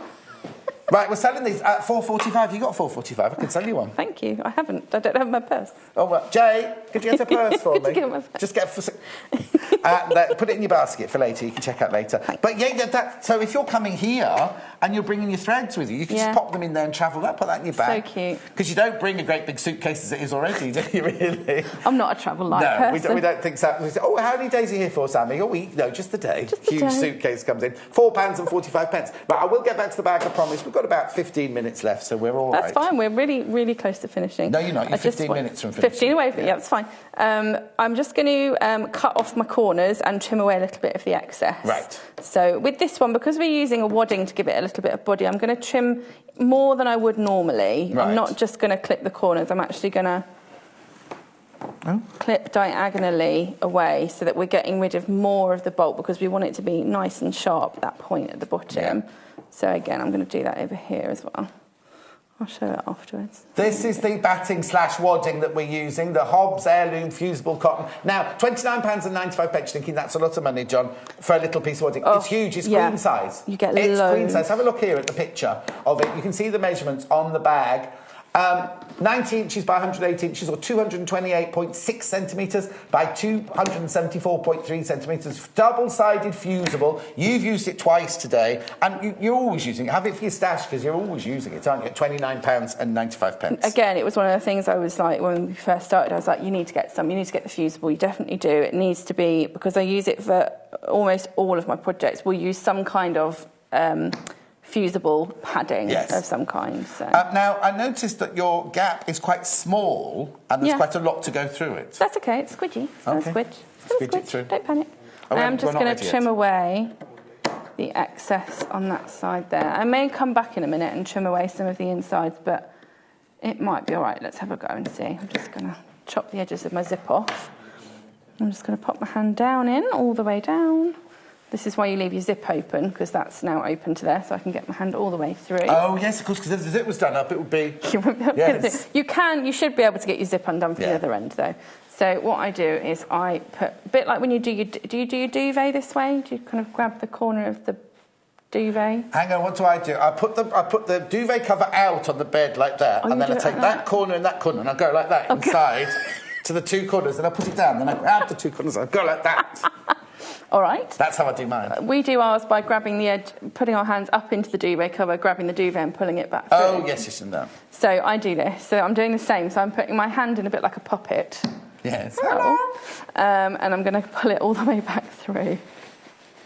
You don't have to do the hello puppet bit if you don't want to, although, you know, why not for lols? Yeah, exactly. Lovely. And then you pull it all the way through, being careful of your handle and your clips, obviously. Yeah. But there's no pins in it at this point, so you're no, because you're taking all those out. Catch yourself like you normally do. Yeah, like I normally do, a lot. Always catching myself on pins and needles. All right. I'm going to push out these corners carefully. And then you can see why we went to all that effort to put everything in place before. Oh, yes, because you couldn't then now start putting pockets on or anything, could you? And also what you get is you get this lovely, neat finish by putting your zip in the right way around. You get a lovely, neat, folded-in corner as opposed to a horrible kind of... If you do it the other way around, you end up with kind of zip, like, rounding out and dipping in, so... And then your handle's already in place there. Roundy, dippy, inny, technical terms. I know, technical terms. I love my technical terms. So there we are, handle's all in place. You can undo the rest of your zip.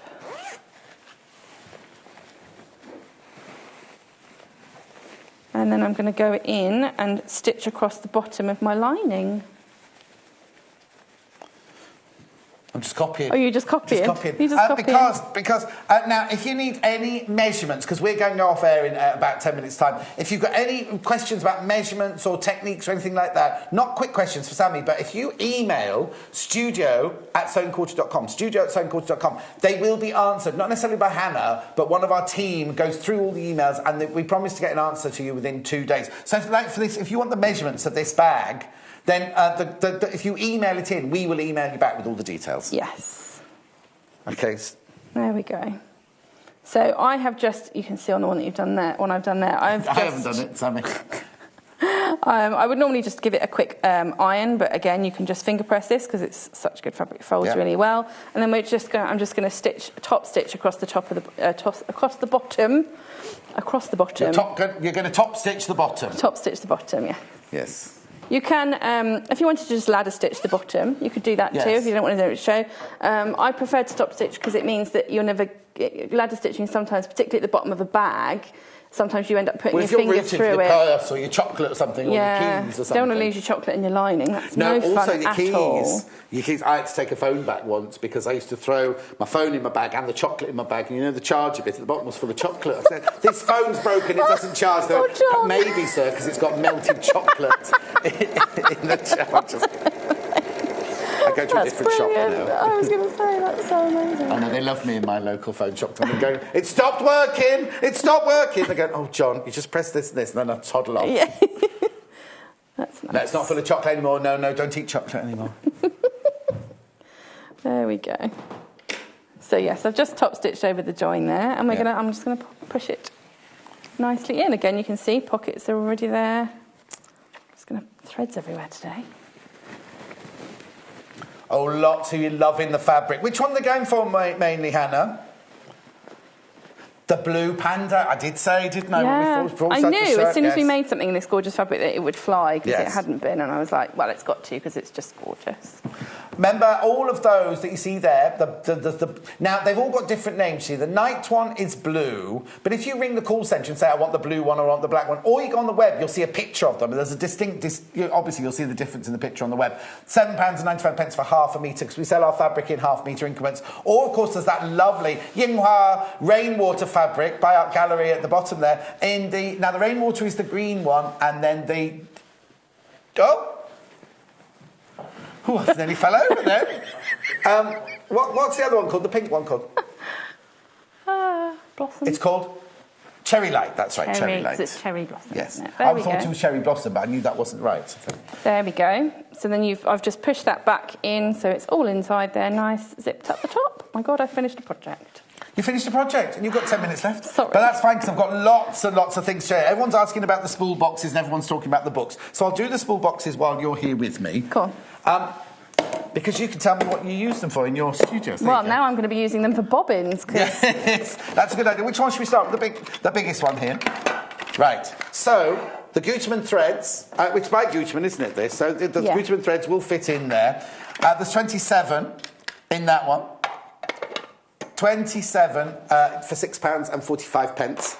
And what Sammy was saying is in the workroom, she's got about 17 of these because you can see, because they're crystal clear, you can see straight through them, so you can see your threads the minute you need to see them today. So that's that one with 27 in. Then I've got this one here. All about organisation. Look, so organised. All about organisation. This one here. Oh, now Hannah's got numbers and words. Oh, this is the most popular one, this one. This one's got 18 spools thread holds 18 spools at £5.45. It's a good size, that one. Really, that is a good size, isn't it? Because just put all your colours in there. And now we've got the little one, which I suggested you could put bobbins in as well as threads. I put bobbins in, just don't shake it about. Oh, don't shake it about. There you go. So you can see straight through the sides. Got your bobbins and your thread in that one together. So you could put your matching. You could do your matching, couldn't you? Because the amount of times you fill a bobbin, do a job, and then it's just half full, isn't it? You think, well, I'm not going to throw it away. For £4.45, you don't get the bobbin and the thread. You just get the box there. For £4.45. Right, no. Thanks. Where's my what? Oh, I'll get the thread packs here. This one's just coming home with me. Yeah, thread pack first. Thread pack first. These Gutermann threads, you could buy these and put them in that box. 11 you get in here, 11 spools of thread you get in there, and you get that lovely seam ripper with the little bumblebee bottom there, and you get the ruler that you can use as a ruler or you can use as a stitch counter. £19.95, all by Gutermann. Now I did read somewhere there's 11 threads and there's 100 metres. There's 100 metres on each spool. 100 metres on each spool. Now, a lot of you are asking about this book, and I'm not surprised. Oh look, there's your bobbin. Oh, thank you, bobbins. Lots and lots of people asking about this beginner's guide to machine sewing. It is, first of all, it's got three full-size patterns in there, and it's got projects in here, but it's got so many lessons, and some of them you can think, oh, I know how to do that, but every now and then you think, do you know what, I'm not exactly, you just need to pop back, or if you're a beginner, it describes, even look, to sewing on a button. I haven't seen the one with the matchstick in it for ages. That's how we learned to do it at college. Yeah, me too. Oh, Sue messaged in about this book. She's going to buy... Oh, right. She's going to buy it for her daughter for her school holidays, but the school holidays finished today, so she's going to be reading it a lot, she says, because she loves it. Sue, I don't blame you, but that's the best thing. It's all self-gift. Self-gifting's the way to go. £12.95. And if you're just starting again, we've got a lot of people, a lot of ladies message in saying, oh, I used to sew when I was younger, but I've had a family, I've had a career and everything, and I need to learn how to do it. And Sewing Quarters really, really, really inspiring me. How brilliant would that book be? Just for the basic techniques, you know what I mean? £12.95. What other books? I haven't got any more books. Oh, yes, I've got Debbie Shaw's book. I've got Debbie Shaw's book here. Because it's all about organisation. I'm just being totally disorganised. Now, this is fantastic. The So Useful by Debbie Shaw. There's something very similar to this in that book. Oh, is there in the break, and there is something very similar. So if you wanted to make something that looked with the pockets and the... like a bag, like a carry-all bag. The instructions, everything. Yeah. Oh, you're loving the Debbie Shaw book. Loving the Debbie Shaw book. I'm not surprised. I will go and show you the fabrics again in a second. Now, the other... I've made one of those it wasn't my show, but I made one of those iron caddies the other day. I absolutely love it. Thank you. I did both of those shows. And you could have bought it from me. I know. Anyway, I did. I bought the kit with the thing in. But if you didn't get the kit, the pattern is in here. The pattern is here, £9.95. Lovely Debbie Shaw. I'll message her after the show, see if she was watching. So Useful book by Debbie Shaw. Now, did the 1,000 blocks, has that sold out now? Yeah, the 1,000 blocks are sold out. Oh, there's 2 of the 1,000 blocks book. If you missed out on that, there are 2 left. That's brilliant, isn't it? Oh, OK. Right, thank you. Thank you. Thank you so much. It's always a pleasure. You're back soon, aren't you? Tomorrow. Oh, you're back tomorrow with Natasha? Yeah. Natasha. All right, enjoy that. I'm going to go back and do the fabrics. Right. Oh, now, make sure you use that bodkin tomorrow, because lots and lots and lots of people are interested in that. Yeah. Right, very quickly now, because I've only got a couple of minutes before I have to go home. We've got the 4 gorgeous fabrics for you here today. You saw Sammy use 2 of them. We'll start with this one, which is the Pandalicious Night, which is the blue version. It's lovely, because it's just the 2 colours. Pandalicious Pandalings Pod Night fabric. £7.95 for half a metre. Remember, we sell our fabrics in half-metre increments. And when we send you a fabric like this that we've cut from the roll, it comes in the most lovely little box, all tissue wrapped and everything. So that was the blue one, the night one. Now we've got the black and white one, which you have seen before because we've made a cushion out of it before, haven't we, Sammy? Canvas version. And what? The canvas version. Oh, yeah, it was the canvas version, that's right. But we had the same show, we had that one, didn't we? This is the Pandalicious Pandlings Pod Assured. That's the black and white one. Oh, we're going to that one already, and I'm still on this one here. Still on the black and white one here. That's Timothy wanting to get home because it's Sunday afternoon, isn't it? Now we can move down. Now we can move down because we've got the two beautiful. Oh, I've got very little time to tell you about these, so I've literally got half a minute to tell you. That is the rainwater. Pandalicious Yingwa rainwater fabric at £7.95 and half metre, and this one is cherry light if you want to buy that one. There it is across the bottom. I've had a fantastic morning. Natasha's on tomorrow. Make sure you join us. She's got lots and lots of gorgeous projects tomorrow. I'll see you on Wednesday. Oh, still here. See you on Wednesday. That's bye. Sewing Quarter is at the very heart of sewing as we bring you all things sewing and quilting. The team behind us live and breathe sewing day to day.